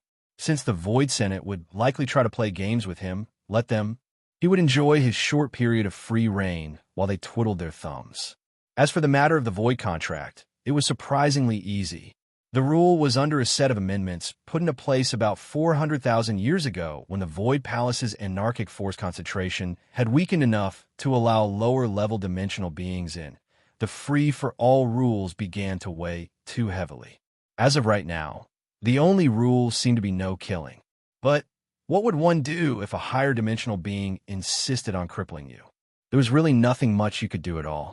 That was, until these amendments were put into place. There were many provisions put in place, but the only one Lionel really cared about right now was a clause related to void contracts. According to the stipulations, so long as a contract involved a deal, including a lower-ranked disciple, said disciple could use 3 void merits to remove themselves from responsibility. One would think that Lionel was out of luck. He couldn't simultaneously try to use his limbo-like status and hope to get treatment as a lower-ranked disciple at the same time. That wouldn't make sense or be possible. However, it had to be remembered that the contract wasn't signed between Lionel and Co. It was signed between Aina and Co. Lionel had been in a coma at the time, meaning he couldn't consent to a contract even if he wanted to. Luckily, Co should be a sector-ranked disciple, just like Lionel's mother, while Aina was a galaxy-ranked disciple. This chapter upload first at NovelBin. Net, if you want to read more chapters, please visit novelnext.com to experience faster update speed. In addition, even if CO wasn't a sector-ranked disciple, there were divisions among ranks that could be used as well. There were 9 divisions within each level, which was why climbing ranks was so difficult. So long as CO wasn't a level 1 galaxy-ranked disciple, Aina would still be able to break free. Now, the only question was one of getting void merits. If Lionel was lucky, he might be able to kill 2 birds with 1 stone and take advantage of his limbo status at the same time. However, Lionel had also deduced days ago that void merits were far more valuable than void points. It likely wouldn't be easy to get them even if he went all out in the next month. And, according to the rules, while void points were transferable by anyone, only factions, parties, and the Void Palace itself could hand out void merits. This meant that if Lionel wanted to get Aina the merits she needed, they would either need to do a mission that paid them both equally and was thus worth a total of 6 void merits, a mission that would without a doubt be incredibly dangerous, or Aina would need to somehow earn them on her own. But it was exactly then that a spark went off in Lionel's head. That's it. For every top 3 spot you have on the leaderboards, you gain an equivalent number of void merits. Aina, how many leaderboards are you on right now? The young man's lip twitched when he heard this question. What the hell was going on here? First, this kid flashed through the pendants like they were nothing, and now he was treating leaderboards as though they were nothing. If he didn't know better, the young man would have checked these pendants personally to make sure they weren't broken. But even if he wouldn't get stuck here for a month like Lionel should have, it would have still been a day. He didn't feel like doing that. Plus, all 527 couldn't possibly be broken, right? I believe that I'm on 20. The young man sputtered and coughed. 10 leaderboards? Aina and Lionel looked toward the young man as though he was the weird one. Eventually, they looked back toward one another as though he wasn't there. This chapter upload first at NovelBin. Net, I assume that's 10 current leaderboards and 10 all-time ones, right? Aina nodded. And what placement do you have on them? Only the top 3 matters. I'm second of 3 of the current leaderboards and first on the rest of them. Same for the all-time leaderboards. Lionel grinned. Sounds like my girlfriend is pretty amazing. NovelBin just a little bit. Aina smiled, her amber eyes glistening. The current leaderboards give 3 void merits for first place and -1 downward. The all-time leaderboards are more complicated. They give out a pool of 30 for top 10, and it ticks down by 1 for top 11 to 20, and so on. Either way, only top 10 matters for you. Depending on how many active members of the top 10 there are currently in the Void Palace, you'll split those 30 merit points with them. So you have 27 void merits from current leaderboards plus 300 void merits divided by however many people you're sharing them with. Do you know? Lionel thought the answer might be 0 initially, but after hearing her previous explanation, he knew that wouldn't be true. There's 1. Her name is Triana Vire. Lionel nodded.